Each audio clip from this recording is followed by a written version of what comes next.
Seahawks. Allegedly, reportedly, not much confirmed yet. But this breaking over the weekend that the Seahawks would hire Brian Fleury, 49ers tight end coach and run game coordinator, as their new offensive coordinator. I'm going to start right here. Bump, were you surprised by this? I think we all expected an in-house hire. I was surprised. I did say that if McDonald did not go in-house, then I would just support it, right? When you win a Super Bowl championship, you pretty much do whatever you want to do. Stand by your team. Yeah, I was surprised, man, because you look at Fleury and his background. He's a defensive guy, really. Doesn't have the experience that Maiocco has.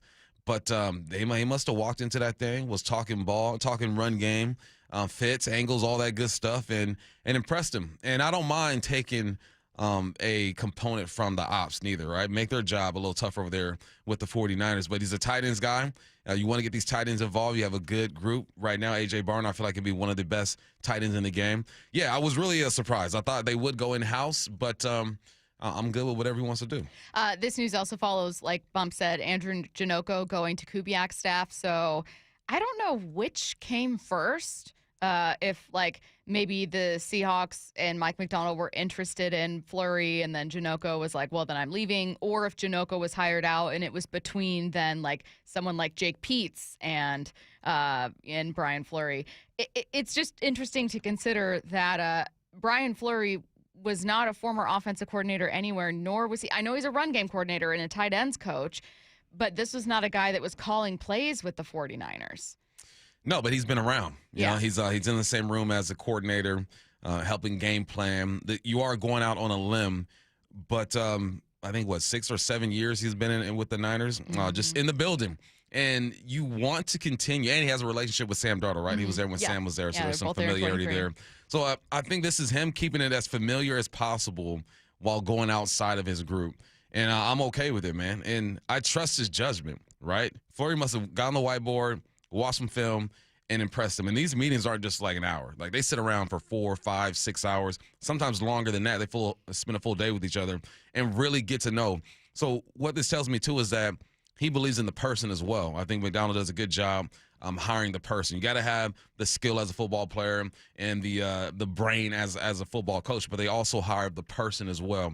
So that tells me he thinks he's going to fit right in with what they're doing schematically and who he is as a person. All right, well, let's find out why he was hired. This was Dan Graziano, who will be on with us tomorrow, but this is from SportsCenter. Mike McDonald talked early in the process about continuity, and they interviewed 4 internal candidates from their offensive staff. So it was a little bit of a surprise to see them go outside the organization. I asked some people there why that happened, and the answers I got were about Mike McDonald and his process. He wanted to do a real search and really not weight the internal candidates more heavily than external ones. They really were impressed, obviously, with Brian Fleury. They feel like they hired the right man for the job. And it also doesn't hurt that there is system continuity because Clint Kubiak runs a similar system to what Kyle Shanahan's running in San Francisco. Fleury was in San Francisco in 2023 when Sam Darnold was there. Now we're going to take a listen to some sound from Fleury, who was on the Steel City Nation pod and provided a little bit of insight. This is a while back, provided a little bit of insight into to himself, his coaching philosophy, all of that stuff. But before we move on to that, let's talk about what Dan just said here about that consistency. You mentioned, hey, Fleury knows Sam Darnold. They were together in 2023. A reason, Bump, that so many people thought it would be an in-house hire is that it was like, well, don't change what isn't broken. Like, stay with this system and stay with this scheme. I mean, you are kind of doing that when you hire Fleury. Yeah, you are. And it's about language, right? You want to keep the language as familiar as possible. You don't want to change it up. And I think him having a relationship with Sam Darnold means something, too. I mean, he understands how Sam operates and how he works. But what does it say about the other candidates, right? What does it say about Maiocco, who's been in the league for a while? Their wideout coach, Pete's like, what don't they have that Fleury has? That's my question because, you know, these guys have been around Kubiak. They've been around the system. So it's interesting. I'm here for it. I'm not mad at the situation. I think that it's cool, too, sometimes when you see guys get an opportunity. And for Mike McDonald to give this guy an opportunity to be a play caller for the first time, I think it's cool. It's going to be interesting. If it doesn't work out, people are going to question this move. They're going to say, well, what if Maiocco goes to the Las Vegas Raiders and they all of a sudden look great?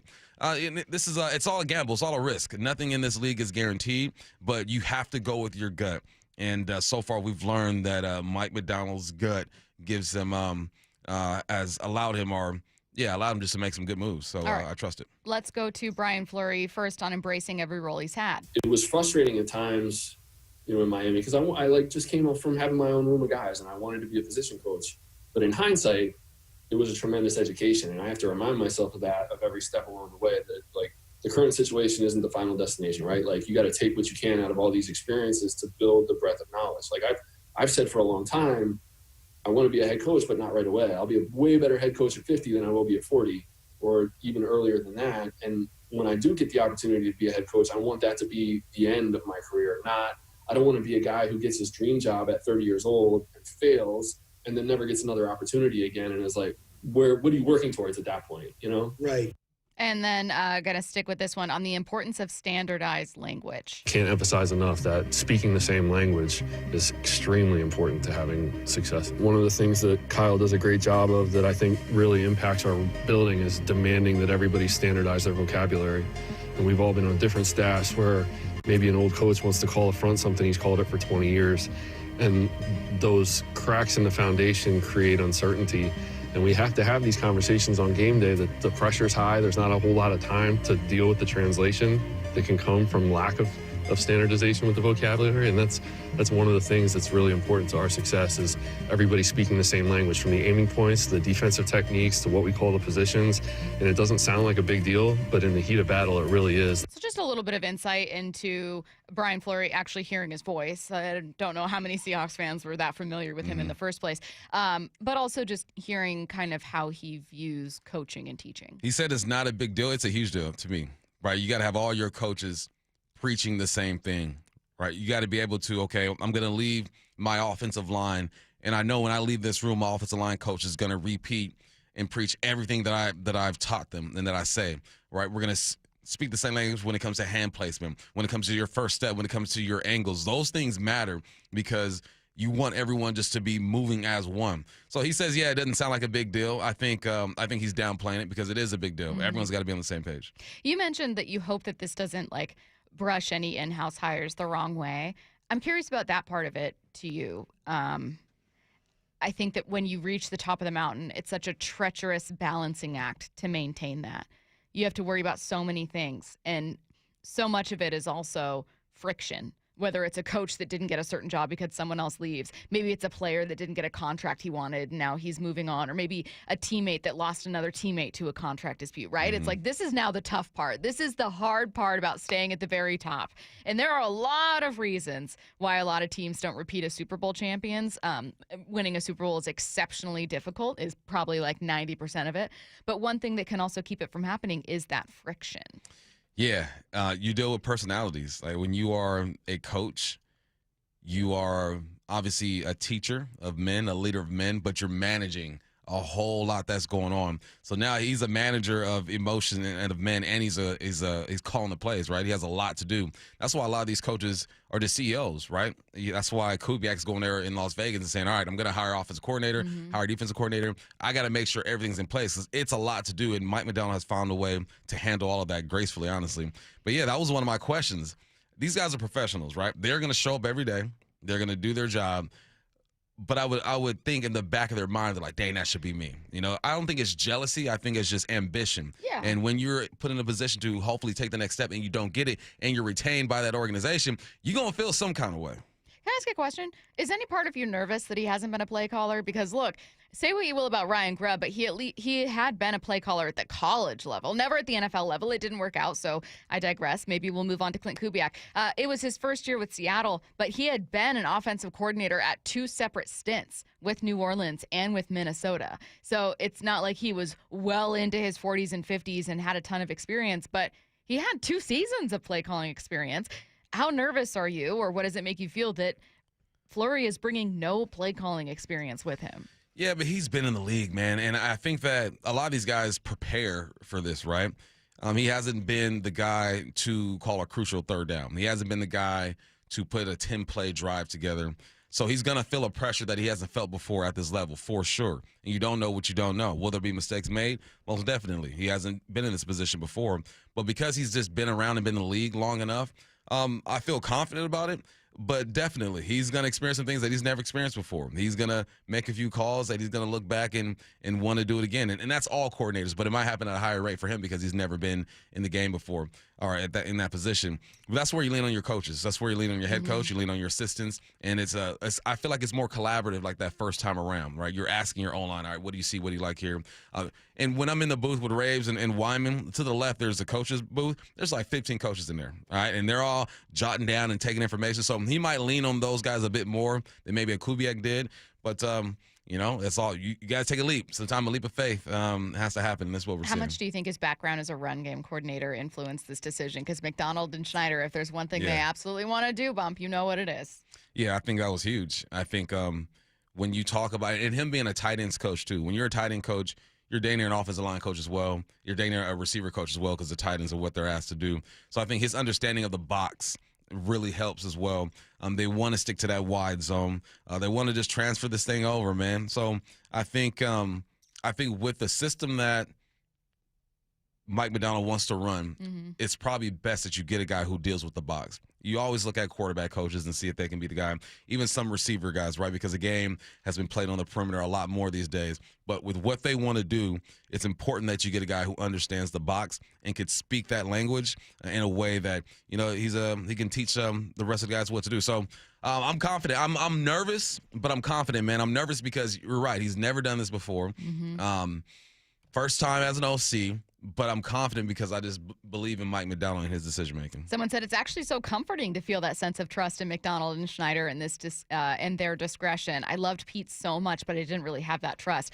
I think it was easy to have that with Pete Carroll at the beginning of his tenure and certainly after they get to back-to-back Super Bowls. You go to back-to-back Super Bowls. I don't care if they didn't win 49. You go to back-to-back Super Bowls. You're one of 3 teams in the last 25 years to do that. Yeah, there's going to be a trust that comes along with it. Yeah. I agree, though, in that near the end of Carroll's tenure, you started to lose that trust that he was making all the right and best decisions with coaches. Because it was like, I believe Pete has full faith and trust in this person, but I don't. Yeah. And whereas with Macdonald, they cut ties with Grubb. When it clear it was not going to work, they moved on. And I think that's been reassuring for people to see, not just with a coordinator, but, I mean, with their linebackers. That first year, also moving on from both linebackers. They didn't do anything wrong. It just wasn't a fit. It wasn't right for them. And I think that's given people some confidence with this hire, too. That it's a little more cutthroat. 2 years in, Macdonald now has a resume, an impressive one at that, right? You won a Super Bowl. But you can go back and look at the decisions that were made with him and John. It's not just Mike Macdonald, right? I think when it comes to finding his coordinator, he leads the charge. I think Schneider does a good job of leaving the football stuff to Mike Macdonald. I'm sure he has input on this thing. But 2 years in now, he's got a resume. He's failed at the offensive coordinator spot before in Grubb, but got a replacement. He's failed at other positions when it comes to evaluating players and can they fit his scheme. Or maybe with the players, it was just circumstantial, right? Who's available and what they can do. So 2 years in, Super Bowl champ. You got the winningest quarterback in the last 2 seasons on your team. There's a lot of reason for people just to chill and say, all right, whatever Mike wants to do, I'm down for it. Now, he was hired as a tight ends coach and run game coordinator. Bump and I both talked about how important establishing the run and maintaining that wide zone is to this team. And that has a lot to do with Ken Walker, too. The latest on him coming up in 15 minutes. Right now, let's get to headline rewrites. Extra, extra, Headline rewrites. We must make headlines. The real story behind the headlines in today's news. Powered by Bay Alarm Security Services. With Bump and Stacy. Headline number 1 over NBA All-Star Weekend. Commissioner Adam Silver says the league will make decisions on expansion during an upcoming league meeting in March, confirming what we heard last week. What's the real headline? During which time they'll announce the formation of a committee dedicated to exploring a timeline for making a decision on the formation of an expansion committee. I'm not kidding. We did a version of this on Friday, and then this headline came out, and it was like, oh my God, the jokes write themselves. This is all it is them constantly saying, we have an announcement, we have an announcement. We're going to form a committee to decide when to make an announcement that we'll be forming a committee. That's what we're going to plan here. It's just circles. You're talking in circles. You're not actually doing anything. Just admit that you like using Seattle and any other cities like Vegas that might want an expansion team as a carrot to dangle over owners and dangle over the public to get your new arenas and to get whatever public funding you want. and that you're actually incredibly hesitant to expand. I think Adam Silver, in a perfect world, would like expansion, more teams, great, fantastic, bigger league, expand the league. It's billionaire owners that don't want to share that pot. Yeah, this is it's gonna happen though. I mean, you could dangle the carrot in front of you, or in front of us, in front of the world, as long as you want to, but it's gonna happen. You're right. You got to get the owners to be okay with this revenue share. You know, they want to make as much money as possible, especially with the contracts that the NBA gives out. It's crazy. But yeah, it's gonna happen. I'm just no longer feeding into just the chase. I'm just gonna sit patiently. I'm gonna hold my beer and just wait for this thing to go down. I'm not going to stress over it. It's going to happen. But, yeah, this headline's kind of funny. Someone said, I just want to address this really quickly, going away from the NBA for a minute.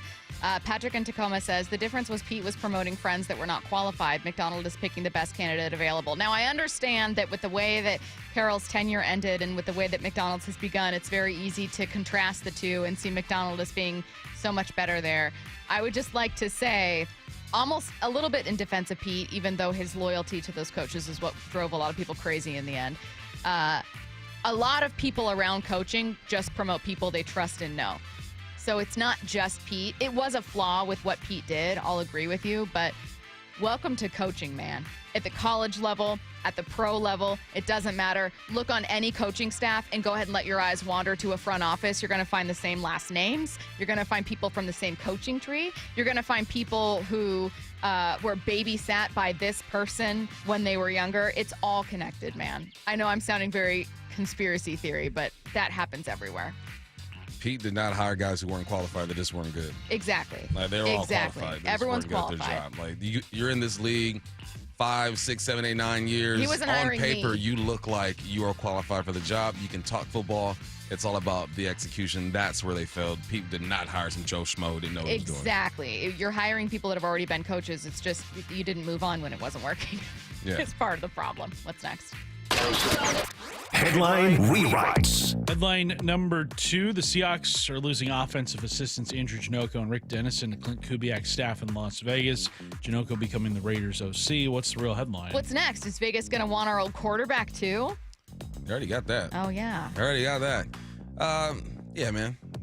Like, are you surprised by any of this? No. Like, this is what happens. I think that it's maybe unsettling for a lot of people because you saw what this team was able to do with this group, go to a Super Bowl, win a championship, have a great year. O-line got better. Pass game was on point. So now you're thinking, all right, how can we repeat this? Which is hard to do. You pointed out with 3 teams in 25 years have been able to go back to back. So you're thinking, all right, is this a reality with all the movement that's happening? As long as Mike Macdonald is still here and putting the staff together, I think the possibilities are great. As long as the personnel shapes up, we still got to wait to see what happens with K9 and Reek and all those guys. But just, you got to wait, right? You can't take the cake out the oven too early, right? Let that thing bake. And we're watching it bake right now. Okay, I just want to say it is sometimes better if you take baked goods out a little bit early because they continue to bake, and so you keep the kind of softness. So you just killed my analogy. I didn't mean to, but I don't want anyone listening who's a baker or dabbling into it to think that, like, you don't want to overbake in the oven. Well, this is what you don't want to underbake this. You're gonna trip. That part. All right. I know that's Dang right. It, Stacy. Dang it, Stacy. Sorry. Hey, I don't correct the golf analogies. Oh, man. I'm just saying, it's a secret with baking. You really do want to take stuff out before it's done. Well, not this time. Let that thing. You Right. know what? You know what? Yeah. You know what it is? You've never. All right, let's go this way. Oh, no. Okay. You've never toasted a Pop-Tart. Okay. Don't take the Pop-Tart out too early. All right. Let's go that way since you want to kill my bacon analogy. Okay, I feel like for all pointing my out that I've friends. never toasted a Pop-Tart was actually an attack. Well, I felt attacked, so it's natural that I just go back at you. Sorry. What's next? Headline rewrites. Headline number 3, MLBPA President Tony Clark is stepping down amid an investigation by the Eastern District of New York. That's not good. Ooh. Into alleged financial improprieties at the union. What's the real headline? Looks like months before a labor dispute, MLB owners are already engaging. Yes, I'm getting interesting. conspiracy theory with this a little bit. Yeah, but conspiracy that thing up. I feel like I could be forgiven for that. We're looking at billionaire owners, wondering if they're dabbling a little bit and kind of, Oh, wow. I know that music.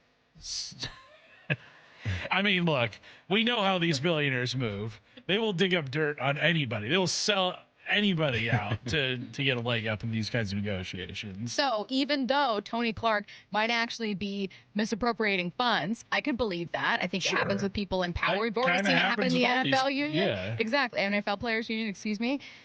I also wouldn't put it past, Bump, a group of billionaires to start muddying the water ahead of a very tense labor dispute that could very well keep us locked out in 2027. I can see it going down, man. When you start dealing with money, anything is possible. That's when greed comes out. People start stabbing each other in the back.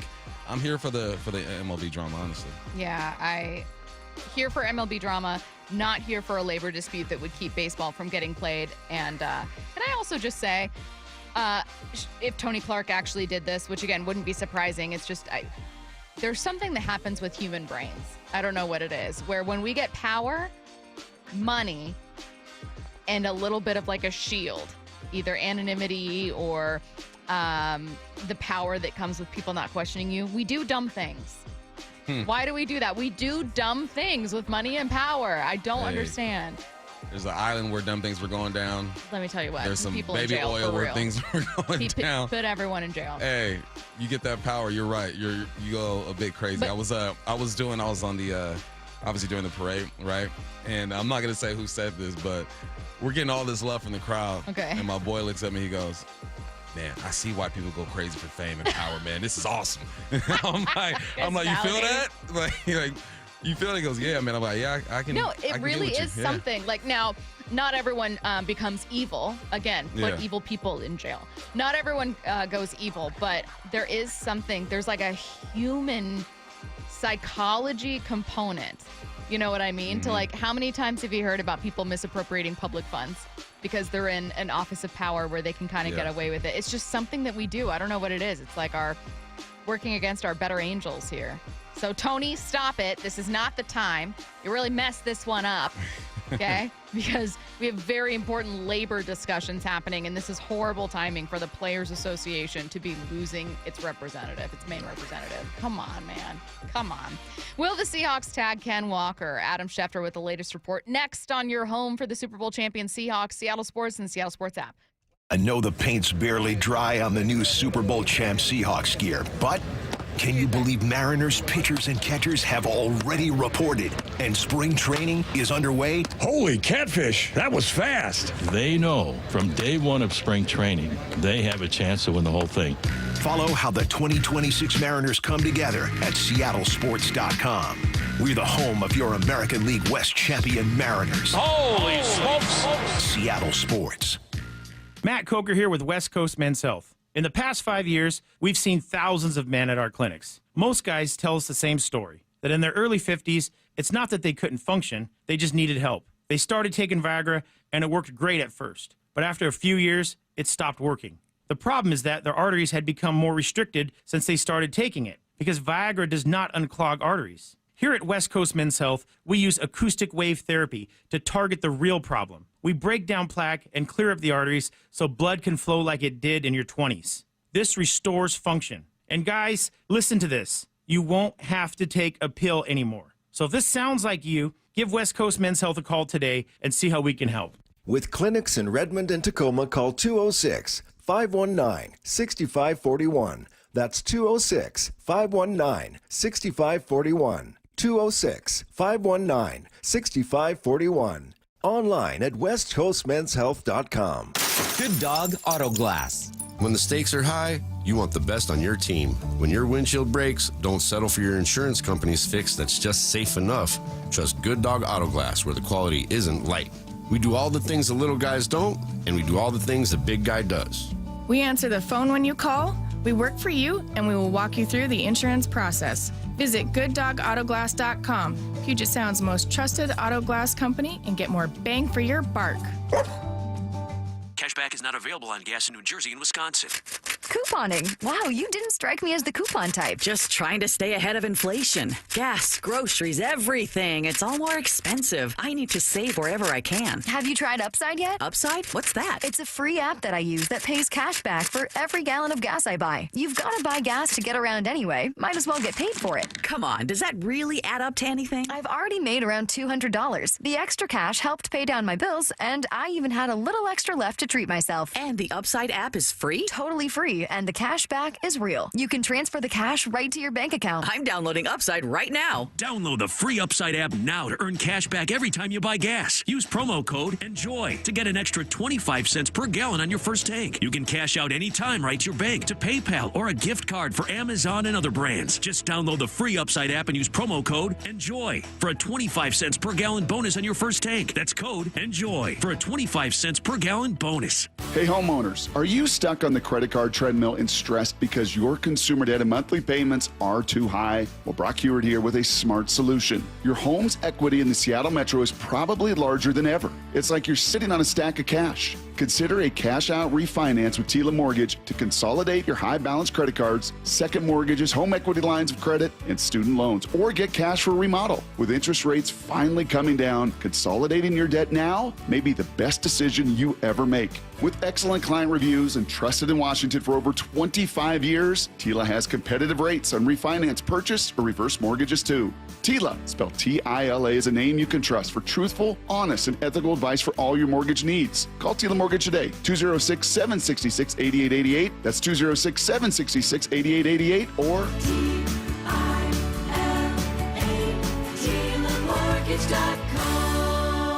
Tila Mortgage LLC is a mortgage broker. NMLS 2472046. The celebration continues.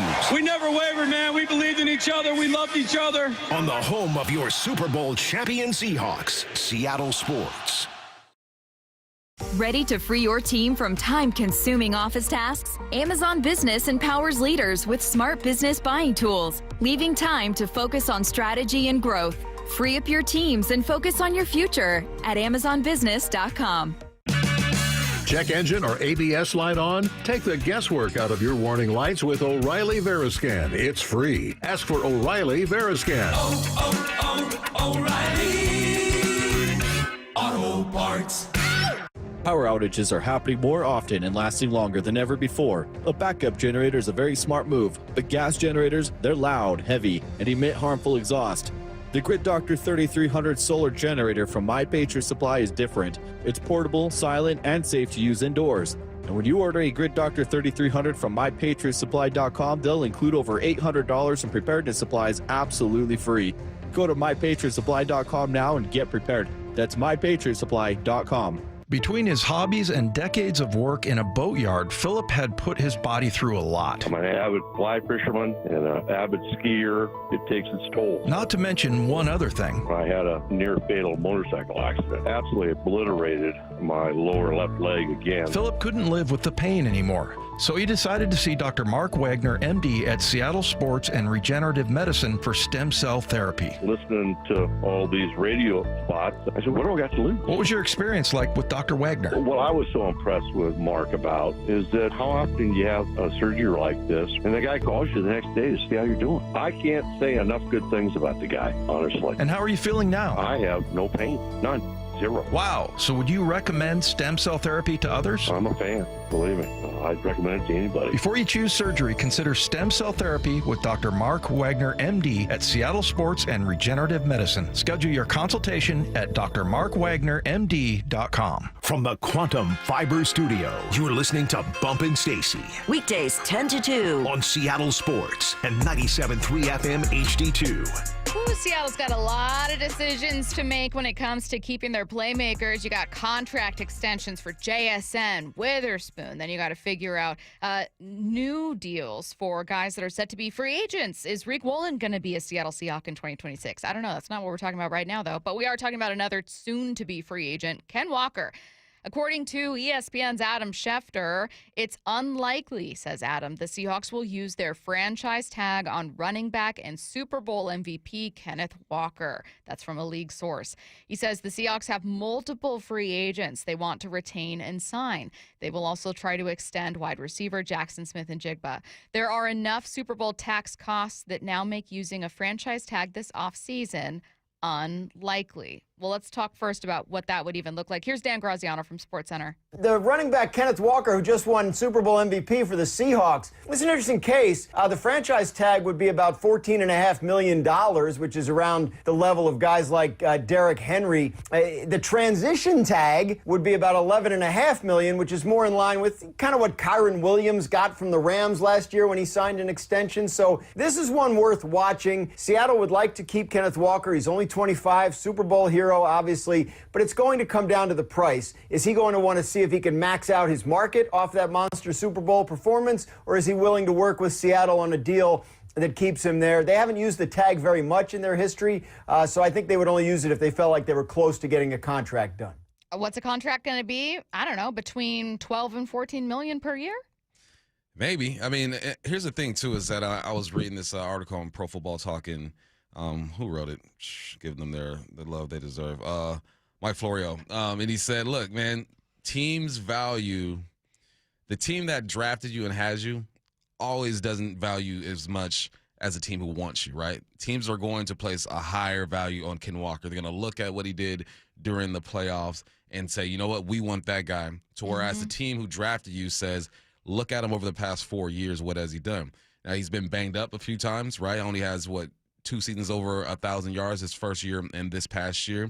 But we also know what he can be when he is healthy and when he is explosive. But other teams are going to value him at a higher clip. Yep. So that's what makes me think that he's probably not going to be back.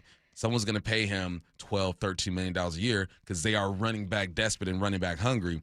The Hawks just have a full view of his resume. And it's unfortunate. I would love to have Ken Walker back. But at $14 million, $12 million, anywhere between $12 and $14 million, I think it might be a bit high. Yeah, the Oakland Raiders were the worst team in the league in terms of rushing yards per game, but they have Ashton Genty, so they're not going to make any kind of deal. Maybe they're tired of bringing on former Seahawks. I don't know. They've had enough. You've had enough. But you look at a team like the Jets who have a decision to make. You to have Breece Hall there. Do you swap in a different guy, go somewhere else?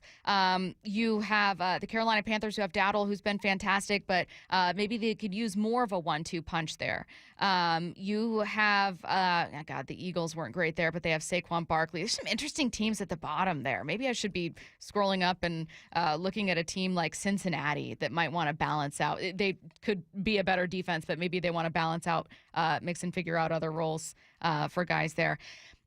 There are, like you said, the entire point of this, going to be a lot of candidates for Ken Walker. He is a perfect fit for Seattle, and I hope Seattle can find a way to retain him. I know that we're talking about extensions they're going to have to make, JSN being one of them. The average annual value that JSN is going to command is not something you have to pay in 2026. That deal's going to be backloaded. So just keeping JSN doesn't mean you can't keep Walker. It doesn't mean you can't keep some of these other guys. I think I keep going back to 2017? Yeah. So in 2018, Seattle led the league in rushing yards per game. Very different style of play. Chris Carson had 1,000 yards, went from a 7th rounder, nearly not drafted, to being a leader there. And that refocus on the run was very specifically because they were god-awful there in 2017. So it's hard for me not to think of the risk in moving on from a running back that works, because we've seen versions of Seahawks teams where all they wanted to do was run the ball and they just couldn't for the life of them figure out how to do it. It was either injuries to running backs, not being able to find that guy. You had a 1,000-yard season for Marshawn Lynch and then, like a 4-year gap before you had one from Chris Carson. And then you didn't have another one until, I think, Ken Walker. Like, it's easy to say that running backs are replaceable and you can just plug and play someone else. But I worry about what a team without Walker is going to look like, especially with Charbonnet coming off that ACL.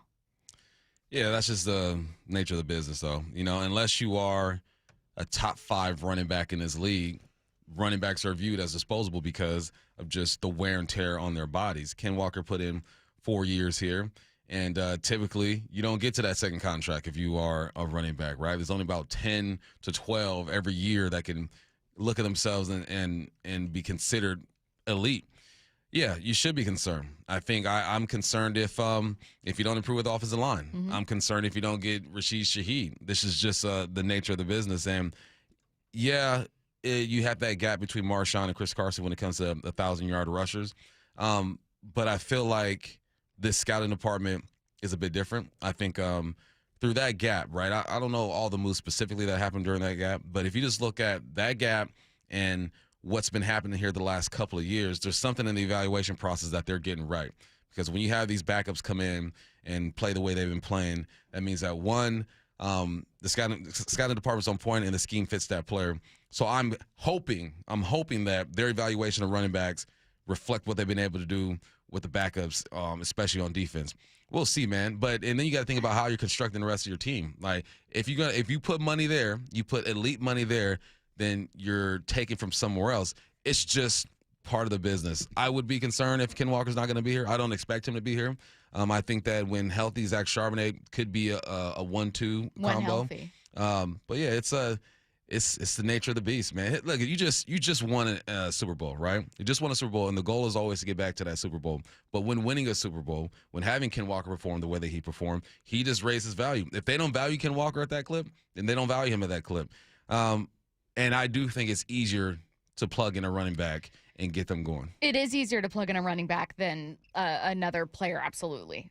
Certainly like a quarterback or whatever. I get it. I absolutely get it. There's also been a lot of misses that this team has had with running backs, and I think there's been a lot of guys where it's like, yeah, that guy's fine for right now, but if you think that, like, and I don't mean this in a disrespectful way, if you think, not you, that this team can, like, throw out George Halani and he can suddenly get 1,000 yards, I'm sorry, your offensive line took a big step forward, but it's not that great. I don't think they are, but I'm saying, like, there are listeners that are like, oh, well, you know, you can replace Ken Walker. I mean, there are listeners, oh, excuse me, part of this desk just fell over.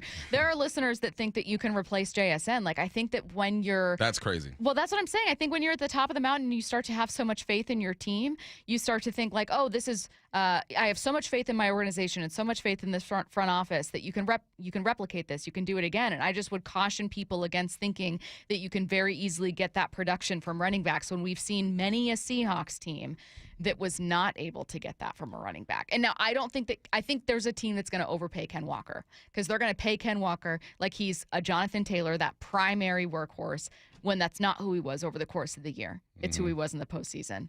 And Ken Walker can think that he can be that all year long, but we've seen a version of that Ken Walker get hurt here. However, Ken Walker helps this team. Ken Walker would help this team get back to a Super Bowl. That's where I'm on the fence. Yeah, for sure.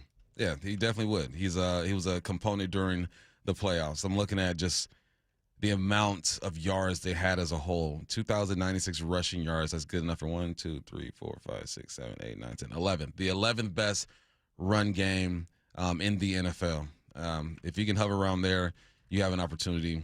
But they also rush the ball the third most. So yeah, it's you lose Ken Walker, you're not better at that position. That's for sure. You got to get lucky and hit. But like I said, I believe that they can find themselves a decent running back. Like, what do you need to be as a team? You need to be top 10 at running the football in this league or with this team the way it's constructed right now. I think they can do that. But yeah, you lose Ken Walker, you're not better, that's for sure. No. Someone said, stop thinking with your heart. I'm not thinking with my heart. I gave you numbers. I'm not like a diehard fan. I'm a host. I was a reporter. I'm just saying that, like, I've seen many versions of a Seahawks team that wanted to run the ball and didn't have the personnel to do it. You know you can do it with Ken Walker.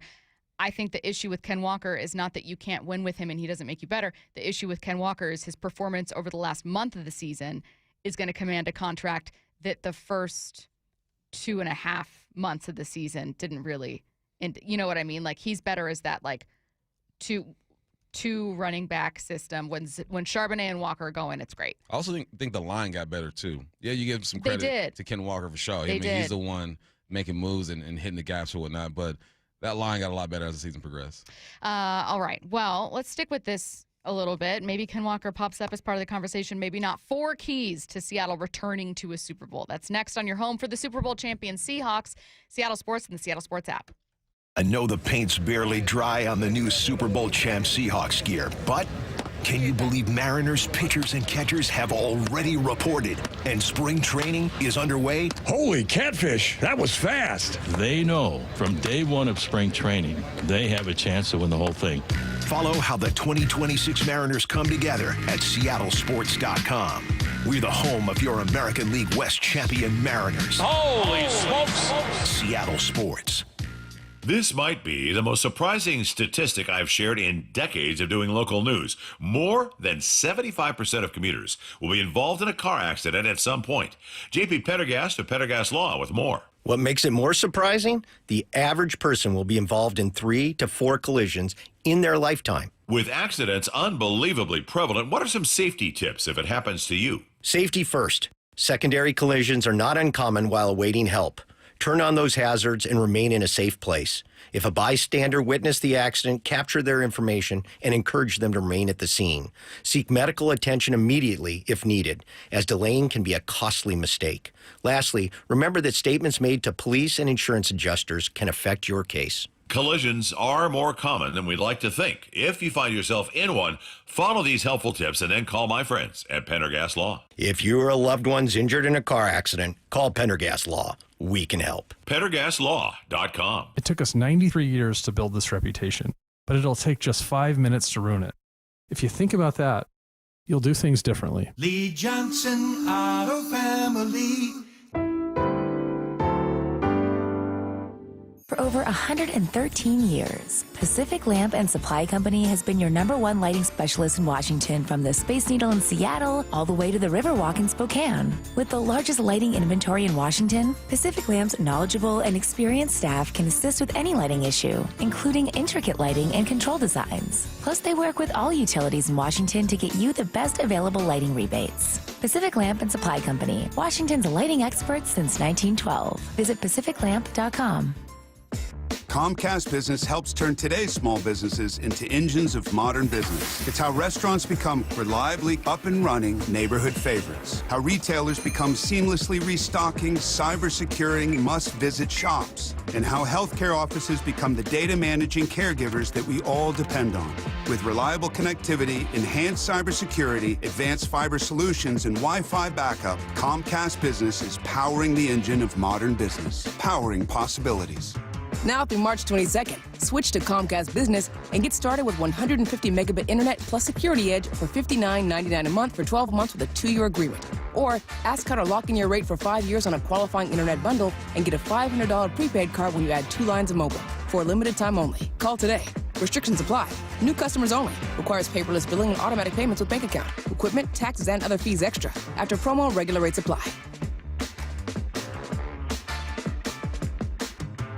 We've all been there, sleepless nights, wondering if your business's security service is really protecting what matters. At Bay Alarm, we can put your security insecurities to bed. Our advanced technology and personalized support ensure you can rest easy knowing we're here for you. BayAlarm.com. Guys, did you know your testosterone level impacts your energy, libido, sleep, weight, hair loss, mood, and even ED? And right now, Revive Men's Health Seattle will check your testosterone for free. They've helped thousands of men since 2011 feel and perform better. They're so confident they can help you, they even guarantee it. Schedule your free testosterone test, exam, and consultation today. Call 206-529-1111. That's 206-529-1111. Or visit ReviveMen'sHealth.com. Home of your Super Bowl champion Seattle Seahawks. They are bringing the Lombardi back to the Northwest. Seattle Sports.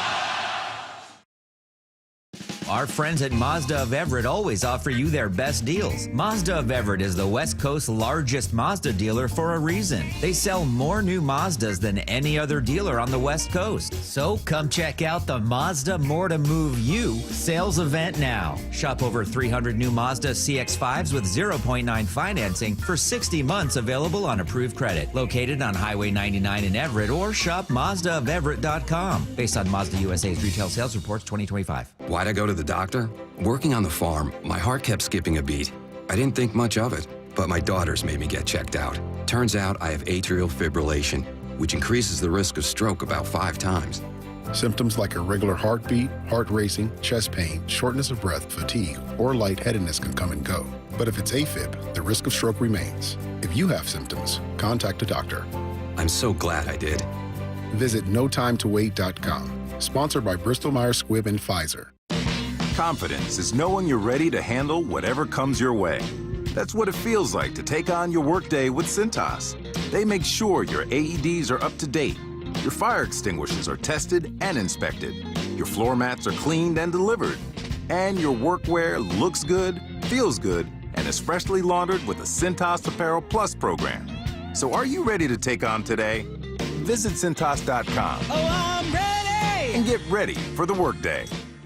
It's WFC 190 World Fighting Championship at Emerald Queen Casino Event Center. Saturday night, April 25th. Experience the thrill and excitement of high-energy professional mixed martial arts. Tickets at emeraldqueen.com. Don't miss this amazing mixed martial arts event. WFC 190 World Fighting Championship, April 25th. At Emerald Queen Casino, the entertainment capital of the Northwest. 21 and older. Need gambling help? Call 800-547-6133 or visit emeraldqueen.com. From the Quantum Fiber Studio, you're listening to Bumpin' Stacy. Weekdays 10 to 2. On Seattle Sports and 97.3 FM HD2. Coming up in 15 minutes, we're going to learn a bit more about new Seahawks offensive coordinator Brian Fleury from NBC Sports Bay Area's Matt Maiocco, who covers the 49ers. Before we get to that, 4 keys to Seattle returning to a Super Bowl.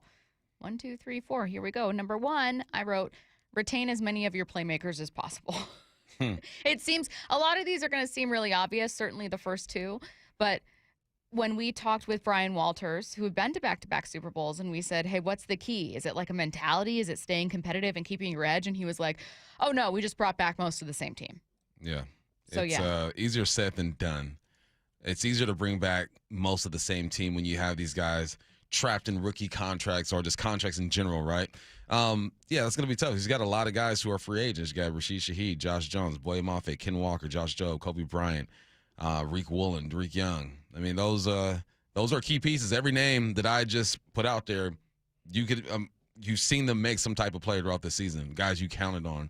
One of the bigger ones is Rashid Shaheed, man. He was only with this team for, half the season. Mm-hmm. Only had a few hundred yards receiving, but had some of the biggest touchdowns this franchise has seen, and is that important. My thing is, if he can just take the next step in developing as a receiver,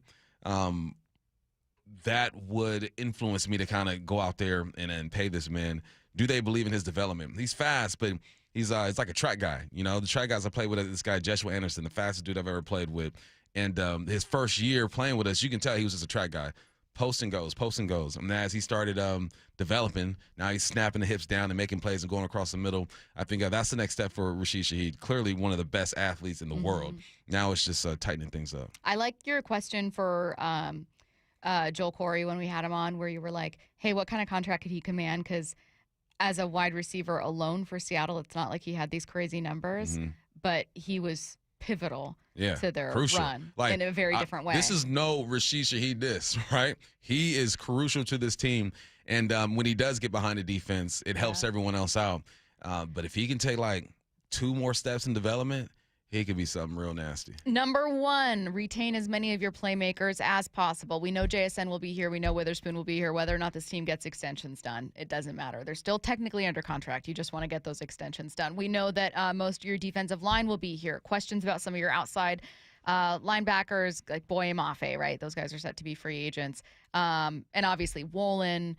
But there's a core group of your playmakers that are here, except for Ken Walker, TBD. Not to get back to Walker, but if we're talking about a key to returning to a Super Bowl being returning as many of your playmakers as possible, how important is Walker to that equation? He's important. It's because you know what you're going to get. That's the thing that brings you most value in the NFL or any sport, is that you know what you're going to get out of that player. And with Ken Walker, we know that there are going to be runs where he should just fall forward. He's going to try to bust one outside. It's going to be runs where he's not patient in the backfield. But then once he starts clicking and he starts grooving and moving, he's special, man. There's not many running backs that can move the way that Ken Walker can move. And that's just facts. I know you can look at his numbers and say, well, he's like 11th in the league when it comes to rushing yards. Yeah, but how many backs have you seen snatch the ankles of a human the way that he can? Not too many. They're out there. You know, they're like, even you look at the top running backs in the league right now. King Henry, right? He don't move like Ken Walker. You got Jonathan Taylor. He don't move like Ken Walker. They're special. Don't get me wrong. 1,500 yards apiece. In different ways. Yeah, I love it. But Ken Walker has a style that not too many running backs have. I would say Bijan Robinson probably has the most similar style to K9. Okay, I have more. Did you want to say a key that you feel very strongly about? Okay. Those are it. Then I'll just get your analysis of it. Do you want me to take a long time on this one? I wrote health. I mean, it's self-explanatory, but important. We can keep it. Okay. Get healthy. Health is number 2, but boring but true and something you can't control. So let's go to the next one. Consistency with the run. This is about more than just Walker. It's about a lot of things, Bump. What to you is central to consistency with the run game, and why might that be so important to making a return? Well, we know Sam Darnold plays his best when the run game is popping and he can play action that thing and influence the defense. I was talking to you off air, and I was like, man, like you want to have a 1,000-yard rusher for sure. But in this offense, it's like the threat of running the football is what really opens things up. It was a threat that got things going, and then Ken Walker started to actually be a threat and do his thing. But yeah, it's consistency in the run game means that you have a reliable back who's going to give the runs a chance. It means you have offensive linemen who have the right angles, right hand placement. They're getting bodies on bodies, and you have a coordinator that is committed to that run. That's what we're hoping Fleury does, him being a tight ends guy. And yeah, getting your tight ends involved in the running game as well. One of the bigger runs we've seen all year is when Saubert and A.J. Barner just controlled their guys. I believe it was against the Niners, and K9 just breaks one to the outside. Tight ends are important. So, yes, consistency means a lot. It means tight ends are involved. It means the running backs given a chance. It means O-line is development, and your offensive coordinator is committed to that. Yeah, I almost went with a bigger, the offense should still be really good, but it feels like what really led to the offense taking off, in addition to JSN being amazing, is being well-balanced, and that the run is central to that for a reason. Number 4, we'll take the rest of the segment on this one, development of young players. Yeah.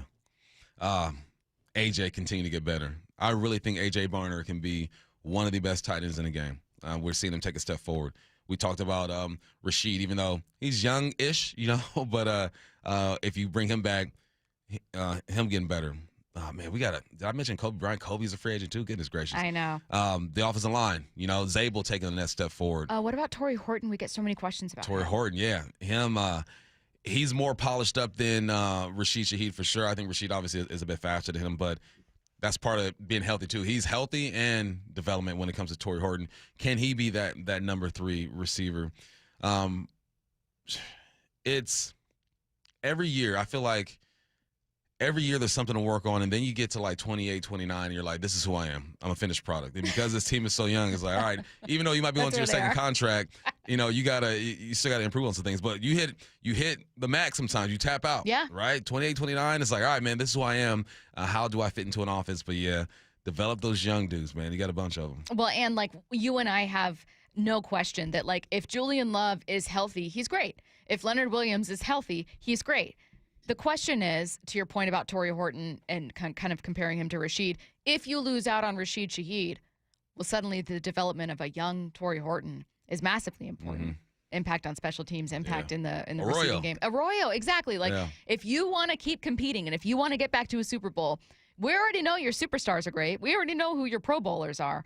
Where does the new support, the new help, the new development come from? So again, it's 1 coming through from 4. The draft too. The draft, yes, those included in this one. So retain as many of your playmakers as possible.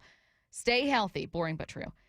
Be consistent with the run game and the development of those young players. Your 4 keys to Seattle returning to a Super Bowl. Let's learn more about the guy that's going to be at the helm offensively, new offensive coordinator, reportedly Brian Fleury from the 49ers. NBC Sports Bay Area's Matt Maiocco joins us next. I know the paint's barely dry on the new Super Bowl champ Seahawks gear, but can you believe Mariners pitchers and catchers have already reported and spring training is underway? Holy catfish, that was fast. They know from day 1 of spring training, they have a chance to win the whole thing. Follow how the 2026 Mariners come together at seattlesports.com. We're the home of your American League West champion Mariners. Holy smokes! Seattle Sports. What is that sound? Ugh, that sounds like a plumbing sound. Luckily, there's a company that fixes all the plumbing sounds across Puget Sound. That's All Sound Plumbing. Puget Sound's plumbing experts. Have a sound? Visit allsoundplumbing.com.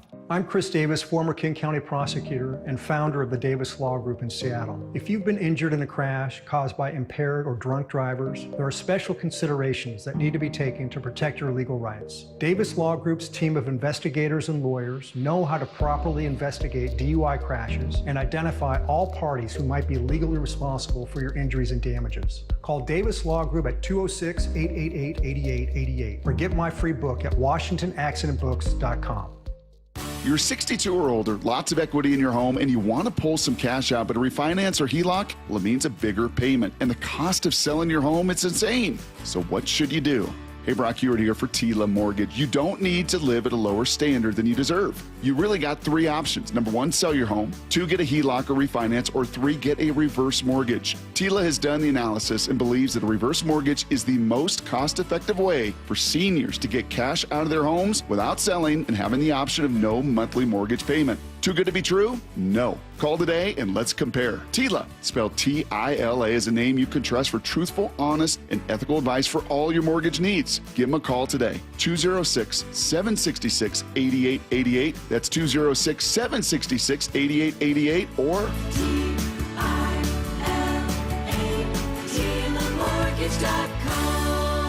Insurance and property taxes are borrower's responsibility. Tila Mortgage LLC is a mortgage broker. NMLS 2472046. Have you considered surgery or even joint replacement? Hey, it's Dave Wyman, and before you make that decision, see Dr. Mark Wagner, MD, at Seattle Sports and Regenerative Medicine. Why? Because he gives it to you straight. Dr. Wagner said my right knee needs replacement, and I appreciate his honesty and expertise. My left knee is fine right now, but the minute it isn't, I'm heading to Dr. Wagner for his expert opinion. I want to avoid another surgery, and I've heard so many patients rave about results from their 90-minute outpatient stem cell procedure with Dr. Wagner. He's a board-certified Seattle physician with over 30 years of experience and has performed more than 20,000 stem cell procedures using a person's own stem cells to regenerate cartilage in their own joints. People with severe osteoarthritis, even bone on bone, are back doing what they enjoy without pain and without surgery. Whether it's a shoulder, hip, elbow, ankle, wrist, or knee, before choosing surgery, see Dr. Mark Wagner first. Go to drmarkwagnermd.com. This is for all you guys on Viagra. ED pills are no longer needed. The brutal side effects like 4-hour headaches, blurred vision, and that flush feeling can all be put behind you with our treatment. Here at West Coast Men's Health, we have a better approach to ED. Acoustic wave therapy creates blood flow circulation by safely removing the plaque in your arteries and restoring function naturally. Guys, let me be clear. Pills will never fix your problem. Our equipment is the latest technology, and our medical staff is the best in the industry. So give West Coast Men's Health a call today. Speak with our clinic manager. Ask him any question you like, how it works, the science behind it, and even the cost. If you suffer from ED or Peyronie's disease, give West Coast Men's Health a call today. It's not just about better health. It's about a better life. With clinics in Redmond and Tacoma, call 206-519-6541. That's 206-519-6541. Online at westcoastmenshealth.com. Every season is a little bit different here in Washington, but I'll tell you what, the amount of rain never seems to change in the winter, and we have sure gotten a ton of it this season. All that rain, all that water, it's all got to go somewhere. And if it makes its way into your crawl space, that's when it can create all sorts of problems, including real structural damage, which could really affect your home. But more importantly, for the health of your family, the water in that crawl space could create toxic mold, and that has serious health repercussions. Thankfully, we have Crawl Pros. They can come in and keep your crawl space dry, install a sump pump and drainage, and reroute that water back out and away from your home. They'll also take care of any mold that may have been created. Don't take the risk. It's too important. The best way to learn if you have any water is to ask Crawl Pros to visit your home and inspect your crawl space for free. Crawl Pros will go where you don't want to. So if you're worried about water damage, mold, insulation issues, or anything else related to your crawl space or attic, call Crawl Pros or visit crawlpros.com. Hey everyone, Rick Witters, owner of Cressy Door. At Cressy Door, we offer top-of-the-line garage doors, garage door service, and garage door repairs. From everyone here at Cressy Door, congratulations to the Hawks for winning the big game. Home of your Super Bowl champion Seahawks, Seattle Sports. They are bringing the Lombardi back to the Northwest. This is the power of 12 is 1, man. KIRO AM Seattle and KIRO FM HD2 Tacoma. Seattle Sports Snapshot. The Seahawks have their new offensive coordinator. Seattle has reportedly hired 49ers tight end coach and run game coordinator Brian Fleury. This was surprising news, given that a few in-house candidates were a favorite for the job. But this news also follows the departure of former quarterback coach Andrew Janocko, who will join Clint Kubiak's staff in Vegas. Snapshot, brought to you by Miller Lite. When it's game time, it's Miller time. From the Quantum Fiber Studio, this is Bump and Stacy on Seattle Sports. Streaming through the Seattle Sports app and at seattlesports.com. Now, here are your hosts, Michael Bumpus and Stacy Ross. Here we go now. Maiocco of NBC Sports Bay Area joining us now on the Emerald Queen Casino Sportsbook Hotline. Matt, we have a new OC for the Seattle Seahawks. Not one that I was expecting, in that I thought they'd hire in-house. Instead, they go with 49ers tight end coach Brian Fleury. So let's start there. What can you tell us about Brian as a coach and what he's meant for San Francisco?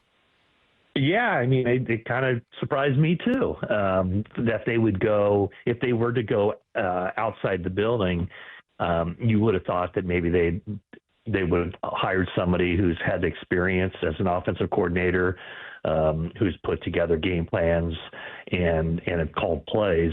Now, Brian Fleury has been involved very much in the 49ers game planning from the run standpoint, the run game coordinator, which is the title that he took on this last season as a tight ends coach as well. So, he's a very detailed coach, very much into the minutia. He covers all the details, with George Kittle and the tight ends. It's very much, making sure that the steps are right, the angles are right, the aiming points are right in the run game. So, he will definitely make sure that everything is exactly the way he wants it. But he has not been an offensive coordinator. That was Clay Kubiak for the 49ers, a non-play calling offensive coordinator, but somebody that Kyle Shanahan trusts, obviously Clint's brother. So, it'll be interesting to see how they work that. I would think that when Brian talked, when he got into the room with Mike McDonald, that kind of probably blew him away with just the level of detail that he stresses from the tight end position and all those involved in the running game. So it'll be very, very interesting to see how that works out. When you look at the personnel that's over here in Seattle, how does it compare to the 49ers? And what about the personnel do you think attracted Fleury to this job? Obviously, it's a step up, right? You want to be a coordinator, but just personnel-wise, what do you think was attractive?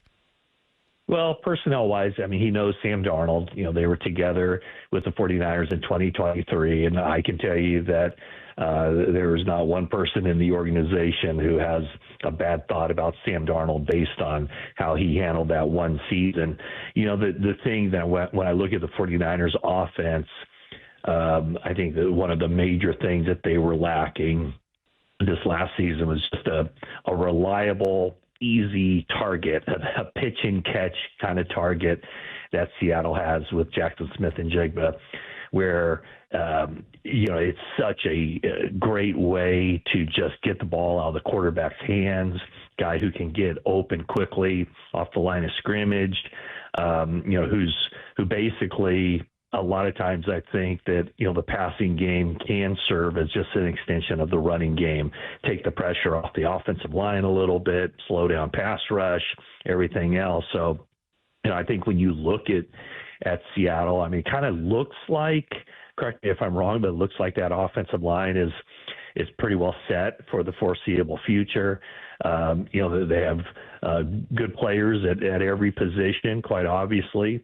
A run game that has a lot of promise as well and should continue to be a major force regardless of what happens at that position in the offseason. So I think that, Brian Fleury clearly wants to keep advancing in his coaching career and maybe set himself up for a head coaching job. And this would be probably that next step to take. I mean, it's difficult to envision him becoming a head coach coming off of a year or two or three as the 49ers tight ends coach and run game coordinator. But, going there to a team that figures to be good for a long time and taking on that role of offensive coordinator where, he might not have carte blanche with the offense, but with a defensive-minded head coach, that's a big responsibility. So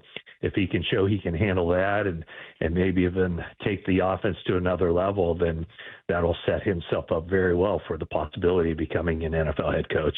I wanted to stick with talking about the run for just a little bit longer, Matt. The 49ers are a team where I've always thought, and maybe this is because of their games against Seattle, no matter who's at running back, there's still a chance that they could run on you and get some damage. I mean, I remember watching a Seahawks game in which Christian McCaffrey was not playing, and it was like, I think Isaac Guerrero maybe, or someone had 100 yards, and I was just thinking, oh my God, like this. Kyle Shanahan is so great with this. I wanted to ask you, how can you, with Shanahan at the helm, with Christian McCaffrey being the talent he is, are you able to kind of piece apart and see Fleury's impact in there and his imprint? Just with, you know what I mean? I guess what I'm asking is, what's the connection that you can tell us about the impact, the positive impact that Fleury's had on their run? Yeah, well, what's interesting is that wasn't necessarily the case this season. I agree totally with everything you said, where, even when the 49ers weren't good, even when they didn't have Christian McCaffrey, they always found a way to run the ball successfully. And this last year was the first time in the 9 seasons of Kyle Shanahan as head coach where they had a yards per carry average of less than 4 yards. It's 3.8. But I would say what Brian Fleury's, what he brings to the table is just the level of detail. And, it's being in this system for 7 years. It's kind of working hand in glove with Kyle Shanahan, knowing the ins and outs of the run game. But, I keep kind of going back to just the detail that he works with. Every play has, some unique minutia to it that enables a 4-yard run to become a 14-yard run. So I think that, beginning in the offseason program, which I imagine starts around April 20th up in Seattle, that'll be very much the emphasis of just, getting on point and just polishing up the angles and all of the targets and also getting the running backs involved in knowing what their reads are and get that outside zone going. So I think at the end of training camp or even in training camp, there's very little gray area on what's expected on any given play. And I think that's where Brian Fleury will just really clean up any ambiguities with the run game and what's expected from basically all 11 guys on the field, including the quarterback and the quarterback's responsibilities in the run game as well. Hey, 2 questions here. And hopefully the Hawks figure out a way to bring K9 back. But if K9 isn't the guy and you got to lean on Zach Charbonnet, obviously he'll be available maybe later on into the season because of his knee injury. Do you think Zach Charbonnet fits the type of running back that can have success with Fleury? And then also, what do you think the screen game is going to be like? That's something that we've been dying to see really pop here in Seattle. This year was probably their better year when it comes to screens. Just your thoughts on those.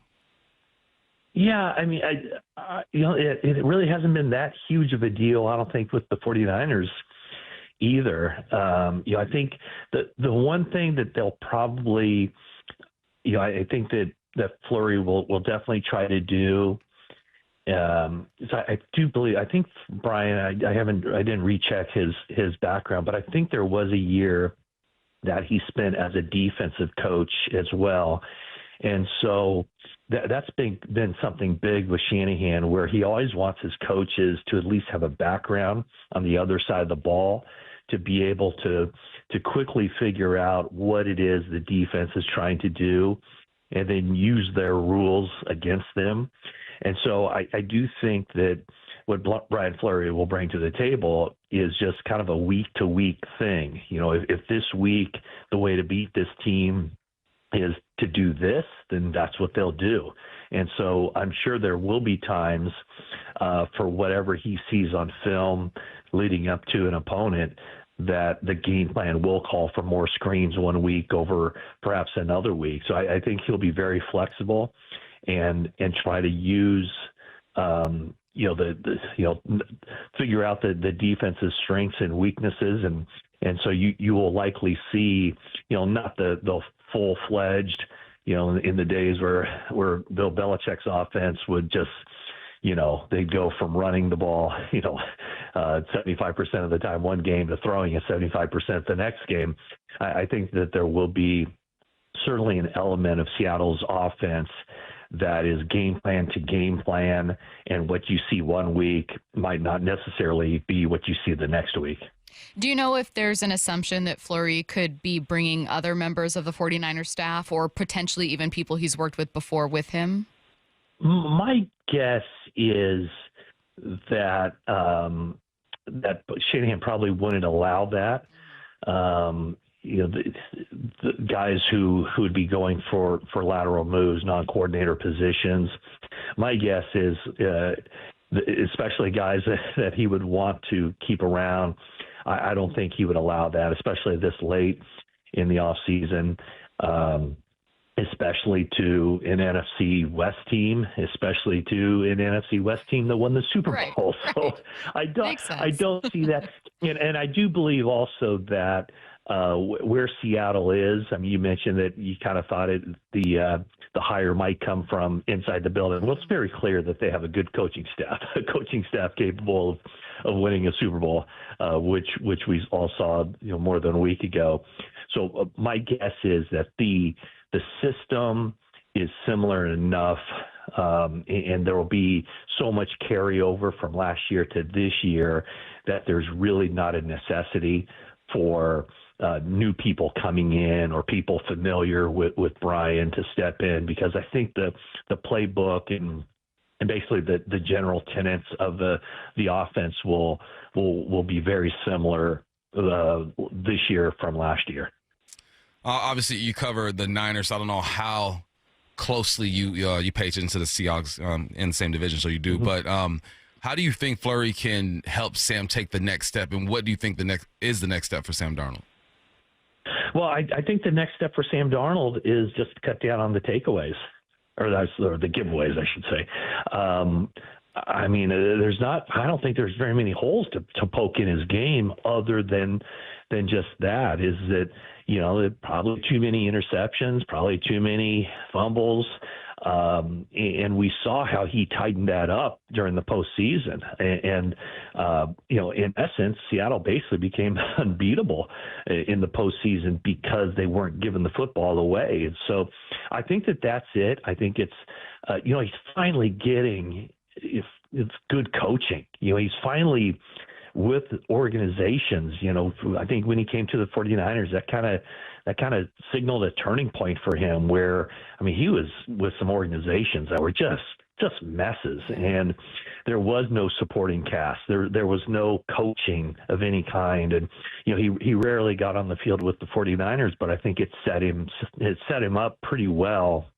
And I know the 49ers gave him a very high recommendation to the Vikings. And then he goes there with a good system and with pretty good surrounding players and thrived. And then last year is more of the same. So the one thing that Sam hasn't had is multiple years in the same spot where he's getting coached well and where the coaching staff isn't clueless and he has a good supporting cast. So for me, his next step is just getting more comfortable, having a better idea of what is being asked of him.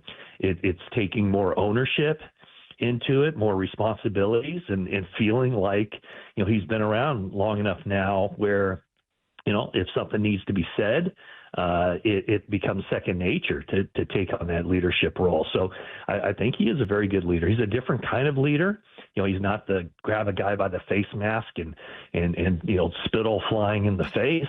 He's a very measured and respectful, and I think he leads in the way that most guys like to be led, which is just he's an adult. So I think the next step for him is just to build on what he did throughout last season, and especially what he did in the postseason. And I think there is plenty of room for him to get better. Hey, I've got one final question about Fleury before we let you go. We started by asking about him as a coach. I do have like a him as a person type question, but the reason that I ask, Matt, is over the course of this conversation, you've said multiple times he's got a great attention to detail, like very detail oriented. Yeah. And I was immediately thinking, oh my God, that's Mike Macdonald. Like he is a teacher, someone who prioritizes that, very, very fine-tuned into the minutia of like what this team is doing, and just seems so preoccupied by that regularly, which would probably explain why he's been able to excel so quickly. What else can you tell us, just the little things that you've noticed about Brian? Because I think that in talking with you, the hire makes so much sense now. Yeah, no, it's that's a great observation on your part. It probably is what really drew Macdonald to Brian Fleury, and he probably knew of that reputation. I don't know if their paths have crossed in the past, but he that kind of reputation probably definitely obviously got to Mike Macdonald, and then when they were able to spend more time with each other, that was probably a very attractive part of it. But no, Brian's I don't know him well, just because it seems like nowadays the assistant coaches are pretty much off limits to the media. I mean, I've spoken to him a handful of times, but he seems to be somebody who really relates to the players. I mean, I don't know if you saw George Kittle's reaction on social media after the news came out that Fleury was being hired by Seattle. George's one-word response was sad. So I think he has an ability to relate to players. I think he's not the necessarily the buttoned up stoic guy who's the coach who's sitting high up in the office and doesn't have that door open. I think he relates well to the guys. He's tatted up a little. I think the guys kind of appreciate. He probably has a little bit of a free spirit attitude to himself as well. So it'll just be interesting. I would tell you that I think he would. He's probably going to do a really good job, but it's just difficult to say when you haven't seen somebody in that position before. But I do know that George Kittle, among others, was disappointed to see him go. I think the first coach that George had was more of a mindset kind of coach. Like he was the guy who really drove it into George. Like, hey, whenever you have the ball in your hands, you do not have to be tackled. You can put your head down and run over smaller defensive backs. And then when Fleury came in, it was very much like, okay, let's break this down. Let's look at the intricacies of this position and let's get you better from that standpoint. So I think that really resonated with George. To be able to look at that position in a different way and take those next steps. So, Seattle is, I'm going to go back to what you said. I mean, Seattle's getting a really good teacher, I think, at the offensive coordinator position. He is NBC Sports Bay Area's Matt Maiocco. So generous with your time and helping us learn more about Brian. This has been so helpful, Matt. Thank you. Thanks, Matt. All right. My pleasure. Thanks so much. Talk to you soon. Have a good one. Bye. Let's get to 4 Down territory.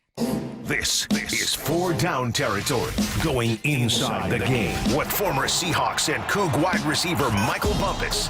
First down, if the Hawks do not retain Ken Walker, what should their approach be? Well, you and I were looking at the available running backs, all right? You got Najee Harris, 5 years in the game. Austin Eckler, he's an older cat, 9 years in the game. Travis Etienne, Javonte Williams, Rico, Nick Chubb, Breece Hall. All these guys are available. I'm thinking that you look at Etienne and see if you can get something done there. Spotrac has him valued at $6 million a year. But then you look at the draft. I really like this draft class when it comes to running backs. Honestly, every year, the running backs probably have a solid draft class. Obviously, Jeremy Love out of Notre Dame is going to be a guy. Jonah Coleman, you're probably not going to be able to get those guys. But a guy like Damon Claiborne, I called a couple Wake Forest games this year. I didn't call, but was in the studio for a bunch of Wake Forest games. He's a baller, man. 5'10", about what, $190, $195. He can do everything. He can catch the football out the backfield. He's a fast downhill guy. He can get outside as well. You got options. You want Ken Walker back, but if you are not able to get him, those are your options. Second down. Who's a coach that's coming back that was crucial to the Seahawks' success? Ain't nobody talking about my man Harbaugh. Harbaugh, special teams coach, not man. Not nearly enough people. Man, 28 yards per return in kickoff game, third best in the league. 456 return yards when it comes to punt, third in the league. 49 yards per punt, that's fifth in the league. Obviously, Myers, 14 to 15 from kicks 30 to 39 yards. 13 to 15 kicks 40 to 49 yards. The cover team was on point. Harbaugh don't get enough love. We talk about special teams and how crucial they were. We talk about Rashid and Myers and all that. But there is a guy who is responsible for getting all this together. It's Harbaugh. So I'm glad that he's staying. All right, we got Janocko leaving and a couple other guys. But Harbaugh is back. The special teams unit is going to be led correctly. Give him some love. Third down. Who was the most confusing player on the Seahawks this year? I like this question. I went back, watched more of the Super Bowl film, focused on the offensive line as Anthony Bradford. It's like the first play of the game on offense, he gets dominated, right? Gets his butt kicked. Then he bounces back and does the dominating.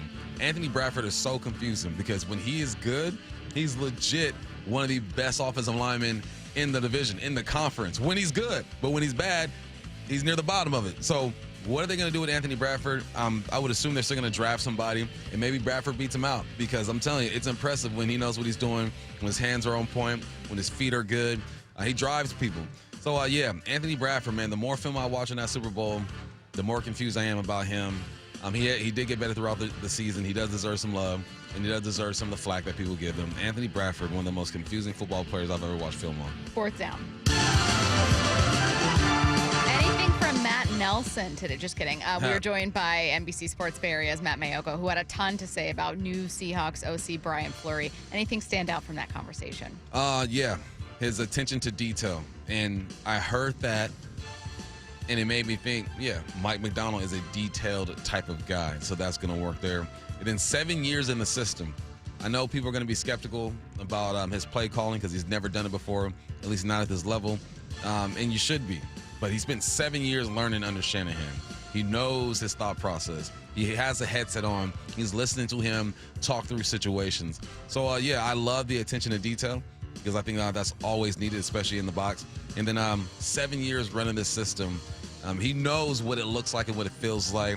But once he gets to those situations, he's going to feel, some pressure because he's got to call games. He's never done that before. But, yeah, I'm getting more excited about him the more I hear people talk about him. Me too. I think that the emphasis on the run was pretty massive. And him talking about the way that the 49ers have been able to, you didn't see it as much this past year, but been able to really exploit the run and have, when he said a 4-yard run, that there are things built in that can turn that into a 14-yard run or adding explosives there.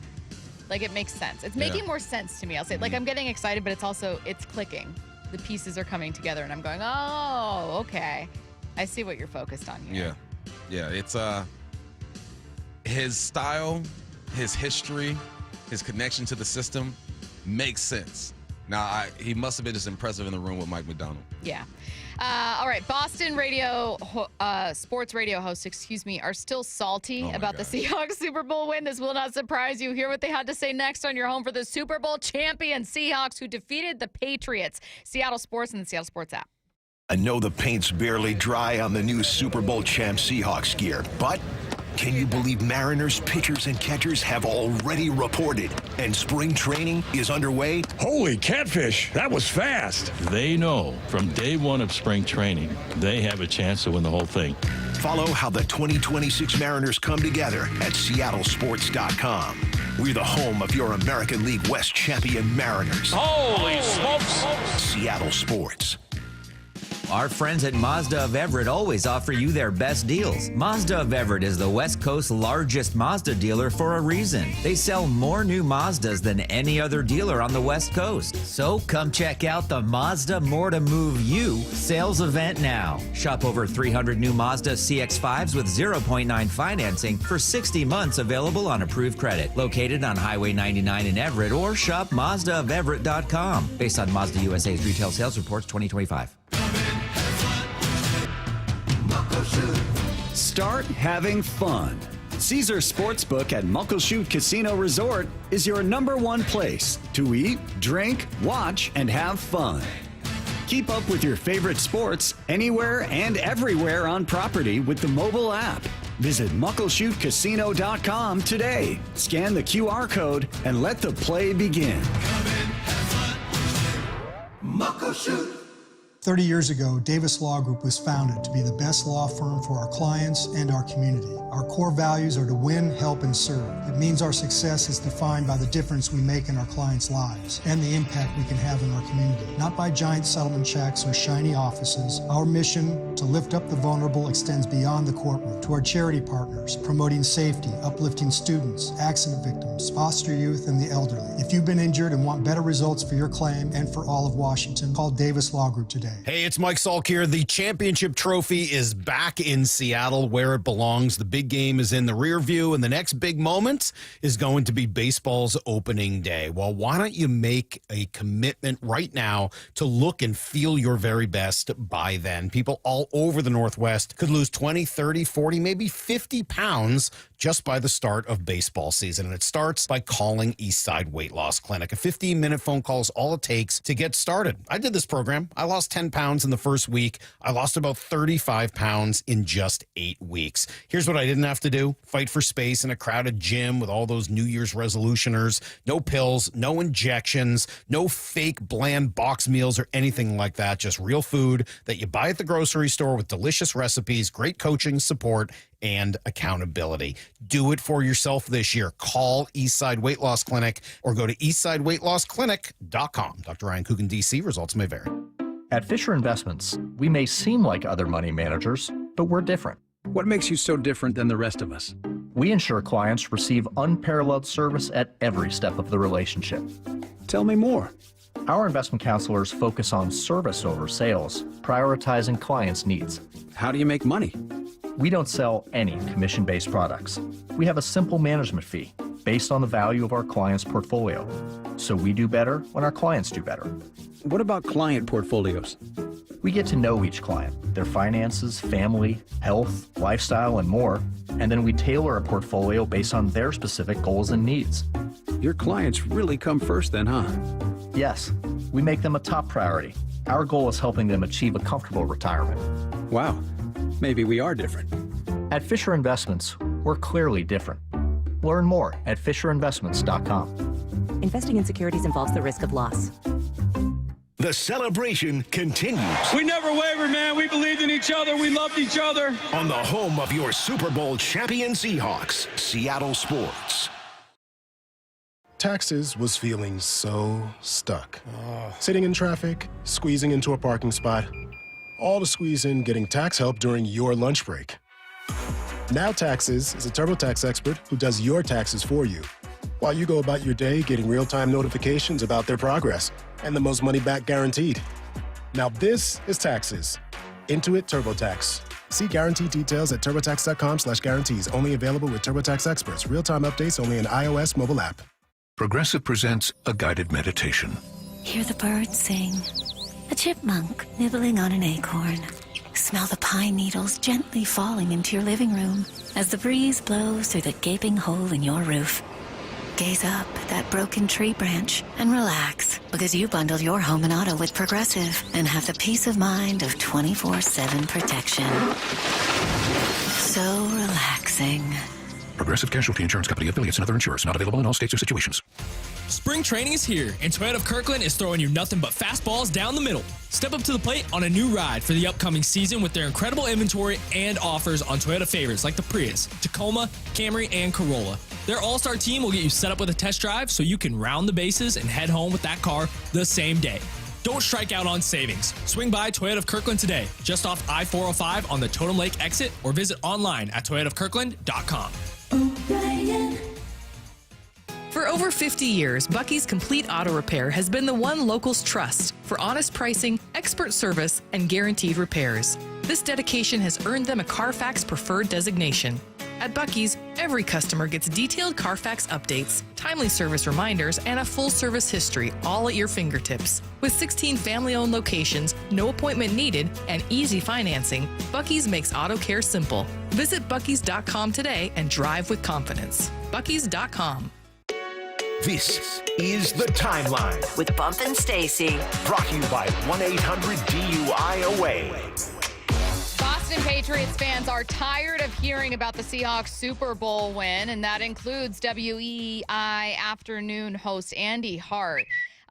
He sounded pretty whiny after the Seahawks were celebrating in their Super Bowl parade. Yeah, you were really good. You won the Super Bowl. You were really impressive. But who the bleep do you think you are? You're not the 85 Bears. Oh, yeah. You just admitted that you watched film and knew you were going to beat up on an inferior team. With a bad young O-line, a young quarterback, you knew right away they couldn't mess with us. This is like Devin Witherspoon. Oh, we knew exactly what they were doing based on every play because they set differently. I knew how to blitz. Or Ernest Jones, it's a run, it's a run. Okay, great, you're awesome. We saw it. You won. They literally give you a parade and a ring and a trophy. I got 2 words for you. You. Yeah, well, bleep you and shut the bleep up. I'm with Dante Scarnecchia. I don't know if you guys saw Karen asked him about some of these Devin Witherspoon comments, and he basically told them to shut up. Just shut up. Scar's like, shut up. You won. Everybody gave you the trophy. You won. Shut up. Win with some, this is like beating up the bully on the playground and then trying to brag to everybody. I mean, beating up the weak kid as the bully and then bragging you beat up the weak kid. Everybody knows the weak kid. You were supposed to beat up the weak kid. Oh, God. Can you imagine? Can you imagine a team winning a Super Bowl and then having like, I don't know, like an expletive on a T-shirt instead of beast mode? It says, you know what mode? God. Can you just imagine a team doing that? Can you imagine a team maybe bringing in like, I don't know, Malcolm Butler, maybe someone who very infamously led to a heartbreaking loss for another franchise, not 14 years later, 11 years later, and having him ring the bell before a Super Bowl? No, that's not classy. No, you're not supposed to do that. Win with class like the Patriots. Man, shut your crying. You're whining, Andy. You're whining, man. Come on, man. These are young men having fun, and they beat y'all. Chill. But before that, you guys were talking about how great you were. How it doesn't matter about the schedule. They start to go out and win these ball games. And now you're trash, And Drake apparently.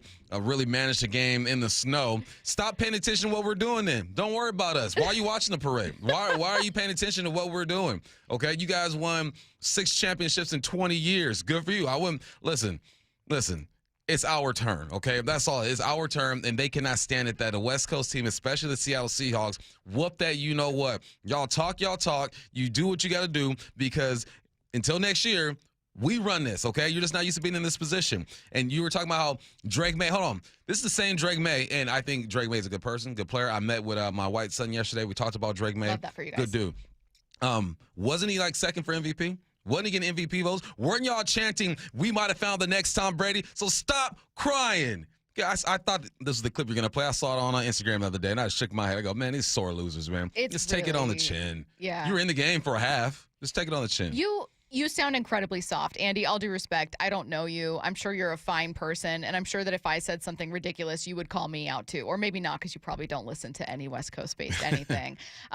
You sound real soft. I'm going to be real honest with you right now. And I know that you're better than this, Andy. I know you're better than this. You didn't get a job in sports radio from not knowing anything about sports, so certainly you should know that there's a lot of bravado when teams win Super Bowls. That's all it is. I mean, you've seen 6 of them. You should know firsthand. Exactly. And not only that, like Bump said, you don't get to praise your team and talk about how you can do this and how ignore the schedule and all that stuff, like Bump pointed out, and then claim that, like, you're not that special. You beat a bad Patriots team. Wait, what? So now they're bad? 14 wins? So now they're AFC bad? champs? How about you just let this team brag? You had players wearing a B-word mode T-shirt in the Super Bowl after Super Bowl 49. You didn't have an issue with class after that one, and you chose, out of everyone you could have chosen to ring that bell ahead of Super Bowl 60, you chose the player at the heart of one of the most heartbreaking, if not the most heartbreaking play in Seahawks history, that being the interception at the goal line, clearly by Malcolm Butler. You chose him to come back and ring your little pregame bell because it was taunting, it was trolling. It's inherent to sports. You know the game. You know the game. You know that after Super Bowl 49, Tom Brady and the Patriots were chanting LFG. What do you think that stands for? Oh, an expletive, an issue that you had with Ernest Jones saying it. Calm down, man. You do the same thing. Everyone does the same thing. Everyone does the same thing. Don't tell people how to celebrate neither. No. This is our celebration. The 12 showed up. They showed love. Ernest Jones had one of the most memorable speeches that we can remember. I just stop paying attention to us. When you guys win, I don't watch your parade. I don't listen to Tom Brady's speeches. I don't listen to WEEI. I don't pay you no attention. I say, you know what? You won that. Good for you. We're going to try again next year. Celebrate the way that you want to celebrate. Yeah. Don't worry about us. Anyways, peace and love and blessings, Andy. We wish you the best. Let's move on. Tony Clark's resignation as MLBPA president is sending shock waves through the league. ESPN's Jeff Passan explained why Clark is stepping down. When you have a players association that has been around for 50 years and its entire raison d'etre has been avoiding a salary cap, having leadership in place that is stable and solid is paramount. But last year, the FBI and the Department of Justice started an investigation into the MLBPA, and since then, questions percolated about Tony Clark's standing. The resignation, which is not official yet, but which we are told is going to be today, leaves a vacuum at the top. And whether it's directly related to that investigation by the Eastern District of New York or otherwise, what we now know is that the MLBPA does not have an executive director who had been there for a decade. Interesting timing, considering we are getting into some contentious negotiations and bargaining. Yeah, it seems interesting. You know, get up out of there during this time. What do you say? You haven't had a person hold that position for 10 years? That they haven't had, that they will not likely have someone engaging in these negotiations that's had Tony's experience. Yeah. Well, what does that mean to you? Is this part of your conspiracy corner? Didn't you guys do this earlier? Yeah, I mean, Curtis, you kind of live in the conspiracy corner. Sure. I mean, you say, I mean, I live in the real world, yeah. Right. Which is exactly. I just said that it felt, while I believe, I could absolutely buy that Tony is misusing funds and misappropriating funds. I also think that these billionaire owners would do anything they could to make negotiations a little messy. And you're definitely trying to weaken the Players Association as close to these negotiations as possible, because then they start negotiating from a place of desperation. You take away the figurehead of the Players Association, all of a sudden now there's a lot of chaos, and we're about 10 months away from the CBA expiring. So let me get to our next story here. Brady, you're going to want to stay by that X-Files music. Major League Baseball will be implementing ABS, automatic balls and strikes, this season, and that will come with a change in how we watch games. Get ready for it, because none of us are happy. The league will reportedly not allow for the strike zone box to indicate balls or strikes on each team's broadcast. Why? Exactly. Why? Because you got to protect the umpires. Because you got to protect the umpires. Because Exactly. the league doesn't want ABS systems to be taken back. So much softness in the timeline. We should get a toilet paper sponsor. It's crazy. Absolutely. Or maybe diapers. I don't know. A lot of parents out there. It's this is ridiculous. So this change has been implemented in conjunction with the ABS system that will debut at the big league level this season. The league doesn't want us questioning the ABS system, so they said, we don't want you to even see the balls and strikes outline so that you know if ABS is getting it right. That is so soft, man. Just get it right. Just to get it right. We'll never know. You know? We'll never know. It goes all the way to the top. We're sitting there guessing. I mean, we know the clear ones, right? It's the close ones that we're going to be second guessing, but, man, that's soft. Come on, guys. Next up, a big focus of the NBA recently has been cracking down on teams tanking. But is there a hidden reason behind it? Brady, you know what to do. The Washington Post, Ben Golliver, thinks the league is hearing it from their gambling partners. And now you have guys who are sitting down in the middle of games that are potentially winnable. They're not playing in the fourth quarter because, teams are potentially playing for draft positioning. I think one real key aspect to this with Utah, if you're not playing guys in the fourth quarter, how many bets is that impacting, right? We know how much the NBA has gotten in bed with gambling. Over-unders are at stake. Player props are at stake. If coaches are just willy-nilly not playing guys the entire game and they're not letting people know in advance that they plan to do that, you're going to have a lot of angry gamblers and a lot of angry gambling companies as well. So I think that was one aspect to why he really had to lay the smackdown, so to speak, at All-Star Weekend. All right, we can turn it down now, but I actually do believe this. I buy this. They want to make as much money as possible. They're in bed with a lot of gambling companies and individuals or whatnot. Yeah, I believe this. I believe this for sure. It does affect the game. You're sitting guys in the fourth quarter and you're not going out there giving your all. The Vegas isn't as right as they can be. I think Vegas hits most of the time in football, because in football, your guys are going to play 4 quarters. There are hardly any blowouts where you're sitting guys. We saw with Sam Darnold in the divisional round against 49ers, but that's rare, though. Mm-hmm. In football, guys are playing 4 quarters. In basketball, yeah, they sit them down and put ice on their knees and call it good. Ranking the biggest questions of the Seahawks offseason next. I know the paint's barely dry on the new Super Bowl champ Seahawks gear, but can you believe Mariners pitchers and catchers have already reported and spring training is underway? Holy catfish, that was fast. They know from day one of spring training, they have a chance to win the whole thing. Follow how the 2026 Mariners come together at seattlesports.com. We're the home of your American League West champion Mariners. Holy smokes. Seattle Sports. Well, the wet, chilly weather has certainly arrived. It's Mike Salk here, and if your attic and crawl space are well insulated, your home should be fine. Should feel cozy and warm without your furnace having to work overtime. But you'd be surprised to learn how many homes in Western Washington lack insulation in these spaces. It's why you call Crawl Pros. If you're feeling cold drafts or seeing that heating bill spike, now's a great time to learn if you got anything going on behind that crawl space or attic by calling Crawl Pros. They'll come out to your house just like they did to mine, do the corner-to-corner inspection. In my case, they found the problem, showed me the pictures, and then they got it all fixed. Now, if they do discover your home is under or improperly insulated, they'll show you all the utility rebates that are available to help you get the work done correctly. Like if you're a PSE customer and your home was built before 1990, you could get a rebate to cover up to 95% of the cost of the insulation job. If you're worried anything is going on in your crawl space or attic, including critters, water intrusion, mold, plumbing issues, anything, call Crawl Pros and schedule your free corner-to-corner inspection at crawlpros.com. Guys, did you know your testosterone affects everything in your system, including how you feel and perform every day? Right now, Revive Men's Health Seattle will check your testosterone for free. Knowing your T levels is the first step in understanding if you have low T. Your testosterone level impacts your energy, libido, sleep, weight, hair loss, mood, and even ED. Maintaining an appropriate T level can change your whole life. Most men start to see changes in their hormone levels in their 30s. Experience and results matter. So what are you waiting for? Get your T levels checked today by local, experienced, and trusted men's health experts. They've helped thousands of men since 2011. They're so confident they can help you, they even guarantee it. Call Revive today and schedule your free testosterone test, free exam, and free consultation.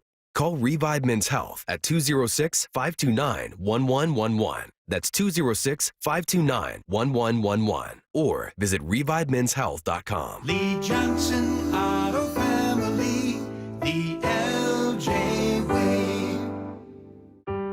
When you buy a new vehicle from Lee Johnson, you'll get a lifetime powertrain warranty included.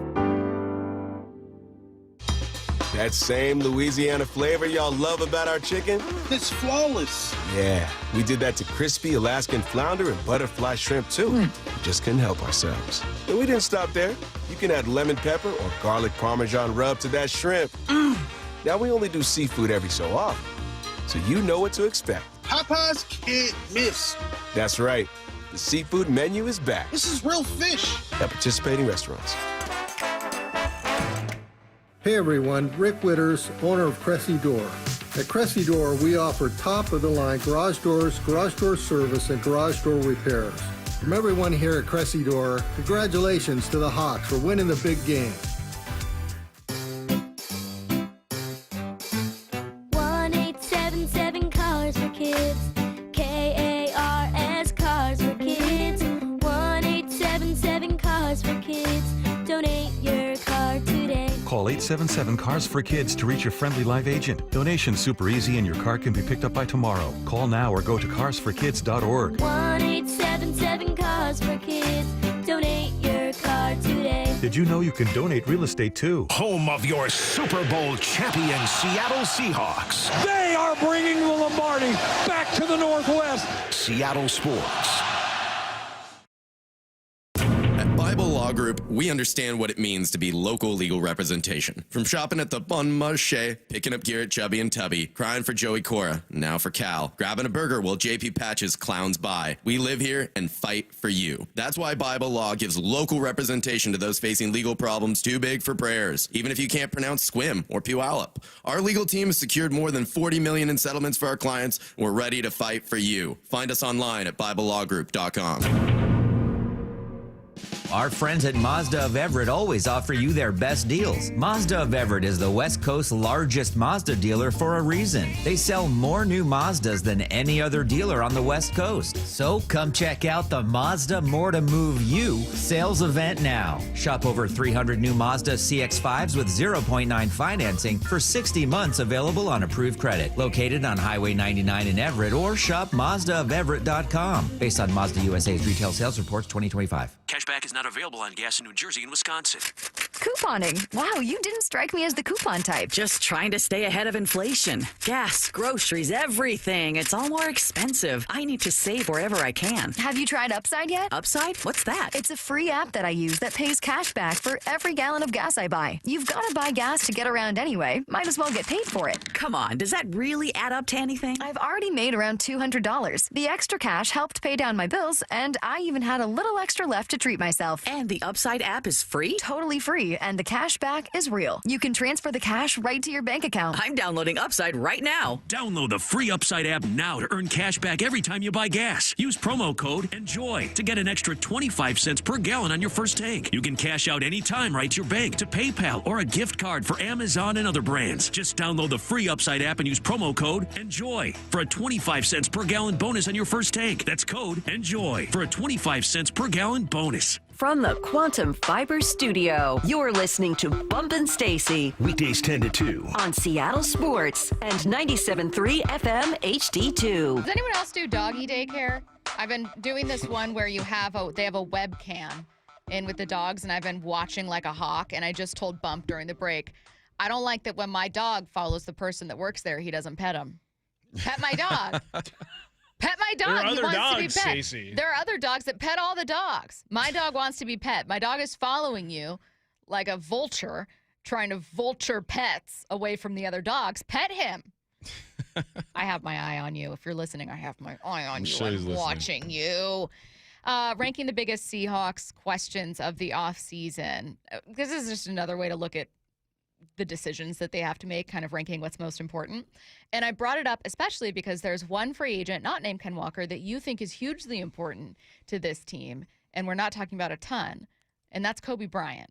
Yeah. Where would you rank the need if you have to think, okay, re-signing JSN is something you got to do, paying Ken Walker or not paying Ken Walker is something you got to do, and then you got to, if you want to, re-sign Rick Woolen, re-sign Boye Mafe. Where do you put Kobe Bryant in there? Where do I put him in there? I mean, you know that JSN's going to get done. There's no way he's walking. So we can just toss maybe that a little aside. lower. Yeah. I mean, it's important, but we just know it's going to get done. When it comes to Kobe, I think that he's probably the second most important signing to me. I think Ken Walker's important, but Kobe's going to, I think where's Spaltrak? Spaltrak has him valued at $14 million a year. That's a lot, but good for Kobe. He's earned that. But I think he's second behind Ken Walker, just because Ken Walker's so important to the run game. But I do feel like another team is going to pay Ken Walker more than what the Seahawks are willing to pay. I feel like the Hawks value Kobe Bryant a bit more than they value Ken Walker, which is weird, right? Especially after winning the Super Bowl MVP, having the postseason that he's had. He really opened up the run game. The development of the offensive line has something to do with that as well. But it's Kobe, man. Kobe allows you to stay in that too high. He allows you to stay in that base nickel, right? That's their base defense is that nickel. Mm-hmm. And he's an enforcer, man. He comes down. He's a great tackler. Has good ball skills. He's really developed into one of the better safeties in the league. So he goes K9, then he goes Kobe. I'm watching the person try to get my dog into a crate, and he's refusing to go into the crate for nap time. I agree with you that well, you've actually convinced me on it. It's not a unique opinion I had. The more you talk about Kobe, the more I realize how central he is to what they want to do. And the flexibility on the defense is pretty central to what they want to do. you also want to be able to have injuries, like backups there. Like you've leaned on Kobe so much when Imanwari or Julian have gotten hurt. So you don't necessarily prioritize extending JSN as like the number one thing they need to figure out right now. I agree with you. Nah, it's going to happen. Who do you think gets done first, Walker? I think a decision with Walker gets done first. I don't think it's guaranteed that he gets this deal, but I think that's most important because of just the run that he's had, right? And the uncertainty, because he's going to make a huge jump, right? You're not going to franchise tag him, according to Shefty. Shefty said that's not going to happen. So you want to get in front of this thing, and you want to get in front of it now. The combine is coming up.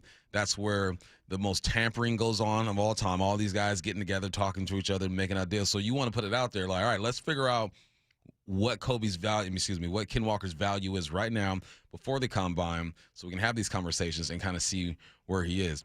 K9 is essential. He's essential to the run game, and it's also essential just to figure out what exactly you're going to do so then the domino effect can start happening. From the 509, why can't we let Kobe walk and let Ty Okada start? I want to flip this into another part of the conversation, which is there anyone where you think the gap between who Seattle has and who they would replace them with is fairly large, where you're like, look, I get it if you're like, let Boye go and I believe in Derek Hall. Like maybe you see them as somewhat interchangeable or something. But is there anyone where you go, hey, don't make the mistake of thinking this guy's easily replaceable? Yeah, Kobe. Yeah, Ty Okada's good. Don't get it twisted. He is good. He was serviceable when he was out there. But Kobe is a different level, all right? I think if Kobe were to go elsewhere, I wouldn't feel horrible with Ty Okada being a starter back there. I would love for them to bring someone else in to compete with him. But there's a reason why Kobe is the starter, right? There's the things that we don't see, too, throughout the week, his preparation and all that good stuff. Ty is good. Ty has shown that he can play in this league, but there's a difference between him and Kobe. I think that's kind of like, look, Seattle will need to make a decision at some of these spots that you're going with someone who, let's say, your Rashid Shaheed and Torrey Horton example earlier was perfect, right? Yes, there's a clear gap between Shaheed and Torrey. Torrey was a rookie this past season and is going to be a sophomore in his sophomore season, whereas Rashid Shaheed has been there, done that. It's been a couple years. However, there are going to be places where you're just going to have to make that sacrifice and make that jump down in the hope that that person develops. There are other places where I think people maybe are mistakenly thinking it won't be a drop-off that will be. And I think your example of Kobe is a perfect spot where it's like, just because we don't talk about Kobe Bryant week in and week out doesn't mean that he doesn't bring something unique and that he's not there for a reason. Kobe's just a more explosive type of safety. Ty Okada's good. He's smart. For the most part, he's going to be in the right position. But Kobe makes up for stuff. Kobe gets downhill a bit faster. He's a stronger tackler, has great ball skills, even though Ty Okada's interception was filthy on that sideline. He's just a more explosive player. You can get away with Ty Okada back there, but if you can keep Kobe, you want to keep Kobe. Kobe, J Love, and Nick Mawari, Spoon, those four together are something special. There is no MOB without Kobe Bryant back there. Yeah, I think, again, just a player that we could have had an entirely different segment called, like, players whose contributions are overlooked, or like the most important Seahawk that no one talks about, and Kobe Bryant would be right on that list. Just someone who I think people think is overlooking as a free agent conversation, and then also overlooking what a drop-off could be. No disrespect meant at all to Ty Okada. No, not at all. Ty can play. Yeah. If Kobe were to be out of here and Ty was a guy, I wouldn't feel bad about it, but Kobe's just better. Brian Fleury isn't the only reported addition to the Seahawks coaching staff. A pair of Ravens are also joining, and we've got some insight next on your home for the Super Bowl champion Seahawks, Seattle Sports, and the Seattle Sports app. I know the paint's barely dry on the new Super Bowl champ Seahawks gear, but can you believe Mariners pitchers and catchers have already reported, and spring training is underway? Holy catfish, that was fast. They know from day one of spring training, they have a chance to win the whole thing.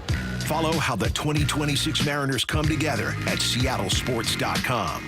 We're the home of your American League West champion Mariners. Holy smokes. Seattle Sports. Imagine finding your dream home and moving in right away. No waiting to sell your old place first. Sounds perfect, right? That's exactly what Orchard's Move First, Sell Later program lets you do. Buy your new home now and sell the old one later. Here's how it works. Orchard gives you cash so you can buy and move into your new home first, on your timeline. No waiting, no showings, no double moves. Then the Orchard experts take it from there. They handle repairs on your old home for you so you attract the right buyers. Once they're done, a local Orchard agent lists and sells your home for top dollar. Orchard's Move First program gives you the freedom to buy and move into your new home first and sell your old home later. Buy before you sell and get top dollar for your home with Orchard. Ready to find out how much your home is worth? Visit Orchard.com to get your free home valuation. That's Orchard.com. Start having fun. Caesar Sportsbook at Muckleshoot Casino Resort is your #1 place to eat, drink, watch, and have fun. Keep up with your favorite sports anywhere and everywhere on property with the mobile app. Visit MuckleshootCasino.com today. Scan the QR code and let the play begin. Muckleshoot. Whether I'm catching up with friends or family, Sea Star Restaurant and Raw Bar in Bellevue is the place. Hey, Brock Heward here, and I love Sea Star's welcoming atmosphere and polished service, which make conversations flow easily and everyone leaves impressed. It's the same quality and hospitality Sea Star and Chef John Howie have been known for decades.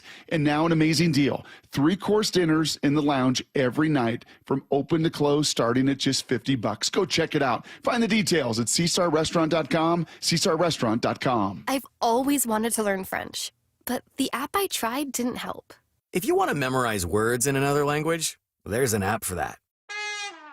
But if you want to really learn another language, there's Babbel. Babbel was designed by over 200 language learning experts to be the most effective way to learn another language. With other language learning apps, I was just playing games. I wasn't really learning. Babbel's different. Every time I open the app, I can choose to work on my writing, speaking, or listening. And it saves my mistakes for me to review, so I'm constantly improving. Babbel feels like it was created intentionally by people who really know what you need to learn another language. Before Babbel, I thought I just wasn't good with languages. But now I'm speaking French. Tout ça, c'est grâce à Babbel. Want to really learn another language? Save up to 50% on your Babbel subscription when you sign up at Babbel.com. That's Babbel.com to save up to 50%. Babbel.com. Finding great candidates to hire can be like, well, trying to find a needle in a haystack. Sure, you can post your job to some job board, but then all you can do is hope the right person comes along, which is why you should try ZipRecruiter for free at ZipRecruiter.com/radio. ZipRecruiter doesn't depend on candidates finding you. It finds them for you. Its powerful technology identifies people with the right experience and actively invites them to apply to your job. You get qualified candidates fast. So while other companies might deliver a lot of hay, ZipRecruiter finds you what you're looking for.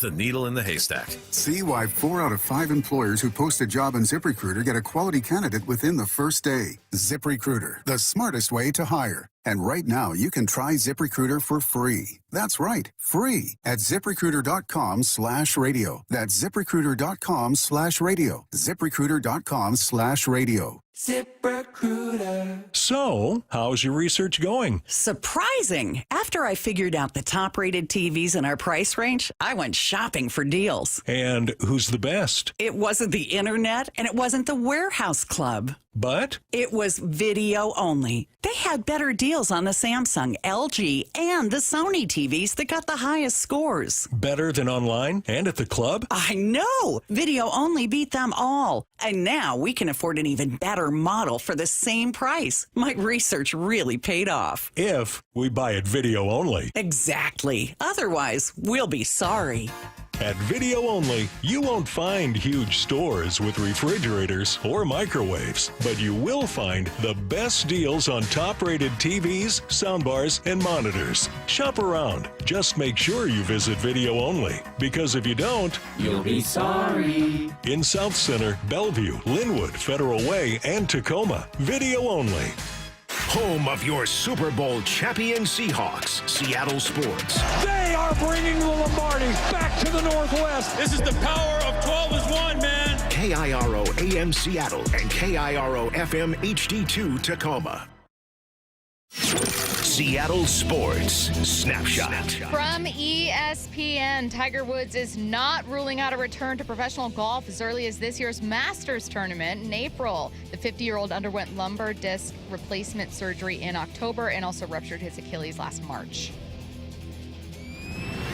Snapshot, brought to you by Miller Lite. When it's game time, it's Miller time. From the Quantum Fiber Studio, this is Bump and Stacy on Seattle Sports. Streaming through the Seattle Sports app and at seattlesports.com. Now, here are your hosts, Michael Bumpus and Stacy Ross. Here we go now. I don't appreciate that G. Scott walked in here just as I was looking at the doggy daycare webcam. I feel like I'm a walking stereotype bump, and I don't like it. The thing about stereotypes is a lot of them are true, though. I'm not. So no, I'm you're not turning into that. I don't like share food with Lukey, nothing like that. I just, I'm a little nervous. I feel like a new parent. Like I dropped him off at doggy daycare, and I just wanted to make sure that he got the snacks that I paid for. I just wanted to make sure that the person that's walking around, if they pet one dog, then you need to pet all the dogs. It's fair. You need to make it fair. My dog, he's innocent. He's a sweet little baby, and he just. I think that you're only watching a snippet of what's going on in there, and I guarantee you that handler has showed your dog some attention. Well, I didn't see it. So this is how, you know what I'm realizing? This is how the crazy parents are at like kids sports that are like, hey, make sure you're giving my kid attention too. Okay. He needs individualized training as well. That's me right now. Brian Fleury isn't the only reported addition to the Seahawks coaching staff. Again, the 49ers tight end coach and run game coordinator reportedly hired on to replace Clint Kubiak, as offensive coordinator. There's also been a pair of Ravens joining the staff. Seattle's reportedly adding former Ravens defensive coordinator Zach Orr and offensive assistant Daniel Stern. Both hirings were reported before Fleury was hired as OC. So Daniel Stern was reportedly added to the staff, or that report came out on Friday. And then Orr also reportedly being added. I remember, Bump, when McDonald was first hired on, the Ravens were just in the AFC Championship game, and people were like, oh, why isn't he bringing more pieces of the staff? And at the time, you're like, well, it's hard to take guys away from a Super Bowl team. Kubiak's not taking the whole staff when he goes to Vegas. He's bringing like one guy, maybe two guys. It's cool to see the Ravens coaching staff joining his staff here in Seattle. Yeah, familiarity, right? Someone who can teach your philosophy. So good pickup. All right, let's find out more about both with Qadry Ismail, Ravens pre- and post-game host and former NFL wide receiver, joining us right now on the Emerald Queen Casino Sportsbook hotline. Qadry, how's it going? Well, it's going well. The offseason has had its many faces of change, so here we go. I know. It's list season and also just lots of moving pieces season. I wanted to start by asking about Ravens defensive coordinator Zach Orr, who's reportedly joining this staff. I think a lot of people, when McDonald came here, wanted to see more Ravens pieces, whether it was free agents or coaches follow him. And we're initially, it sounds silly now, Qadry, but we're initially like almost worried that they didn't, like they were wondering what that meant. So it's cool to see Zach join this coaching staff. What can you tell us about Orr? Yeah, I think the thing that sticks out to me from a Zach Orr aspect, his journey from a player into the realm of coaching, and then how quickly he has ascended into the ranks of an upper tier coach. Obviously last year he was a defensive coordinator, tasked with, taking over a spot that Mike McDonald had, and Mike set the bar extremely high. Wasn't able to match those expectations. Didn't really have quite the defensive season that he wanted, and there's a lot of factors that kind of go into that. But I think overall, the respect that he has from his players, and obviously the criticism that he took from the fan base, and most of it, rightly so. You got to own up to some of the things that had went on. But I think what you also know is that he is a strong-minded football coach that can have a lot of good ideas to help bolster a linebacking core that I think is one of the best in football. When he took over at the D.C. spot over there in Baltimore, did he try to mimic exactly what Mike McDonald did, or did he kind of make it his own? No, I think everybody has their own flavor, especially when it comes to the Ravens defense. You would have guys like a Mike Macdonald who, it took him a minute to kind of figure out his style of defense. I know Wink Martindale was a big influence on him and some of the blitz concepts that he had. But, Mike is Mike. And then I think for Zach, what he had, in other words, Nnamdi Madubuike was unable to play the entire season. And because of an early season injury, he definitely missed a opportunity to have a strong defensive front.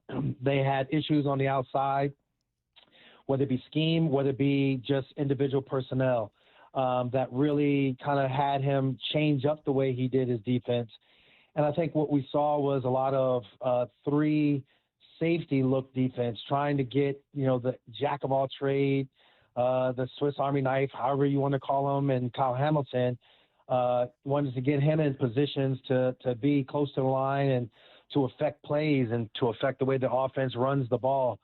So I think that is where he had to kind of grow himself. But I think even the year before where I really saw it happen, where they were trying to kind of solidify their identity. And I thought that when he was sitting there in the Texans game on Christmas Day and they needed a stop, and Ardarius Washington comes up with a huge fourth down turnover, that's where I was like, okay, cool. You could see the energy and the excitement and the scheming of Zach Orr's defense really come into its own. I just wish it would have been a little bit more consistent. Knowing what you know, I know that I do want to ask you about Daniel Stern, but knowing what you know about Mike Macdonald, does it surprise you at all that he's been able to find success relatively quickly here in Seattle? Well, I think it doesn't surprise me. No, it surprises me in that it's just not the typical way you go about it when you look at the entirety of the league. Mm-hmm. Usually new coaches, it takes them a minute. Usually the general manager, when he's, turning over a roster, he doesn't hit on that many positions. But I think with Snyder and what Macdonald did collectively, they hit it. They hit it well. It was a perfect opportunity, perfect storm, however you want to call it. But, to the victors go the spoils. What they did and in the division that they were in, the toughness of trying to get out of that division, the way in which the playoffs kind of set itself up. And it would have been interesting to see if Denver would have been able to overcome the weather of their own home game, but they weren't able to. The Patriots were, but Seattle obviously taking advantage of what was just an offensive line that couldn't handle the onslaught of the defense. And I think a young quarterback in Drake May that as much as he was MVP caliber and as much as he did his thing, he just wasn't able to just overcome. And that relenting defense was quite remarkable. Mike Macdonald said he never really planned to be a head coach. It kind of just happened as he progressed throughout his career.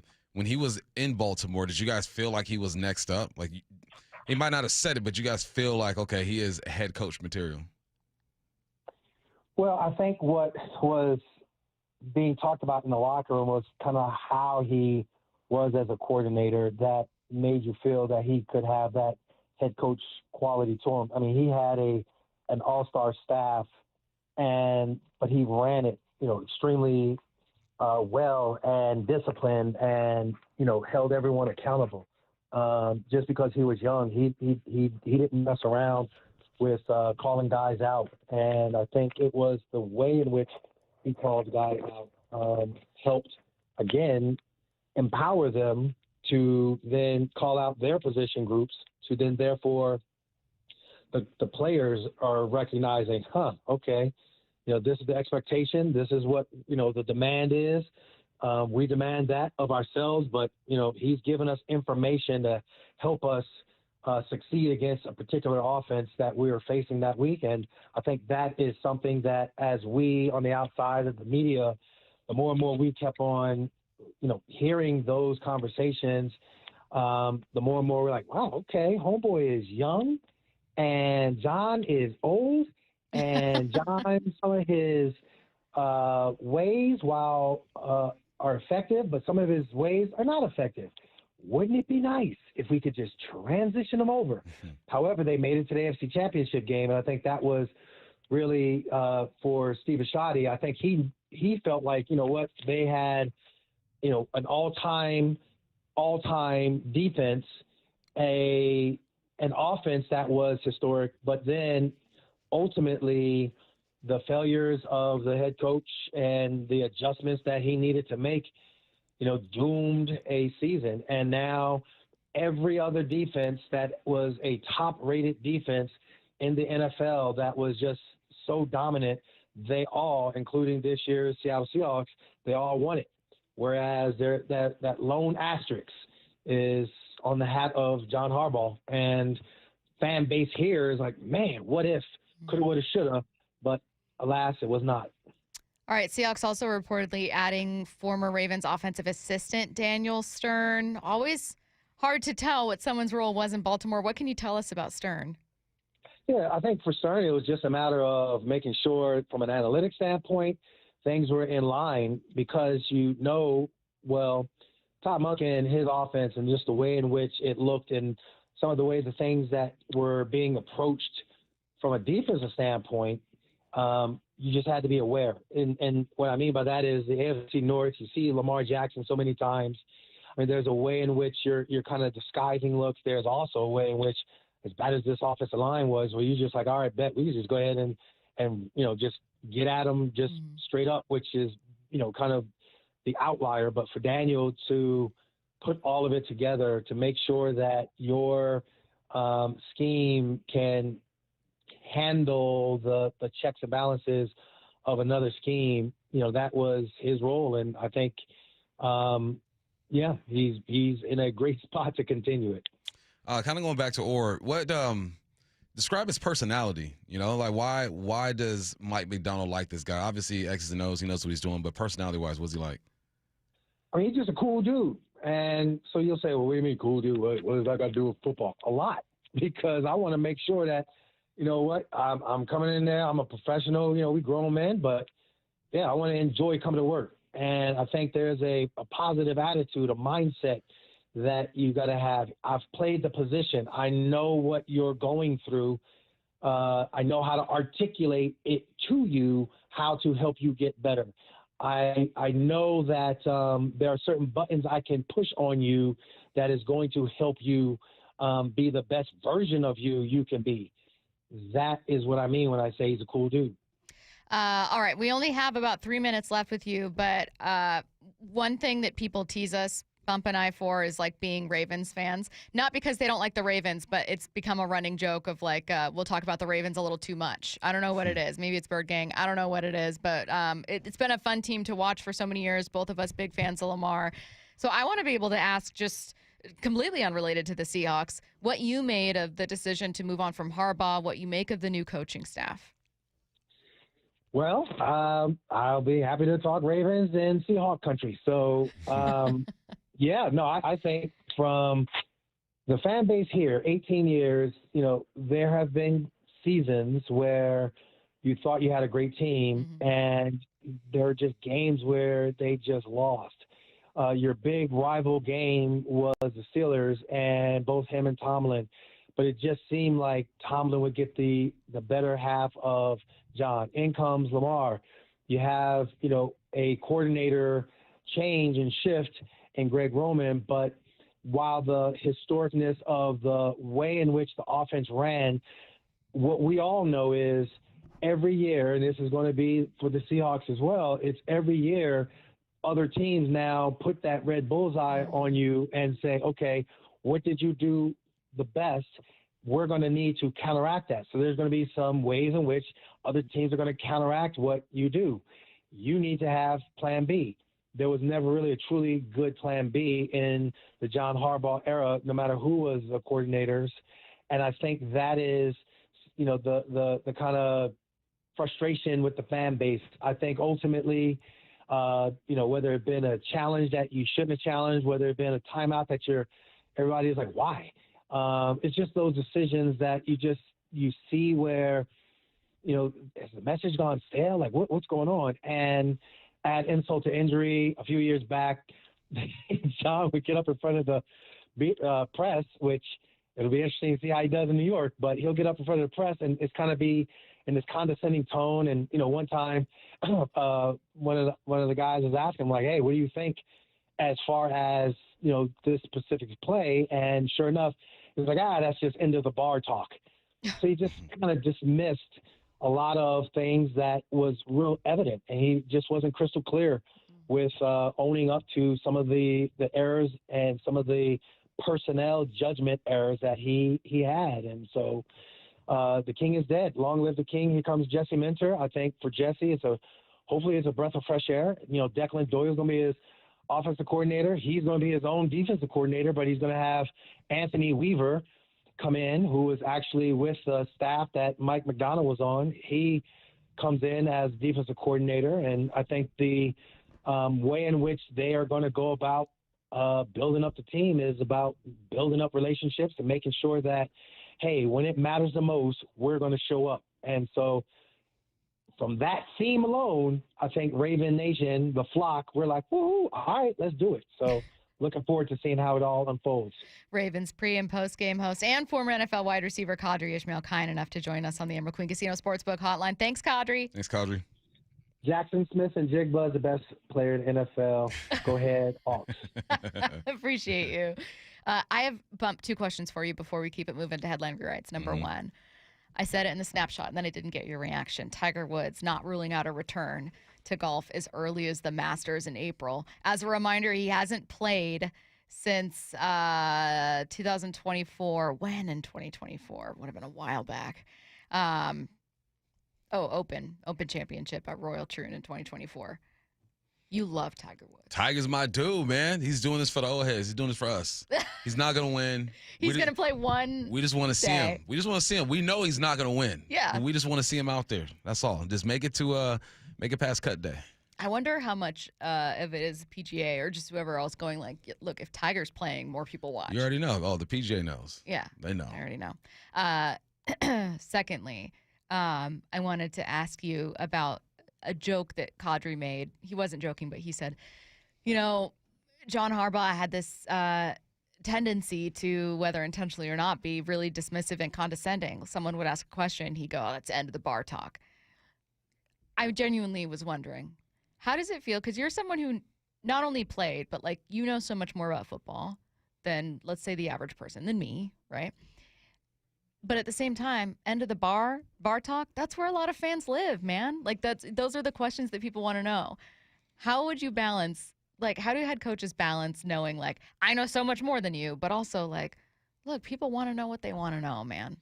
How do they balance it? I don't know. Yeah. I think it's kind of like when whatever your expertise is and you're talking to someone about it and you let them put their 2 cents in. Yeah. And you recognize and you hear them. But in your head, nah, that ain't right. Yeah. But you don't want to belittle anybody or make them feel silly. So you receive it, but it doesn't mean you believe in what they're saying. You just kind of nod your head and say, all right, well, I see it this way, or I think of it this way. Yeah. I mean, that's the polite way to do it. But there's also ways to be like, man, shut your mouth. You know what I'm talking about. Good luck doing that in New York. Yeah. Mm-hmm. It's not like Baltimore is the easiest market on the planet, but New York's a different level. Media markets where I would never want to be a player, top of the list, New York. Right at the top of the list. Doesn't matter who you are. They'd boo Aaron Judge if he made them mad enough. Let's get to headline rewrites. Headline rewrites. We must make headlines. The real story behind the headlines in today's news. Powered by Bay Alarm Security Services. With Bump and Stacy. Headline number 1, NBA Commissioner Adam Silver says the league will make decisions on expansion during an upcoming league meeting in March. Here is how that sounded. We won't be voting at the March meeting, but we will likely come out of those meetings ready, prepared to take a next step in terms of potentially talking to interested parties. No, it doesn't have to be a 2-team expansion. Frankly, it doesn't have to be any number of teams. I think that the logical next move would be to say, all right, we've had those discussions internally. We've made decisions about cities to focus on and what the opportunity is, and now we got to go out into the marketplace. And I think that's probably the most important step, to find out who is potentially interested in owning a franchise in particular cities. What's the value of that franchise? There's some work to do in terms of potential conference realignment. Well, a whole lot about nothing. What's the real headline? It doesn't have to be a 2-team expansion, but I'll tell you what one of them better be. I couldn't believe that. It doesn't have to be a 2-team expansion. Sure. If you expand to only Vegas, and I can absolutely see why you do that with sports betting being what it is, with the biggest market being what it is. If you do not expand to Seattle, I hope that people genuinely start protesting. That's the scary part, is that Vegas is so attractive, right? Because you know that For all the wrong reasons. it's a destination. People going to travel. All the games are going to be full or sold out. Granted, they would be here too. Yeah. But it's just the allure of Vegas. You're already in bed with gambling and all that. It just makes sense for them to go there, but also makes sense for them to come here to Seattle. I don't like the it doesn't have to be a 2-team. That's like saying, hey, Seattle, just in case. I warned y'all. You might not get a team. It might just be Vegas. Eventually, they'll come back. It's just a matter of when. And when they do come back, I'm going to remember some of these numbers on the text line. Text line be going crazy over NBA. Like, F the NBA. We're never getting a team. It's going to happen eventually. I just don't know when. I mean, I can understand the feeling of worrying it won't happen eventually. There are times I have let myself think, will the NBA expand internationally before they bring a team to Seattle? I've let myself wonder that. Yeah, isn't that insane to think? I think that part of it is, it's twofold. One, I do think that there's a stubbornness on the part of the NBA not wanting to right a wrong. And there's this weird kind of like elephant in the room that it refuses to acknowledge that it ever did anything wrong with allowing Seattle to be relocated. Excuse me. Secondly, I think that there are owners that make expansion difficult, and because they are purely motivated by profit, they may be more enamored by the idea of an international team somehow bringing in more money or that just benefiting them in a different way. So it doesn't behoove any of the owners to expand to Seattle in no way does that help them. If anything, it makes it trickier for them to, use Seattle as a bargaining chip when they're threatening to relocate. Yeah, for sure. I hate it. Headline rewrites. Headline number 2, the Seahawks are losing offensive assistants Andrew Janocko and Rick Dennison to Clint Kubiak's staff in Las Vegas. Janocko becoming their OC. What's the real headline? What's next? Is Vegas going to want our old quarterback too? Yeah, tried that. Been there, done that. These dudes, but this is what happens. And Janocko and Dennison coached together in Minnesota. They're connected to Kubiak in Minnesota. Janocko goes off and coaches with the Bears for a bit, then comes back, connects with Kubiak to the Saints. This is just what happens in the NFL, in any sport, right? You bring your buddies with you, and that's exactly what Kubiak is doing. And he should. Good for him. We knew this was going to go down. So Janocko's getting an opportunity to call some plays under the leadership of Kubiak. It just makes sense. If you just look at Janocko's career, like he's pretty much been wherever Kubiak has been. So why stop now, especially after getting a promotion? Headline rewrites. Headline 3, MLB Players Association President Tony Clark is stepping down amid an investigation into alleged financial improprieties with the Players Union. What's the real headline? Looks like months before a labor dispute, MLB owners were already engaging. Yeah. The implication being that some information about this might have been leaked, maybe, or pushed out there. I don't know. Hey, just saying. This is you in Curtis's corner right here. This is a Curtis conspiracy corner. Yeah. He lives here. He lives here. He's great at it. Born here. you two merely adopted it. I've been here the whole time. No, I mean it is very interesting timing that this happens less than a year before what we consider to be probably the nastiest baseball negotiation we're going to have since the '94 strike. Yeah, I think that it's my gut tells me that this was is dirty. This is dirty. Yeah, but not untrue, but dirty. Is there a radio-friendly conspiracy theory that you guys actually believe in? Where you're like, that's not even a conspiracy. Like, I actually believe in that. Oh. Sasquatch. He lives. Well, that was cool right as the music dropped out. I was like, wow. That was cool timing. I realized that it was better to just let it sit with silence. He doesn't live. Yes, he does. No, he doesn't. Yeah, he lives. Curtis? I think Stevie Wonder can see.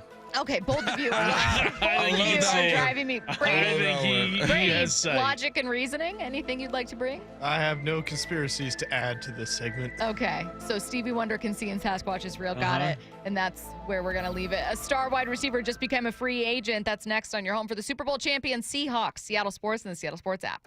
I know the paint's barely dry on the new Super Bowl champ Seahawks gear, but can you believe Mariners pitchers and catchers have already reported and spring training is underway? Holy catfish, that was fast. They know from day one of spring training, they have a chance to win the whole thing.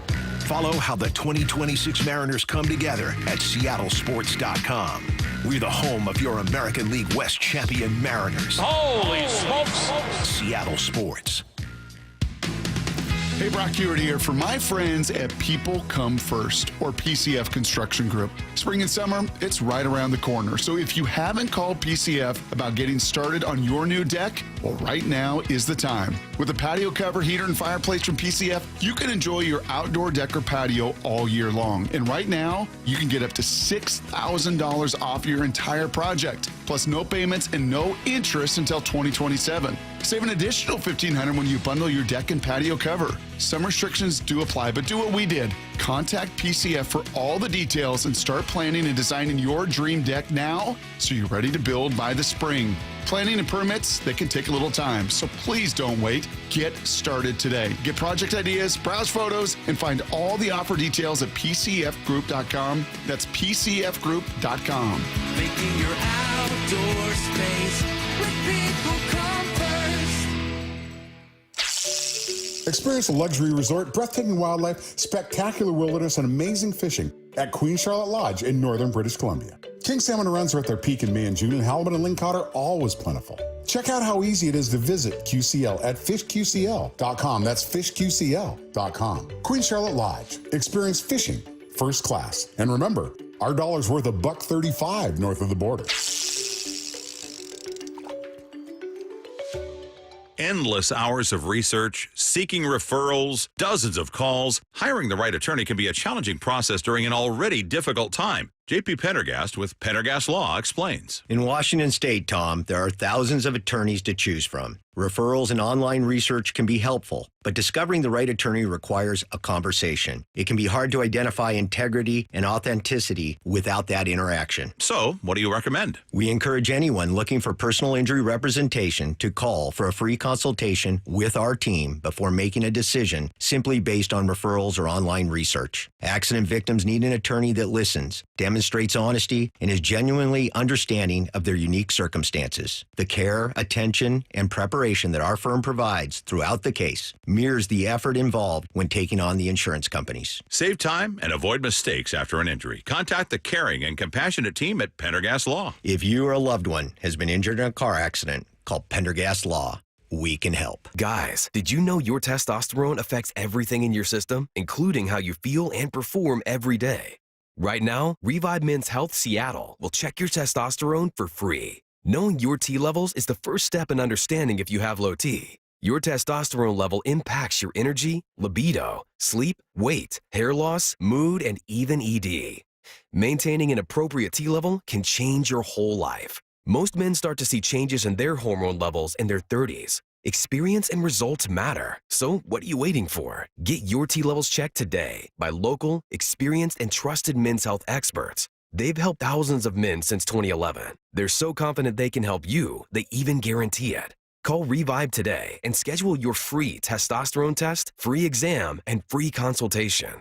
Call Revive Men's Health at 206-529-1111. That's 206-529-1111. Or visit ReviveMen'sHealth.com. The celebration continues. We never wavered, man. We believed in each other. We loved each other. On the home of your Super Bowl champion Seahawks, Seattle Sports.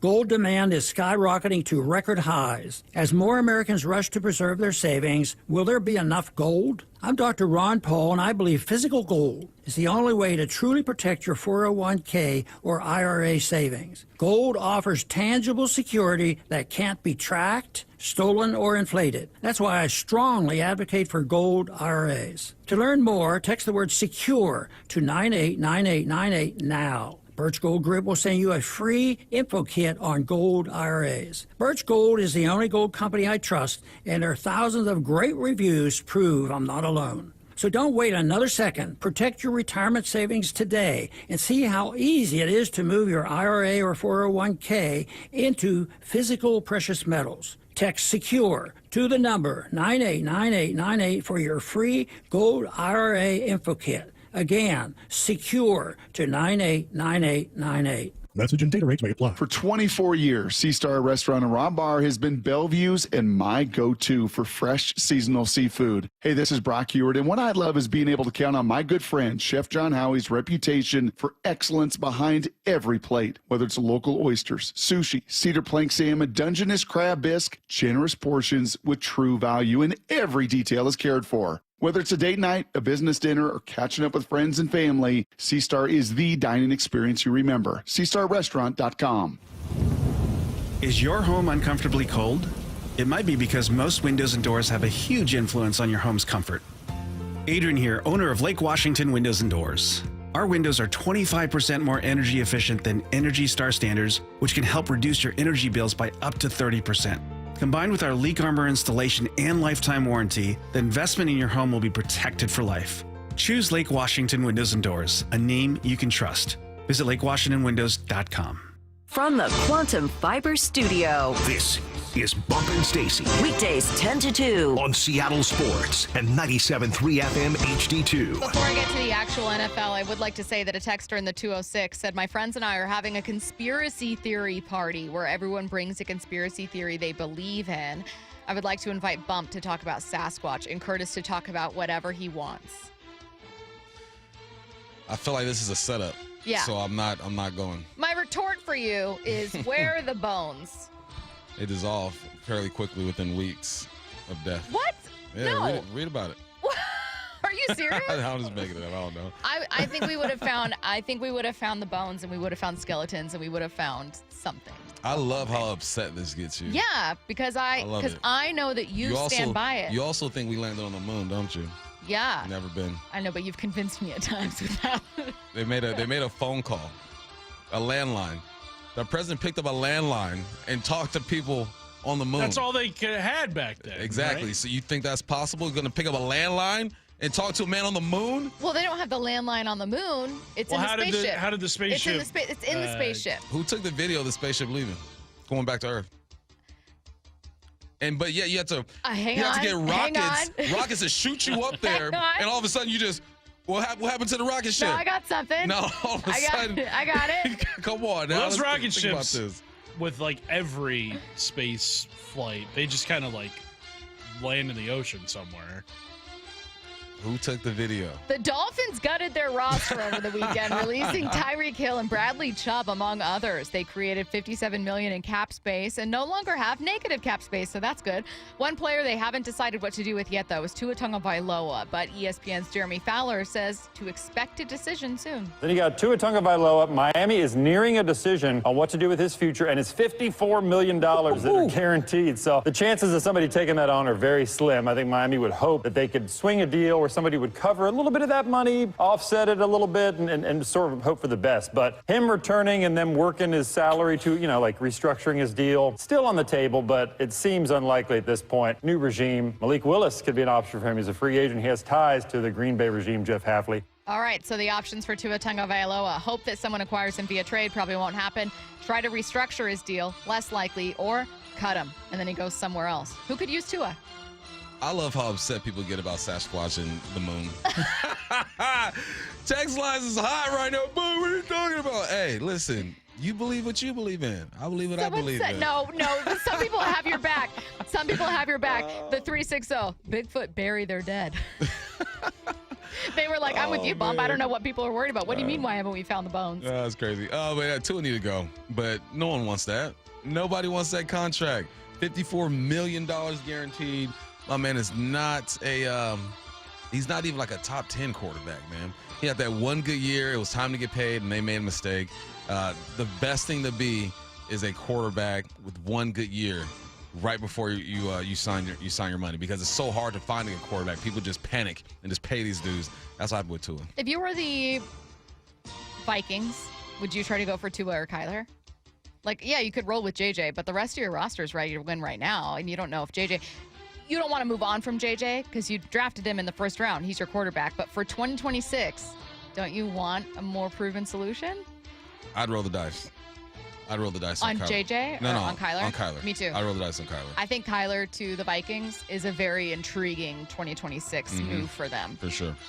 Maybe trying to go get Daniel Jones again. I don't know if he comes back to you, if he becomes a free agent or hits free agency, but your roster is ready to win, except for at the most important position. Yeah, you got to find someone. You don't need a all-pro. You just need a solid quarterback. Run the offense. We learned that here in Seattle. Speaking of quarterbacks, God, who was it? I think it was Curtis. You correct me if you know. Someone was saying in a video that went semi-viral yesterday that Sam Darnold winning a championship with Seattle proved the quarterback isn't the most important position, because at the most important position, they had not the best player. And I want to have a whole segment about this at some point. Yeah. Because I was like, I don't agree. Like, Sam Darnold being not the best quarterback does not mean he's bad at his job or that he didn't have a monumentally important role on that team. Yeah, I heard, was it Richard Jefferson saying that quarterback is not the most important position in sports. He said that a two-way player in the NBA is the most important position in sports because you affect offense and defense. He made like some valid points. Sure. But then I commented under, I was like, let me see if I can get a reaction out of this dude. I commented under, I was like, well, a quarterback can lose you a game, right, without playing defense. That's how important it is, because he can lose you a game. Mm-hmm. So, yeah, maybe an NBA player can affect the game more, but if your position is so vital that you don't have to play defense and still lose that game, that tells you how important it is. That's a really good way to look at it. It's like not necessarily what someone can do to lift you to a win, but like how impactful is someone's role, is that player's role on the team in hurting you? Like if you don't have the answer there. If you're J.J. McCarthy, Minnesota's a playoff team with a better quarterback than J.J. McCarthy. Yeah. Anyways, back to the Dolphins. Tyreek Hill now a free agent. Where should he go next? Stephen A. Smith says the former All-Pro, should only consider signing with one of three teams. If there is a way for him to get back to playing with a quarterback the likes of Patrick Mahomes, he should do it. It should be one or two targets. You know what I'm saying? Or one or three. It should be Kansas City, Buffalo, or Baltimore.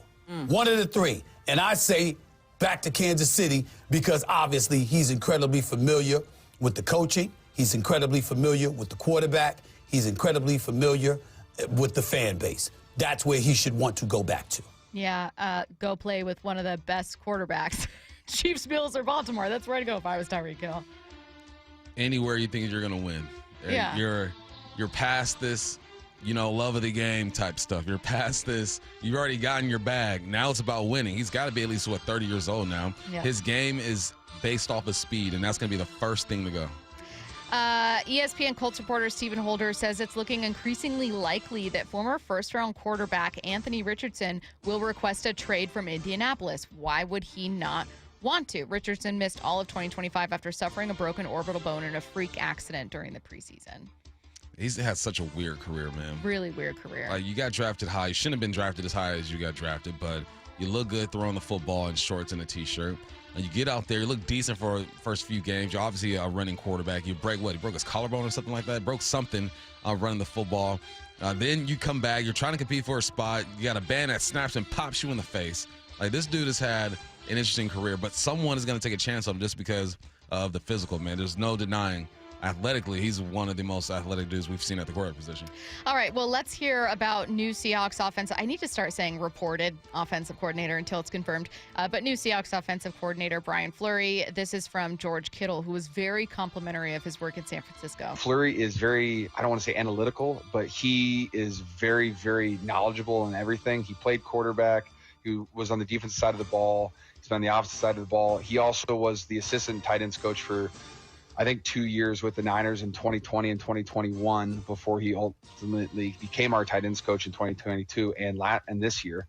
And so he saw the Embo side of it, and he has done a good job of pulling things from Embo and reemphasizing them, while also what I respect about Fleury is he's made the tight end room his own as well, and how we watch film and how we do stuff. Glowing praise from George Kittle on his former coach. Yeah, I mean, when you have one of the best in the game, give me that praise. That's a good start. And again, being affiliated with Shanahan for 7 years and learn that offense, I'm optimistic. Wondering whether or not Cooper Kupp's going to be here in 2026? Looks like we have an answer. That's next on your home for the Super Bowl champion Seahawks, Seattle Sports, and the Seattle Sports app. I know the paint's barely dry on the new Super Bowl champ Seahawks gear, but can you believe Mariners pitchers and catchers have already reported and spring training is underway? Holy catfish, that was fast. They know from day one of spring training, they have a chance to win the whole thing. Follow how the 2026 Mariners come together at seattlesports.com. We're the home of your American League West champion Mariners. Holy smokes. Seattle Sports. Hey, it's Mike Salk here. The championship trophy is back in Seattle where it belongs. The big game is in the rear view, and the next big moment is going to be baseball's opening day. Well, why don't you make a commitment right now to look and feel your very best by then? People all over the Northwest could lose 20, 30, 40, maybe 50 pounds just by the start of baseball season. And it starts by calling Eastside Weight Loss Clinic. A 15-minute phone call is all it takes to get started. I did this program. I lost 10 pounds in the first week. I lost about 35 pounds in just 8 weeks. Here's what I didn't have to do. Fight for space in a crowded gym with all those New Year's resolutioners. No pills, no injections, no fake bland box meals or anything like that. Just real food that you buy at the grocery store with delicious recipes, great coaching, support, and accountability. Do it for yourself this year. Call Eastside Weight Loss Clinic or go to eastsideweightlossclinic.com. Dr. Ryan Coogan, D.C. Results may vary. My name is Whitney Allen, and I'm a widow. My husband, Ryan, died. We never thought we'd ever have to use life insurance, but the unexpected happened. With Ethos, signing up was fast and 100% online. You can get a quote in seconds, apply in minutes, and get same-day coverage. No medical exams, and you can get up to $3 million worth of coverage. I'm grateful we were prepared. Get your free quote at ethos.com/game. That's ethos.com/game. Paid spokesperson. Time spent on application may vary. Online health questions required. We expect our information in real time. US Med carries continuous glucose monitors, which provide real-time readings of blood glucose levels. US Med is an approved provider for Medicare and over 500 private insurers. So call 888-665-0696 today for a free insurance and Medicare benefits check as easy as... That's 888-665-0696. Matt Coker here with West Coast Men's Health. In the past 5 years, we've seen thousands of men at our clinics. Most guys tell us the same story, that in their early 50s, it's not that they couldn't function, they just needed help. They started taking Viagra, and it worked great at first. But after a few years, it stopped working. The problem is that their arteries had become more restricted since they started taking it, because Viagra does not unclog arteries. Here at West Coast Men's Health, we use acoustic wave therapy to target the real problem. We break down plaque and clear up the arteries so blood can flow like it did in your 20s. This restores function. And guys, listen to this. You won't have to take a pill anymore. So if this sounds like you, give West Coast Men's Health a call today and see how we can help. With clinics in Redmond and Tacoma, call 206-519-6541. That's 206-519-6541. 206-519-6541. Online at westcoastmenshealth.com. Experience a luxury resort, breathtaking wildlife, spectacular wilderness, and amazing fishing at Queen Charlotte Lodge in northern British Columbia. King salmon runs are at their peak in May and June, and halibut and lingcod are always plentiful. Check out how easy it is to visit QCL at fishqcl.com. That's fishqcl.com. Queen Charlotte Lodge. Experience fishing first class. And remember, our dollar's worth $1.35 north of the border. Advanced Hair Restoration, the simple one-day hair loss solution that's guaranteed to regrow your own natural hair. AdvancedHair.com. AdvancedHair.com. At Les Schwab, we've been changing the tire game for more than 70 years. We design our own exclusive tires to give you more tires made for the roads you drive, less compromise. All backed by America's best tire warranty included in every tire we sell. It's more unbeatable tire warranty, less charging you extra, like the other guys. It's all about you getting more from less. Stop by or book an appointment at leschwab.com.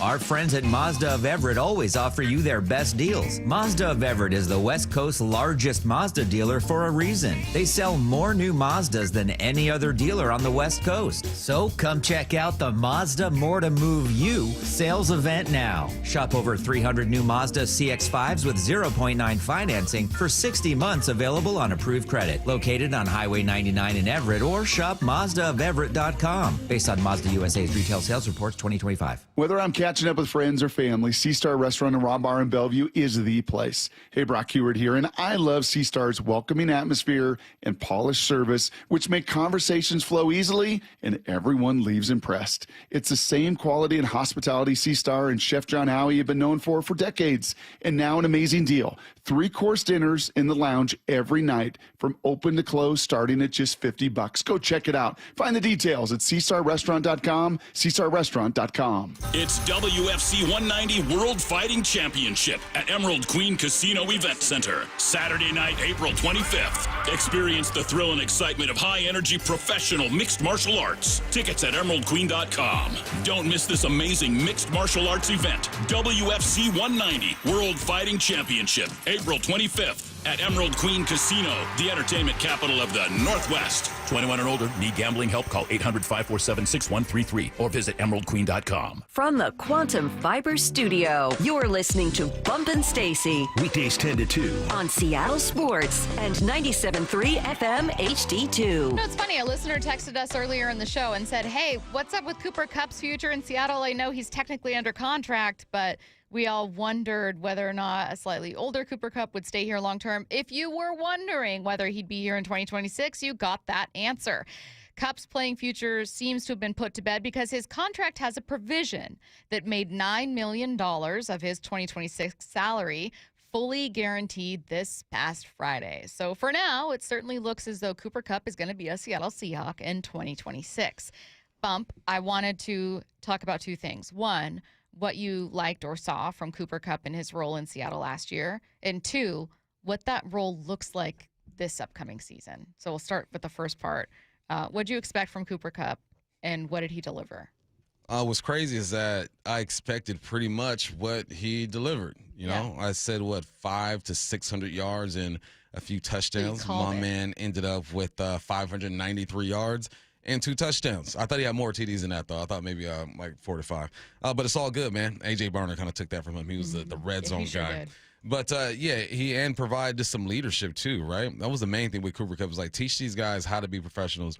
There's a clip of JSN hugging Cooper Kupp after the Super Bowl. He goes, man, couldn't have done it without you. Learned so much for you. Just, giving the OG some love. So he delivered on what I was expecting, man. Number 2 receiver, 593, 47 receptions, and 2 touchdowns. What was your second part? What it looks like next year. I think it all depends on Horton, I think. Yeah. Horton and Rashid. I think that if Horton is available and develops the way I think, he'll probably be the number 2 receiver.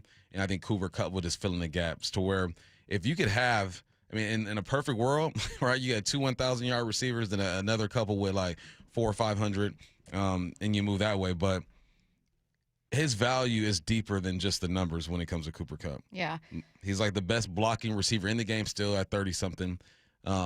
And just the way that he plays the game and his approach, I think, is necessary to for these young guys to really like mimic and see it go to work. Do you think people can overlook the value of having someone here for leadership and culture just as much as production, right? Like, I ask because I think there are some people going, God, you're going to have so many contract decisions to make with the Seahawks. Mm-hmm. Why even spend money on a guy that's not going to really be your true wide receiver too? Like, you can't just spend someone to be or spend money on someone to be like a camp counselor kind of guy. Right. I think Cooper Kupp can have an even better year, honestly. I think he can, as far as catching percentage, let me do the math real quick with that, and his touchdowns. I think that he can go up. He was at 67% catching, right? He should be around 70, 75%. There are a few passes he dropped or that he just didn't come down with that you expect him to come up with. So I think if there's anything, the catching percentage can go up and touchdowns can go up. I know you liked his run blocking a lot. I don't know. Best in the game. I don't know how that's impacted by being another year older, but I wouldn't think it's like a cliff-like drop-off. No, because he understands. You know, we were talking to who we talking to from Fort Matt Maiocco. He talked about how Fleury's going to work on the angles and hand placement, all that stuff. That's all blocking is. I mean, there's no reason for a guy my size, 5'11", $195, to be able to block a defensive end that's 6'4", 300 or 200-something pounds. Only reason is angles and leverage, right? And he understands that. There's a science when it comes to blocking, especially guys that are bigger than you. So, no, I don't think there's going to be a drop-off there at all. From the 949, Coop is a football genius. He chips on guys on the sly, sells plays, and it works. He's going to help JSN and Horton get even better, too. You know what's funny? He's a football genius, but he ran the wrong route on AJ's touchdown. So I love funny. that. I love that because it just shows you that, look, things happen. Yeah. And in the middle of his route, he realized he was running the wrong route, but this is where his genius comes in. He's so smart. He realized, okay, I just can't go to that space right there. I'm going to go all the way over here. Yeah. A young guy would panic and maybe stop or just continue on. Yep. He's like, this ain't right. I don't know what's right, but I'm not taking anybody over there to AJ. I felt like the best part about it was also him saying, I know AJ probably doesn't realize this. And then they interviewed AJ. He was like, I heard my part of the play, and I was like, bet. Yep. That's a where young player. Exactly. Whereas an older player's like, now, yeah, I'm hearing just my part of the play, but I also kind of know what this play should look like. Yeah. And I'm realizing there's no way both of us are supposed to be right here. Nah, it's the spacing. For him to feel that and process that on the fly lets you know how slow the game is for him. Yeah, I think it's fair to wonder what this role looks like, whether it's diminished. There was already questions about the age of both Kupp and DeMarcus Lawrence entering this season. Both ended up being instrumental for this team in very different ways. I understand why those questions are still there. It's not like they got younger. Mm-hmm. But I think that there's so much youth with this team that, yeah, spending a little more money than other teams would on a veteran, this team and this coaching staff clearly feels like is worth it. Yeah. And you're actually the first person I've even heard say, like, well, why can't those numbers be higher next year? Like, there's a world where Cooper Kupp has a touchdown and another 50 yards in the playoffs. You know what I mean? There were some misses there by Sam, some tough ones in the Super Bowl. I don't know. He came up big for you when it mattered most in your playoff stretch, and especially on some of those big third downs. Like, you went from turning the ball over the most at the quarterback spot in the NFL to being the only Super Bowl champion to go through a playoff run and not turn the football over at all.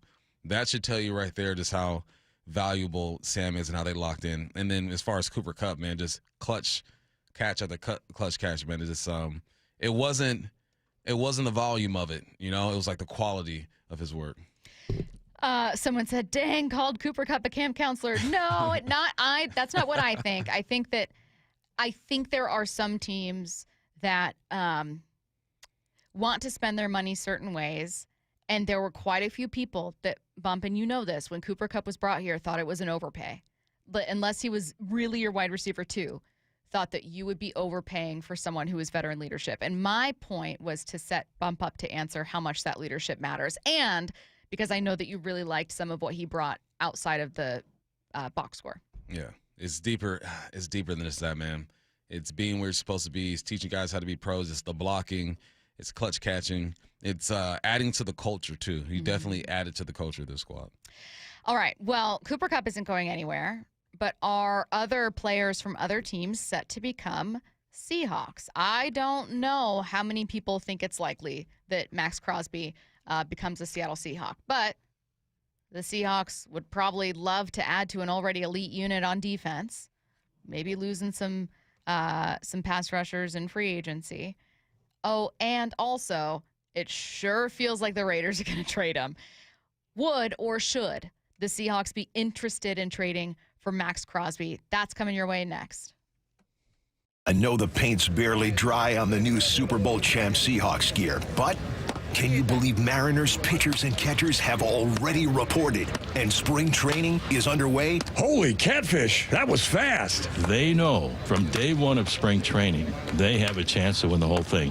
Follow how the 2026 Mariners come together at seattlesports.com. We're the home of your American League West champion Mariners. Holy smokes! Seattle Sports.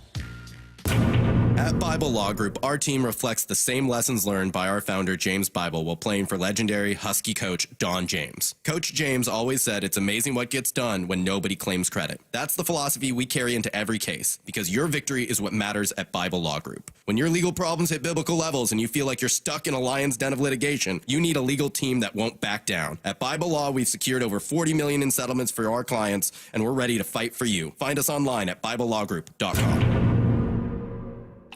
What is that sound? Ugh, that sounds like a plumbing sound. Luckily, there's a company that fixes all the plumbing sounds across Puget Sound. That's All Sound Plumbing. Puget Sound's plumbing experts. Have a sound? Visit allsoundplumbing.com. If you actually are the person that will take care of them after the fact, if you actually will be there for them, if you will pick up your phone, then they come back to you.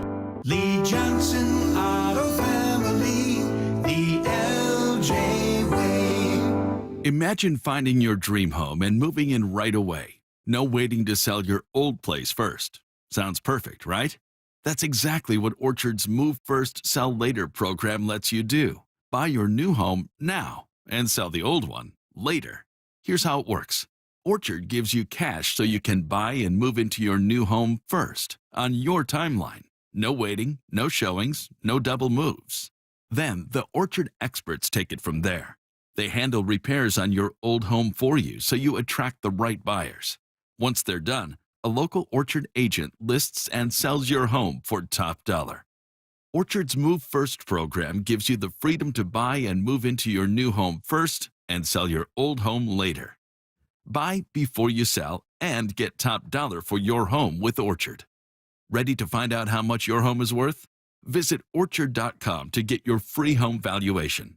That's Orchard.com. This is a special alert to all Americans who own a vehicle with less than 200,000 miles with an auto warranty about to expire or with no warranty coverage at all. Due to a decline in the economy, CarShield is announcing a low-cost month-to-month vehicle protection plan that is now available to the public to save any driver out-of-pocket expenses on future auto repairs. Call now to find out how you can pay almost nothing for covered auto repairs. Yes, you heard that correctly. Pay almost nothing for covered auto repairs. An open phone line has been established for all drivers to call for a free quick quote. Call 800-292-4541 now. Drivers who are covered will not have to pay for covered repairs again. This protection plan is at an all-time low. Additionally, drivers who activate this vehicle protection today will also receive free roadside assistance, free towing, and car rental options at no additional cost. Call us for your free quick quote today. 800-292-4541. That's 800-292-4541. What do you have to lose? Call 800-292-4541. Again, 800-292-4541. Why'd I go to the doctor?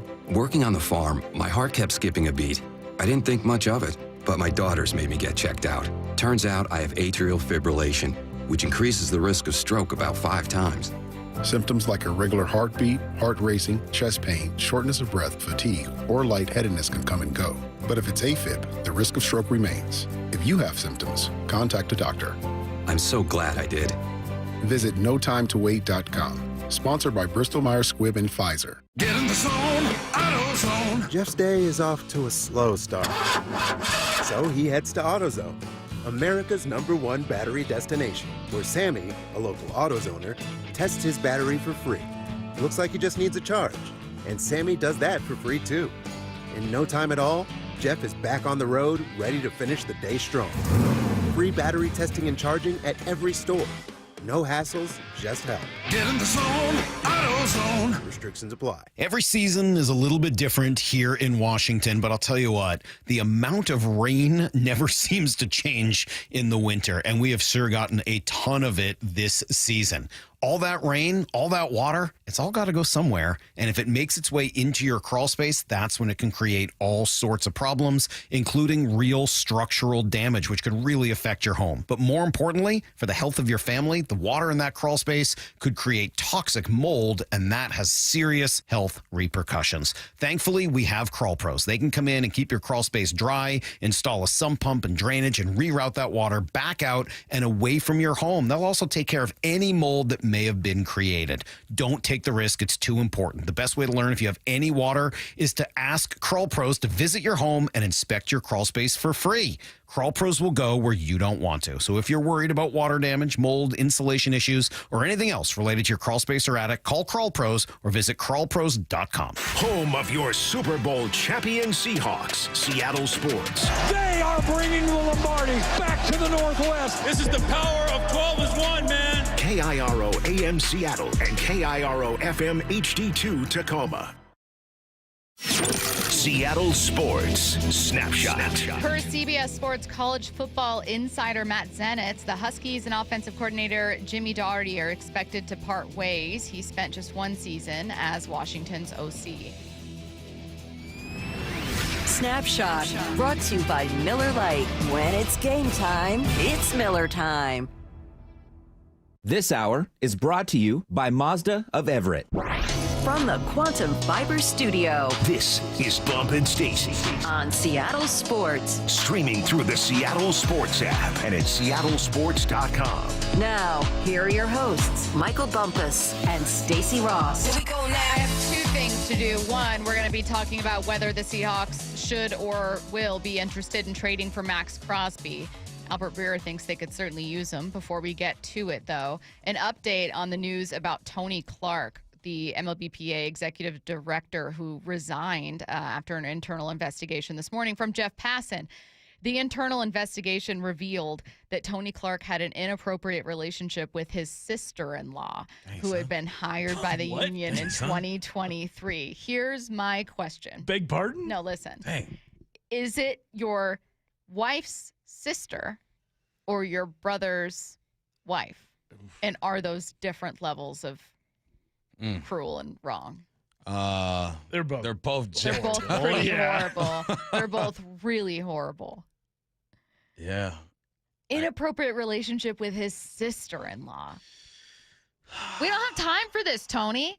We're trying to prevent a I got so lockout many here. questions. I'm like, man, how'd you get caught up? They caught you at Pan Express? Like, what happened, dude? I don't know. I need to know more. I need to know more, too. I need to know way more. I need to know how they got caught. I need to know if it's his wife's sister or his brother's wife. I need to know.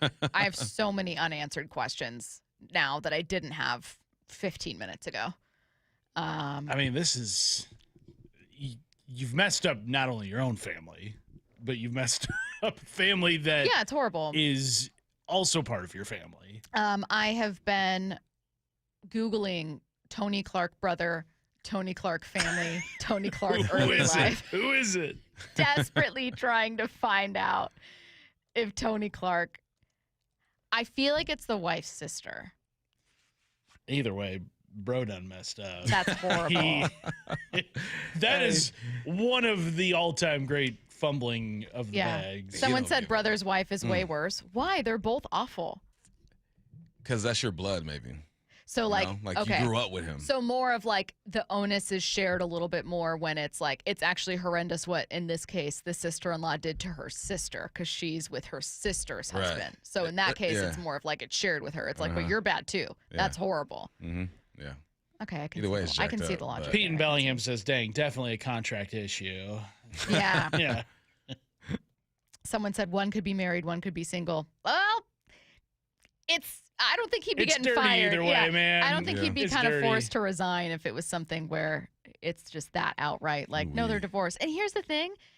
Let's say that they were divorced. You don't think it's a little weird if you were to get with your sister-in-law after that? I think that's weird. I think that's weird. Yeah. Apologies to families out there who have that kind of intermingling, but mine doesn't. I don't think most do. I don't think those too. Someone said, so adultery, not an owner conspiracy. No, Kevin It can and still Callie. be both. Yeah. It can be both. So Kevin and Callie, I want to actually respond to this. I think that I said that I would absolutely believe if Tony Clark had done something. I also think my conspiracy theory was that MLB owners, either one, a group of them, whatever, have zero interest in the players' union successfully taking much from these negotiations. And it benefits them that there is not clear leadership in charge or experienced leadership in charge. So it's almost like, maybe if you know of wrongdoings to try to help bring them to the surface. That's a conspiracy theory. It's nothing that's true. It's just something that I found to be believable. Could be a 2-for-1, Yeah. We got him. But by no means was I saying Tony didn't do it. Nah. Just that it behooves ownership that we all know That's Tony like the did third it. time you've used that I word can't stop today. using it. I love that word. Behooves. I don't entirely know what it means. It feels good to say. It just sounds good. Someone said, your search history is so tainted now. Yeah, I'm not in a bad way. It's just a lot of Tony Clark sibling searching. Now that sounds weird. I'm going to keep it moving. Would or should the Seahawks be interested in trading for Maxx Crosby? I know that sounds silly. We're talking about a defense that was elite, that just put on one of the most dominant performances ever in a Super Bowl. Why would they give up anything to add to a group that's already great? But take a listen to Albert Breer. I think over a quarter of the league has already sort of sniffed around the possibility of could we make a trade for Maxx Crosby? I do think there are teams out there, including the two that were in the Super Bowl, that would have an interest in looking and bringing in Maxx Crosby. The idea of adding Maxx Crosby would obviously be enticing to a lot of teams, and the Raiders could bring back a big haul.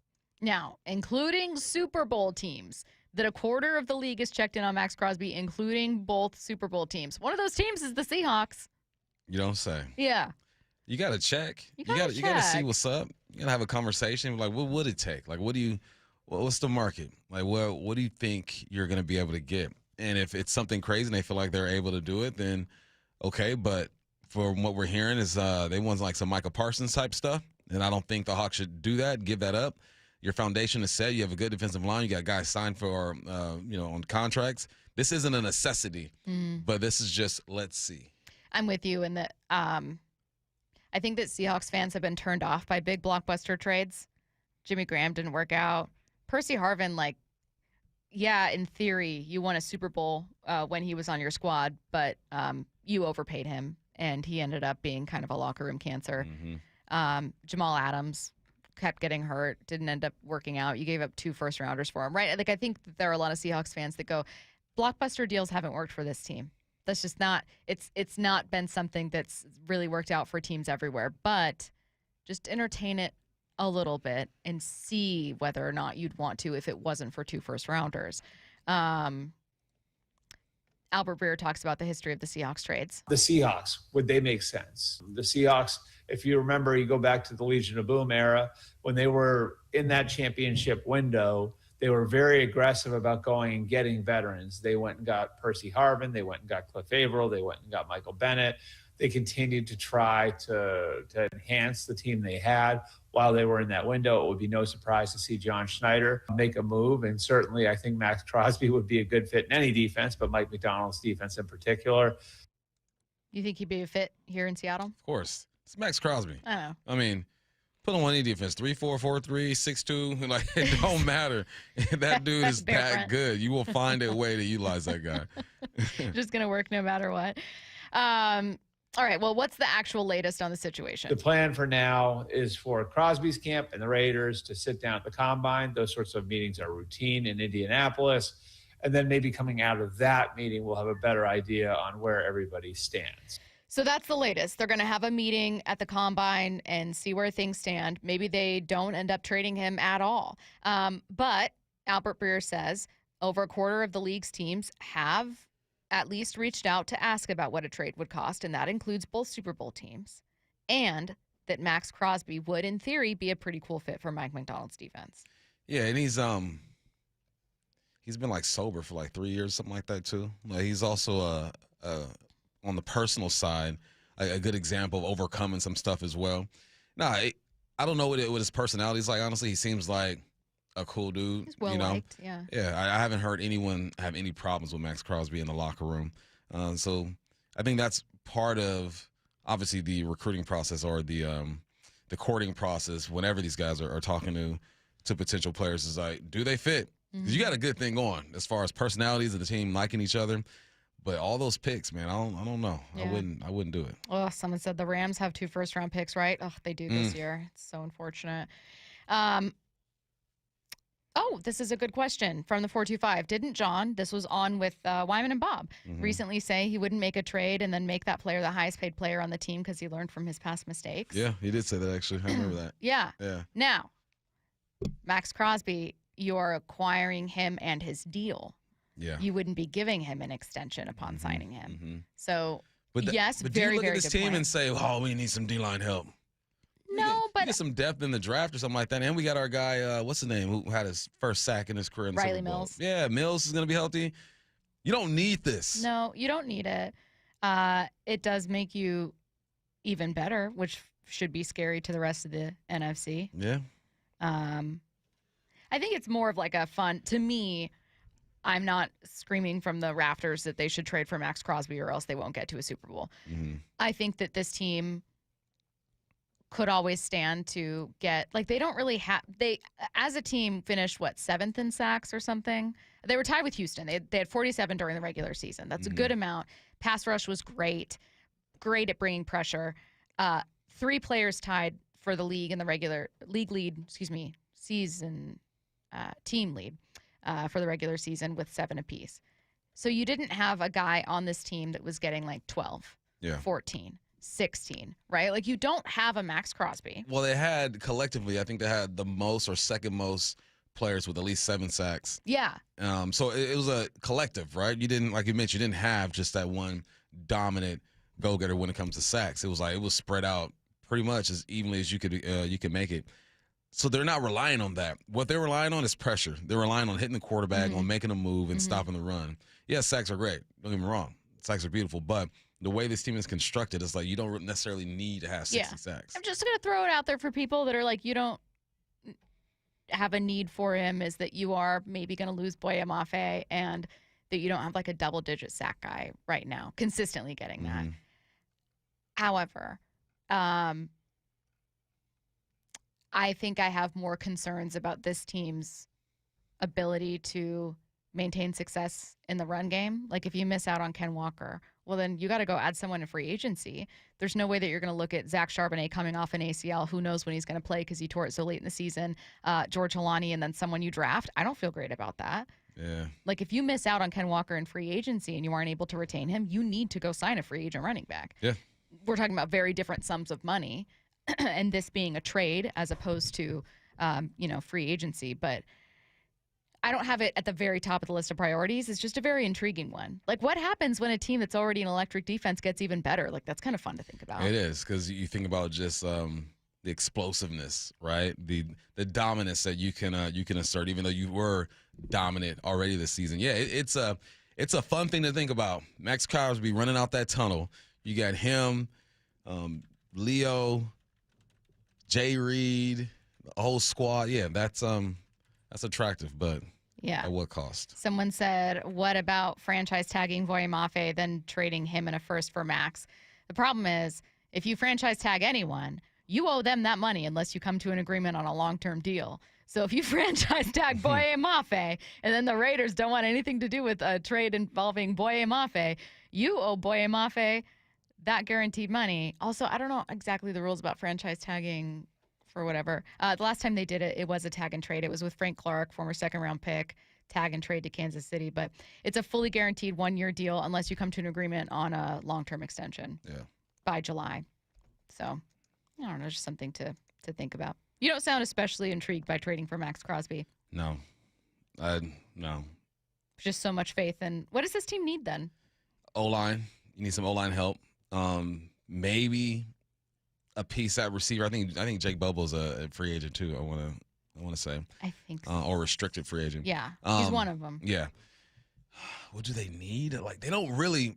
I'm not looking at any positions and saying, oh, man, if we don't get better here, I don't know. I think that you're always trying to get better. I think that you can use some depth at the O-line position. I think maybe use some depth at the linebacker spot too. It was really just Ernest, Drake, and Tyrese Knight. Chaz Surratt was in there on the depth chart as well. He's more of a special teams type of guy. There's no position where I'm looking at it and saying we need depth there. Maybe running back. You're going to draft a running back probably late. I like this group coming out. But really just O-line. Just O-line help. Keep getting better there. Yeah, I agree with you there. I wouldn't mind seeing them add some stiffer competition at right guard. I like having lots of very good linemen and no superstars, says Joe in Bellevue. If your one superstar player gets injured and then you're done, like what happened in Detroit. Yeah, but Detroit, that's because Aiden Hutchinson is their best pass rusher, and they had a lot of injuries, not because they're paying Aiden Hutchinson, who I believe did he get extended or is he still on a small deal? Either way, they had quite a few injuries on defense, and also Aiden is that good. Mm-hmm. So Seattle isn't built in exactly the same way. No. I don't know, man. I think that we tend to romanticize the idea of plug and play, next man up, lots of small pieces. And look, I don't want to pay a superstar. That's not fun. But you're a better team with superstar players. When the opportunity's there, sometimes it's fun to potentially add that guy. Yeah, here's the thing, too. It's like you add Maxx Crosby. He adds to this foundation. Like you already have some depth. We'll see what happened with Boye Mafe, if they re-sign him or not. But you already got some pieces, right? Some guys who can come in and fill in on that D-line. We saw Peely do it. Mike Morris has been in and out there as well. There's some depth spots. But it's just, man, at what cost? Man, are you willing to go the Rams route? And it worked out for the Rams. They got themselves a Super Bowl, but you already got yourself one without having to do that. Yeah. Like you have an approach to this thing that has been proven to work so far. But again, I'm like the Seahawks can do no wrong to me right now. Whatever you decide to do, right. I will support you blindly 100% because you brought this city a championship. Someone said you can always take the tag off, but not if they sign it. Look, I would not franchise tag someone unless you were fairly certain that you were comfortable paying them that on a franchise tag or extending them. Yeah. Because if they sign that tender, you can't take the tag off. But also, it's just not something I would do. Mm-hmm. But look at me. I'm no football. I'm not an NFL GM. Let's get to 4-down territory. Could be. Thank you. This is 4-down territory.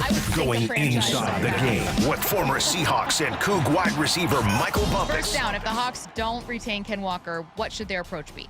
Well, there's two ways they can go about this. You go look at free agency. You got guys like Najee Harris, Austin Eckler, Etienne, Javonte Williams, Dowdle. That name always messes with my mind when I read that name. Chubb, Breece Hall. You got J.K. Dobbins. You got Gainwell, Homer. Remember Travis Homer, man? He's still in the league. Aww, 7 years he's been in the league now? Mm-hmm. Dang, Do you feel time older? flies, I feel man. really old when I see stuff like that. I feel old as heck. Someone called Jaron Reed, one of the players, Mike Morris, called him Unk, and I turned into dust and floated away. That's wild. Pacheco, Algier. Like there's a way that you can kind of try to fill that void. Breece Hall's probably not the way to go. It's going to cost so much money. So you can go that route, or you can hit the draft. I really like this draft class when it comes to running backs. Jeremiah Love out of Notre Dame, your boy Jonah Coleman out of UW. You got my favorite, one of my favorites, I think, who could be available if they're ready for running back is Devon Claiborne out of Wake Forest. I'm over there with Jake Dickert, go Cougs. Actually texted him the other day, man. He's doing good over there, Wake Forest. I think you go draft, though. I think you go draft, and I think you roll the dice.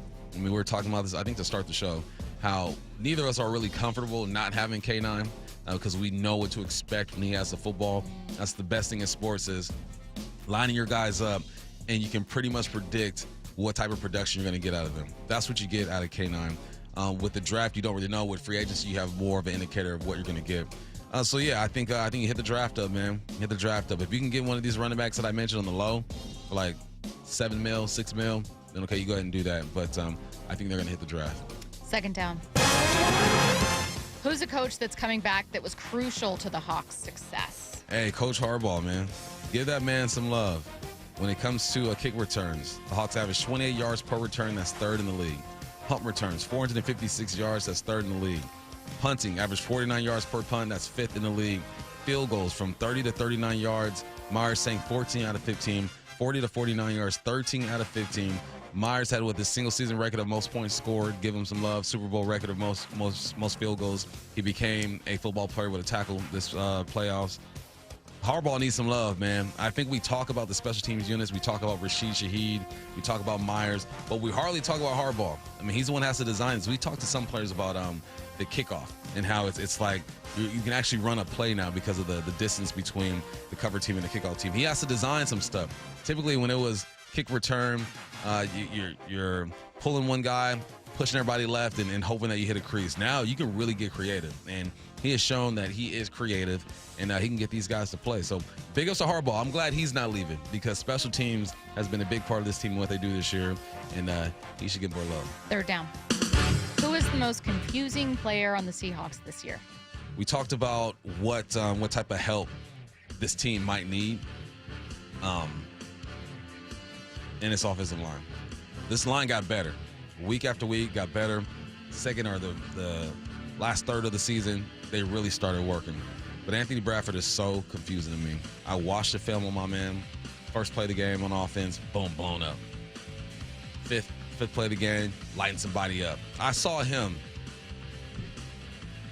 double team, get to the second level, and then get a third guy. I'm like, that's the Anthony Bradford we need. And then I saw one play, misses his block. I was like, I know this is going to be downhill. Runs into the running back, and Sam gets sacked. You know what I mean? It's just, he's so up and down. If he can just find a sweet spot in the middle where he can operate, who knows? But I think that there's enough talent and size there that they are going to keep him around and try to develop him. And I think that's what you should do, but I also think that you got to bring in some competition.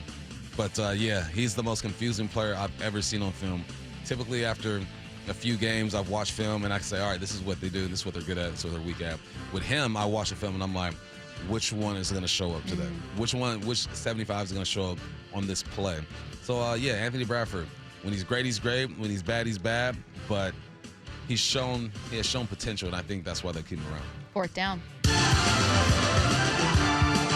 We were joined earlier in the show by NBC Sports Bay Area's Matt Maiocco. Anything stand out from that conversation?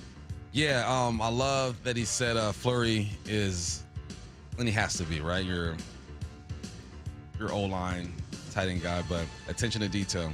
And I think that's important. Obviously, in anything, attention to detail is important. But he understands how to create angles. He's a tight ends guy. A tight end coach is probably one of the more versatile coaches in the game, just like the actual tight ends are, because you help in the run game. You run routes in the pass game. You're attached to the line of scrimmage. You could be in the slot. They can move you outside. If you coach tight ends, you have to know every part of football. And I like that. He has not called any games. I understand the concerns there, but he has spent 7 seasons under Shanahan. I'm excited to see what he does, man. 7 years in a system, you know that system in and out. You know it. You've been on the headset listening to Shanahan and how he communicates and his thought process in situations, first and long, third and short, in the red zone, backed up, all the things that you need to have prepared when you are an offensive coordinator. So I love that he is a tight ends guy. Like I mentioned, you got to be versatile. And 7 years in that offense was awesome. Let's get back to the Maxx Crosby trade conversation. Albert Breer reported that both Super Bowl teams, in addition to about a quarter of the league, are interested in a trade for Crosby and have at the very least reached out to the Raiders to see what an asking price would be. He also said that a trade isn't necessarily imminent because both sides are hopefully going to talk at the combine and maybe they can figure something out. But look, when you're on the outside looking in, what you see is a team with a number 1 overall pick who's going to go get their quarterback, who has a brand new head coach and a new coordinator, and they're in rebuild mode. That's not where a 29, soon-to-be 30-year-old edge rusher is right now. Yeah. He needs to be in win-now mode. Yep. So a trade makes sense. But can they ask for the 2 first-round picks that the Packers gave up for Micah Parsons when Micah Parsons is 3 years younger than Maxx Crosby I don't think you can. I don't think you can either. You can ask for 1. You can ask for 1 and some change. One and a 2. You know what I mean? Like there's going to be a 1 in there somewhere. Threes. You know, 2 3s. You know, there's going to be a 1 in there somewhere. But I think that some teams will balk at the asking price. Maxx Crosby is electric. He's amazing. But for a player who is very close to 30, even though he could still have some of his best production, look at Myles Garrett, right? Who just had He's 30? He turned 30 and just had a defensive player of the year record-breaking season. Here's the real Is he 30? thing. Didn't he Here's just the turn thing. 30? Why wasn't Myles Garrett in Italy supporting his girl, though? He should have been there. Well, maybe, He was, I thought. Was he? Yeah. I thought I heard the commentators talking about he wasn't there. I'm pretty sure he was there for at least the first run. He better have touched down in Italy at some point. Just turned 30, excuse me. But people were like, this is going to be his age 30 season, his December birthday. And, oh, my God, what's going to happen? And then he ends up being amazing. So he's an alien, though. Yeah, that's true. He's related to Sasquatch. But Maxx Crosby, no matter where if he's in Vegas, if he's somewhere else, there's no reason that in magically turning 30, he's suddenly going to become the worst player this year. Again, win now mode for Maxx Crosby. The Seahawks are in why not win now mode, get back to a Super Bowl. Someone said, you guys are tripping. That defensive end / outside linebacker depth is going to fall off quickly with the free agents you have. Sure. You're still not. You're just, yeah. It's a lot, and I'm thinking about the future. Okay, that's fair. Hype Train coming your way next on your home for the Super Bowl champions, Seahawks, Seattle Sports, and the Seattle Sports app. I know the paint's barely dry on the new Super Bowl champ Seahawks gear, but can you believe Mariners pitchers and catchers have already reported and spring training is underway? Holy catfish, that was fast. They know from day one of spring training, they have a chance to win the whole thing. Follow how the 2026 Mariners come together at seattlesports.com. We're the home of your American League West champion Mariners. Holy smokes. Seattle Sports. Well, the wet, chilly weather has certainly arrived. It's Mike Salk here, and if your attic and crawl space are well insulated, your home should be fine. Should feel cozy and warm without your furnace having to work overtime. But you'd be surprised to learn how many homes in Western Washington lack insulation in these spaces. It's why you call Crawl Pros. If you're feeling cold drafts or seeing that heating bill spike, now's a great time to learn if you got anything going on behind that crawl space or attic by calling Crawl Pros. They'll come out to your house just like they did to mine, do the corner-to-corner inspection. In my case, they found the problem, showed me the pictures, and then they got it all fixed. Now, if they do discover your home is under or improperly insulated, they'll show you all the utility rebates that are available to help you get the work done correctly. Like if you're a PSE customer and your home was built before 1990, you could get a rebate to cover up to 95% of the cost of the insulation job. If you're worried anything is going on in your crawl space or attic, including critters, water intrusion, mold, plumbing issues, anything, call Crawl Pros and schedule your free corner-to-corner inspection at crawlpros.com. This is for all you guys on Viagra. ED pills are no longer needed. The brutal side effects like 4-hour headaches, blurred vision, and that flush feeling can all be put behind you with our treatment. Here at West Coast Men's Health, we have a better approach to ED. Acoustic wave therapy creates blood flow circulation by safely removing the plaque in your arteries and restoring function naturally. Guys, let me be clear. Pills will never fix your problem. Our equipment is the latest technology, and our medical staff is the best in the industry. So give West Coast Men's Health a call today. Speak with our clinic manager. Ask him any question you like, how it works, the science behind it, and even the cost. If you suffer from ED or Peyronie's disease, give West Coast Men's Health a call today. It's not just about better health. It's about a better life. With clinics in Redmond and Tacoma, call 206-519-6541. That's 206-519-6541. Online at westcoastmenshealth.com. Trust is everything. Earning it takes years. Losing it takes 5 seconds. Lee Johnson Auto Family.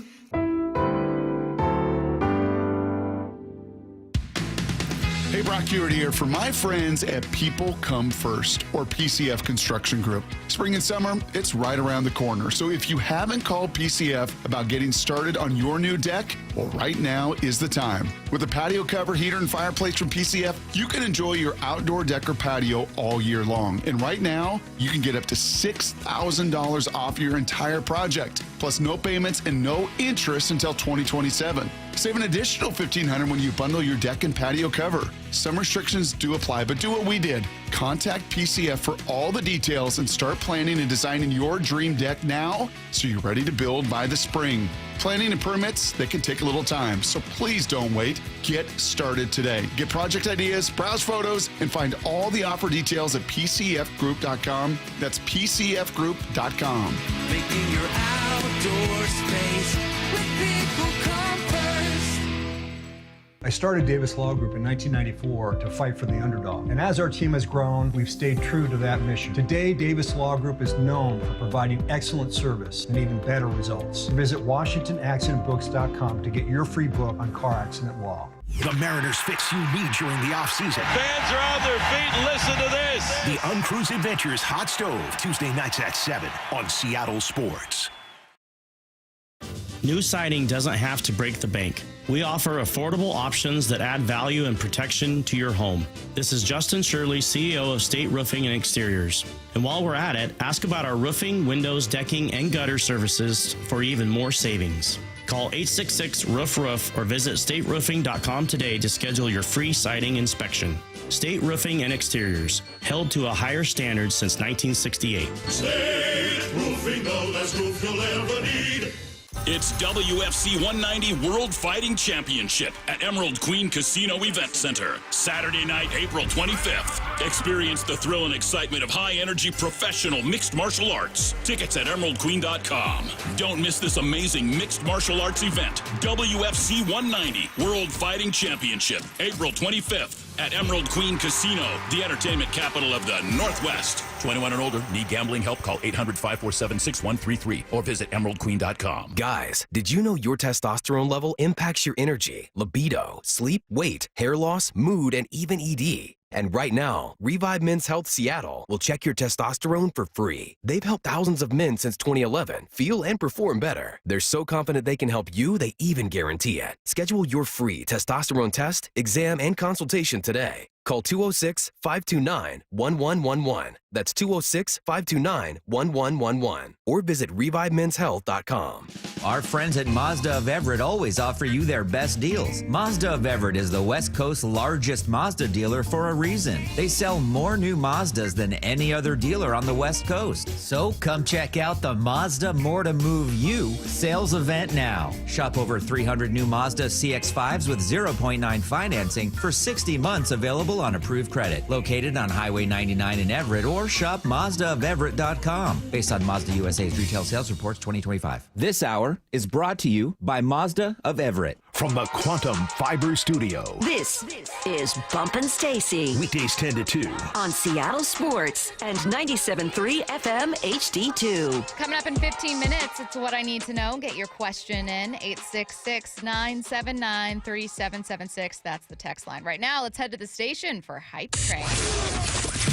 First one in, we were just talking about a potential trade of Maxx Crosby. The Raiders allegedly going to be looking for that Micah Parsons type deal, a.k.a. at least 2 first-round picks. But will a 3 years older than Parsons Maxx Crosby command that much? Maxx Crosby is a Seahawk in 2026. Maxx Crosby is not a Seahawk in 2026. I'm not on that train because John's going to look at it and say, you know what, I like our guys. And we're going to draft a couple more, we're going to develop. I would love for him to be on this team, but it's just too much. It's too much. I'm cheap.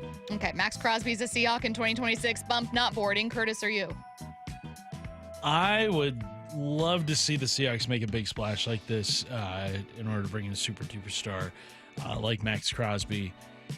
Going to be 29 next season, so the age concerns, I mean, yeah, he's starting to get up there in terms of football years, but I think he's still got a few good seasons left in him.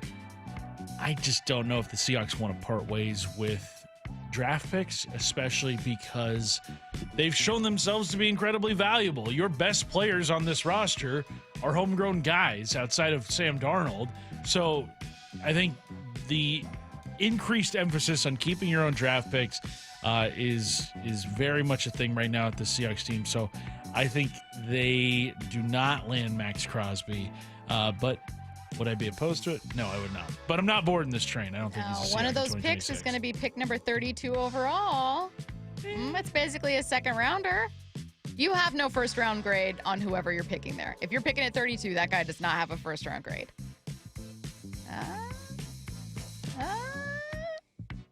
A little more tempted?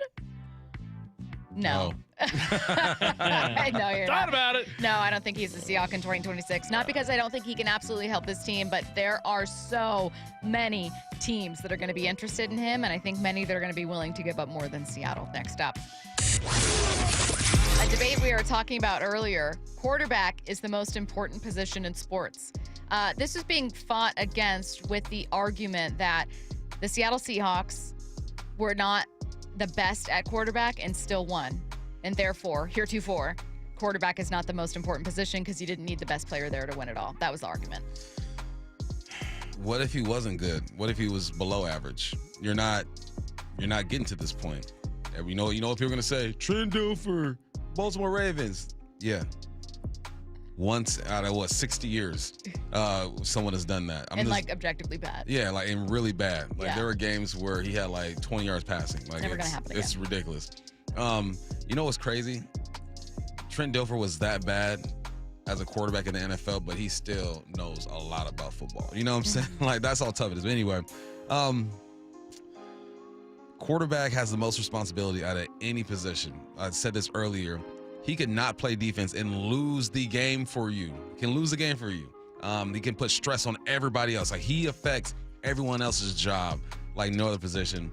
So, yes, I think it is the most important position. Is that what you call it? Yeah, important position in sports. Quarterback is the most important position in all of sports. A lot of choices to consider here, Curtis. Yeah, I'm going to say it is. We're boarding this train. The other ones that are maybe comparable in American professional sports are, and the NBA is so positionless now, you can't really say having a great center, even though, Wemby and Jokic and whatnot, they are amazing and so unique in what they bring to the game.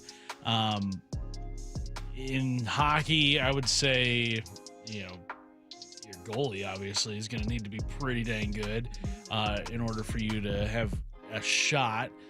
Baseball, your ace pitcher, yeah, but he's only going once every 5 days. Exactly. Yeah, so I would say yes. In American professional sports, I'll say quarterback for sure. Maybe in soccer, your striker. I think that's maybe somebody that could be comparable in terms of quarterback importance, but yeah, I'll go quarterback in football. For sure. I think that one might be the closest to our guy Christian in the 206 said, not on board because you need some talent for show.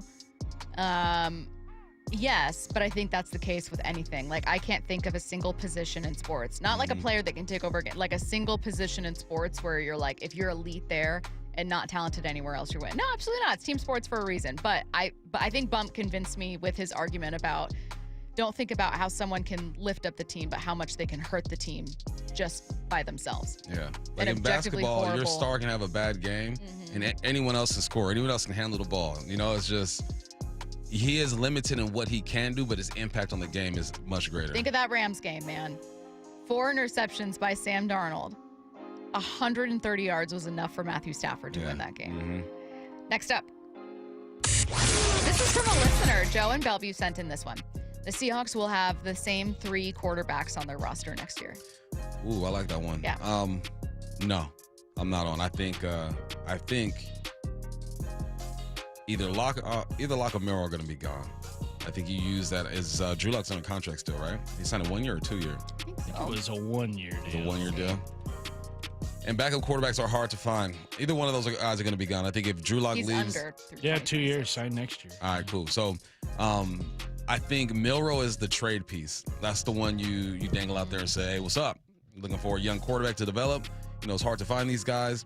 And then Drew Lock is just that we really need a backup quarterback. But I think because Drew Lock's locked in, he'll be here. I think Milroe's the guy who is going to get traded.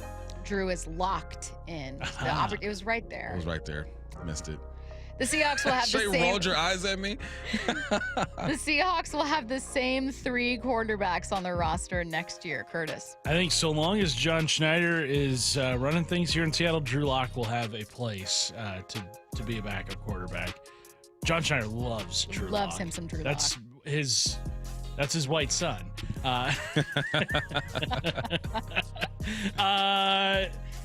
The question mark for me is Milroe, whether or not the Seahawks use him as a trade, especially because they only have, 4 draft picks this season.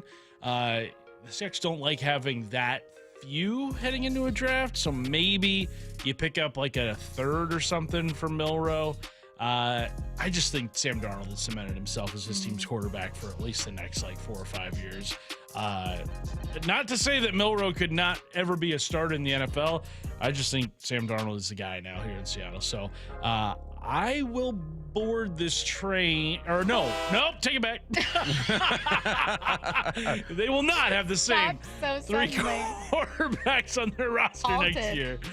Oh, man, nearly hopped on the wrong train. That could have been disastrous. It could have been bad. Yeah. I'm not boarding either. I keep going back to, I don't know if it was when Jimmy G was traded by the Patriots, but it was an interview that John Schneider did with our station, and it was him talking about how he wished he would have taken more shots at quarterback, if for no other reason than to be like, look, the Patriots just got a second-round pick. Forget it. For having Jimmy G, they weren't going to use him. They didn't need him. They were able to get other backups, and they just got themselves basically an extra pick from turning him around to a quarterback-needy team. And I think that he's always thought, that would be pretty sweet. And pretty nice to be able to get yourself an early day 2 pick with a guy that there's no way you're going to use. Next up. Let's see. Something good on the expansion front will actually come from the NBA's league meetings in March. Good for Vegas, I think. I think good for Vegas. I think Seattle's just going to be waiting again. So good for us, no. So I'm not on that train. Okay. If I were a Nevadian, I'd be on this one. Something good on the expansion front will actually come from the NBA's league meetings next month. Curtis. We'll board this train. I'm sure I'm boarding this one. Okay. I mean, look, this could be false hope, but I'm just boarding to put good vibes out there. Do I actually think this? Remains to be seen. Yeah, that's why I'm not boarding. Somebody's got to board. Somebody's got to be hopeful in this situation. I appreciate that, because I don't think anything will come from this meeting whatsoever. But I hope that you're right, Curtis. Thank you. Get your questions in for What I Need to Know. Any question, text it now. 866-979-3776. That's next on your home for the Super Bowl champion Seahawks, Seattle Sports, and the Seattle Sports app. I know the paint's barely dry on the new Super Bowl champ Seahawks gear, but can you believe Mariners pitchers and catchers have already reported and spring training is underway? Holy catfish, that was fast. They know from day one of spring training, they have a chance to win the whole thing. Follow how the 2026 Mariners come together at seattlesports.com. We're the home of your American League West champion Mariners. Holy smokes. Seattle Sports. 1-877 Cars for Kids. KARS Cars for Kids. 1-877 Cars for Kids. Donate your car today. 1-877 Cars for Kids. KARS Cars for Kids. 1-877 Cars for Kids. Donate your car today. Ready to get rid of that old car? Donate it to Cars for Kids. Call 877 Cars for Kids to speak to a friendly live agent. Donation's super easy, and your car can be picked up as soon as tomorrow. Go to carsforkids.org now or call 877 Cars for Kids to donate your car today. 1-877 Cars for Kids. KARS Cars for Kids. 1-877 Cars for Kids. Donate your car today. Did you know you can donate real estate too? That's another amazing run by Team USA. Mom, think I'll be on Team USA one day? Well, I'll take this one. What? Are you speaking to us? Yes, and to answer your question, anything's possible, especially with Xfinity. So, I can be the best snowboarder ever? Well, I can't guarantee that, but Xfinity can guarantee that your internet price won't change for 5 years. Okay. What if I practice every day? Then maybe you'll be snowboarding for Team USA at the next Olympic Winter Games. And Mom, you'll still be paying the same price for Wi-Fi. Ooh, really stuck the landing there. It's the Xfinity Gold Medal Celebration. Now through February 22nd, get our best price on gig Wi-Fi for 5 years guaranteed, just $50 a month. Plus, get Peacock Premium included for 2 years. That's a $10.99 value per month. Xfinity. Imagine that. proud partner of Team USA. Restrictions apply. Requires paperless billing and auto pay with stored bank account. Taxes and fees extra. Actual speeds vary. Every season is a little bit different here in Washington, but I'll tell you what, the amount of rain never seems to change in the winter, and we have sure gotten a ton of it this season.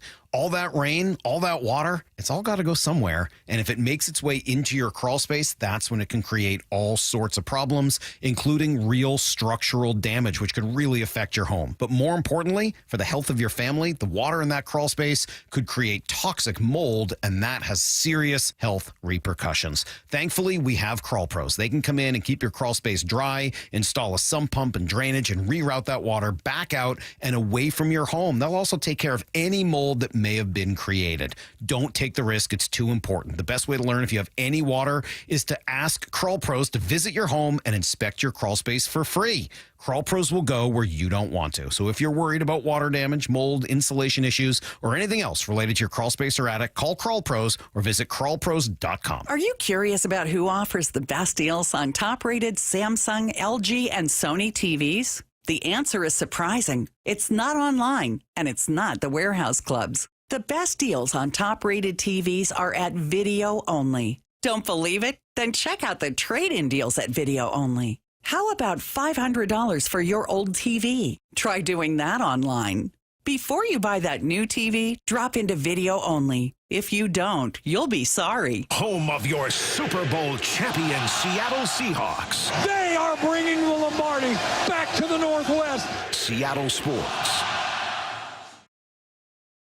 Sometimes we hang on to our old attorneys and coaches too long. They've been around, they've done good work. But when the legal game changes, you need a team that is hungry to win now. At Bible Law Group, we're that faster, hard-hitting legal team, ready to fight for every inch in the courtroom. With over 40 million closed for our clients, we know how to win, and we're ready to take on the biggest legal case of your career with you. Don't stick with a playbook that's gone stale. Switch to the legal team that's ready to win now. Let Bible Law Group be your linebacker in the courtroom.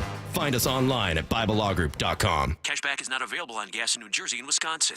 Couponing. Wow, you didn't strike me as the coupon type. Just trying to stay ahead of inflation. Gas, groceries, everything. It's all more expensive. I need to save wherever I can. Have you tried Upside yet? Upside? What's that? It's a free app that I use that pays cash back for every gallon of gas I buy. You've got to buy gas to get around anyway. Might as well get paid for it. Come on, does that really add up to anything? I've already made around $200. The extra cash helped pay down my bills, and I even had a little extra left to treat myself. And the Upside app is free? Totally free, and the cash back is real. You can transfer the cash right to your bank account. I'm downloading Upside right now. Download the free Upside app now to earn cash back every time you buy gas. Use promo code ENJOY to get an extra 25 cents per gallon on your first tank. You can cash out anytime right to your bank, to PayPal, or a gift card for Amazon and other brands. Just download the free Upside app and use promo code ENJOY for a 25 cents per gallon bonus on your first tank. That's code ENJOY for a 25 cents per gallon bonus.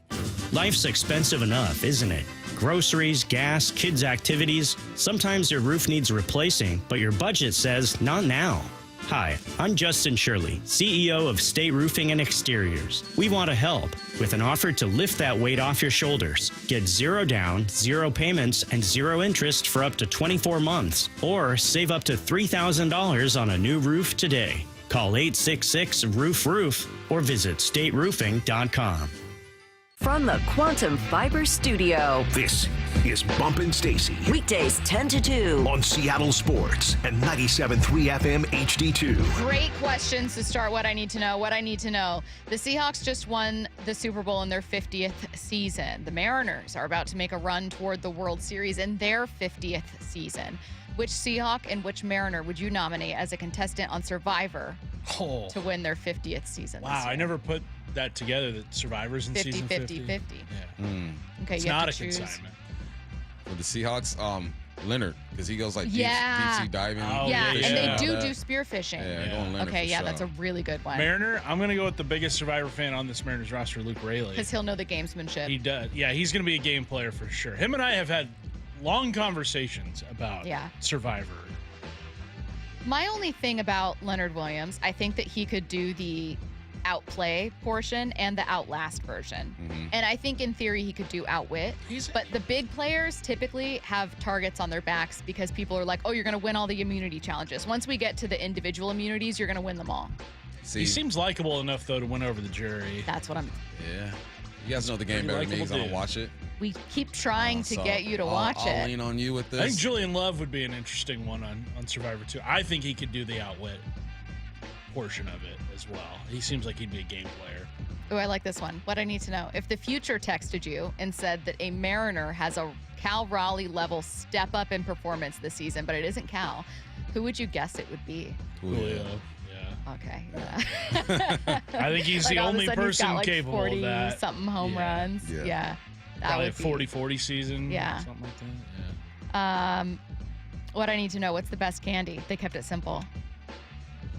The best candy? Yeah. Valentine's Day theme. I love. I mean, it's got to be like for me. I like purple Skittles, the purple bag. Skittles. Oh, It's the like the purple mixed bag. berry I thought one? it was Yeah. specifically that. The grape ones? Don't Skittles all have the same flavor, though? You're thinking of Fruit Loops. Yeah, no. They have their own distinct flavors. You're right. Okay. What I need to know, who has more potential, Milroe or Anthony Richardson? Haven't seen enough of Milroe. Yeah. I would say Anthony Richardson. Anthony Richardson. He's just a physical freak. I feel like his so far failures in the NFL, at the NFL level, or failure to establish himself at the NFL level, has us forgetting how unbelievably physically gifted he is. Yeah. It's stupid. Will it work out? I don't know. What I need to know, by winning the Super Bowl, did Mike Macdonald coach himself out of future Coach of the Year awards? I don't remember a coach after winning a Super Bowl winning Coach of the Year. Probably. I mean, he'd have to have a down year. And then like build his way yeah, back and then up. build it back up. Yeah, he's probably not got to qualify anymore. I think the only way he does is the Kyle Shanahan-esque thing. Like, you lose a bunch of guys on defense, but then win. Or you lose your quarterback, but then win. It would be a world where Seahawks fans would have a lot of heart attacks. Yeah. Because the only way you could do it is maintaining a level of excellence without the same roster. So either you're going to a new team, which isn't happening, or you're coaching a mostly new team, which would require injury. I prefer not. I would prefer that the Seahawks just win a ton and he's not Coach of the Year. Yeah. Great. Fantastic. What I need to know. If you were struggling at 1 p.m. and you had your own closer that you could call in to end the show, who would you choose? Would it be another sports host, a producer, or someone in sports media? Someone to close it if I was struggling? Yeah. Just need an hour. And you're like, I'm exhausted. I just call B-Walk. Yeah. B-Walk come finish this thing. Do a great job. Yeah. Who would I call? I think maybe Bob, just to have him get annoyed that he has to be on Another an hour? before. Yeah. Another hour out of Bob? Just because Bob's a great Would host. he be awake then? Bob's a great host, but I think he'd be livid that he had to host an hour before he was supposed to, and maybe that makes for great radio. Maybe. A really angry Bob Stelton and then just a really friendly B-Walt, you know? Yeah. I don't know. We'll see what it's like. What I need to know. Do you think Pete Carroll ever coaches again? Nah. No, it's a wrap, son. Yeah. I wish he did. I wish he didn't go out like that too, man. I'm just going to ignore it. Well, yeah, he didn't go out like that, but what are you What do you talking mean? about? Yeah, you've had 9 and 8 years, final year in Pardon Seattle. My Take has that as a bit where they're like, we're just going to pretend Pete Carroll didn't coach. And so they say, like, you know, it's crazy that the Raiders did not have a coach last year. It just didn't happen. I'm with that. Someone said, well, to be fair, we thought John Schneider was around too long for GM of the year. Yeah, but it's more about you just won a Super Bowl. So I don't think either of them are going to be in conversations for awards next year. There's a guy on the new season of Love is Blind that looks like a young John Schneider. Both Really? Brent and I remarked that last night. Really. What's Who his? that Do you guy know his looks name? like? I think his name's Jordan. Jordan? He looks like a young John Schneider. It's very, very unsettling. What I need to know. Why are there so many former receivers on NFL pre and post game broadcasts? Because we we're had the Qadry best. Ismail on earlier Because today. we're the best. We see the Okay. game differently. We're built different, honestly, if you think about it. Okay. Yeah. You know what? Actually, I have an answer because with their diva personalities and their ball knowledge, it's a great combination. You know what I mean? We have It's the like, best personalities. do you see what I'm saying? That's what it is. The best personalities. They're diva personalities and charisma. Why you gotta be diva? Charisma It's just and made charm. for TV. Charisma and Well, charm. we're on radio, but Yeah. Made for radio too. Someone said G would be a great closer. Well, G has his own show. G ain't trying to do more radio after he does the show. Yeah, G's not trying to G do be double gone. shifts here. But he is great. What I need to know, will the Seahawks be on Hard Knocks anytime soon? probably not. Hopefully since they're not. Super Bowl champs, unless they do the Division 1 in season next year, which it's rotating. It was like NFC. It was AFC North 2 years ago. Last year was NFC East. I would guess that the NFC West is going to be of big interest to the NFL. Which team would you be most interested in seeing on Hard Knocks this season? Maybe the Giants. I want to see how Harbaugh kind of flips that. I'd be curious a little bit. I have a morbid curiosity now for what's going on behind the scenes with the Bills. That's such a weird situation. Haven't they been on already? Yeah, they were. Yeah. Or were they last part year? of the in-season? No, they were not the in-season. training camp one, I Thank think, you. last year. But it's such a weird seeming environment. Like your GM's on the hot seat and then throwing other people under the bus. Your ownership is throwing other people under the bus. The guy that's now your head coach has already been there, and the expectation is that you remain competitive. I don't know. I think they're interesting to me. Yeah. I don't know. I think that a team like the Jags, none of these teams are eligible, but a team like the Jags, a lot of people would like. I'm just not interested in it. Does that mean? Yeah.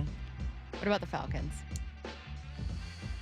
Nah, not really. Who's the head over there now? Stefanski. I'll do the Browns before the Falcons. Listen. The Browns would be nice. Yeah, they would love to have the Browns Well, on Shador, there. yeah. Shador, yeah. Exactly. Myles Garrett. All right. Well, It's so sad. You don't want to go? You want to go another hour? No, I'm tired too. Well, I'm Bob coming up next.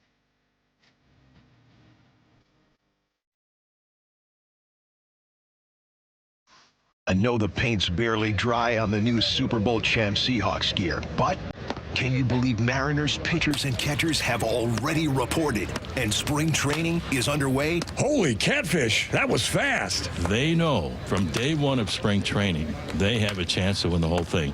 Follow how the 2026 Mariners come together at seattlesports.com. We're the home of your American League West champion Mariners. Holy smokes! Seattle Sports. I remember brushing my hair and looking down and thinking, oh my gosh, do I have any hair left? I used to look at women with thick, beautiful hair and think, why doesn't my hair look like that? My thinning hair is making me feel so old. If you want thick, healthy, gorgeous hair, then you need Hair Volume from New Nordic. With clinically proven ingredients like apple extract, biotin, and millet, Hair Volume nourishes your hair follicles to promote thicker, healthier looking hair. Say goodbye to shedding, thin, and dull hair, and hello to thick, healthy hair with Hair Volume. Since taking Hair Volume, the shedding has all but stopped. Now, instead of being jealous of other women's hair, I have friends who are jealous of mine. My hairdresser couldn't believe the difference in my hair. Now she's using Hair Volume too. Available as a tablet or delicious gummy, Hair Volume is available online at Amazon and NewNordicUSA.com, or find Hair Volume in the hair care aisle at your local CVS. Never have I ever called my sister from the finish line of my first marathon. Hello? You won't believe where I am. Are you running? Mile 26.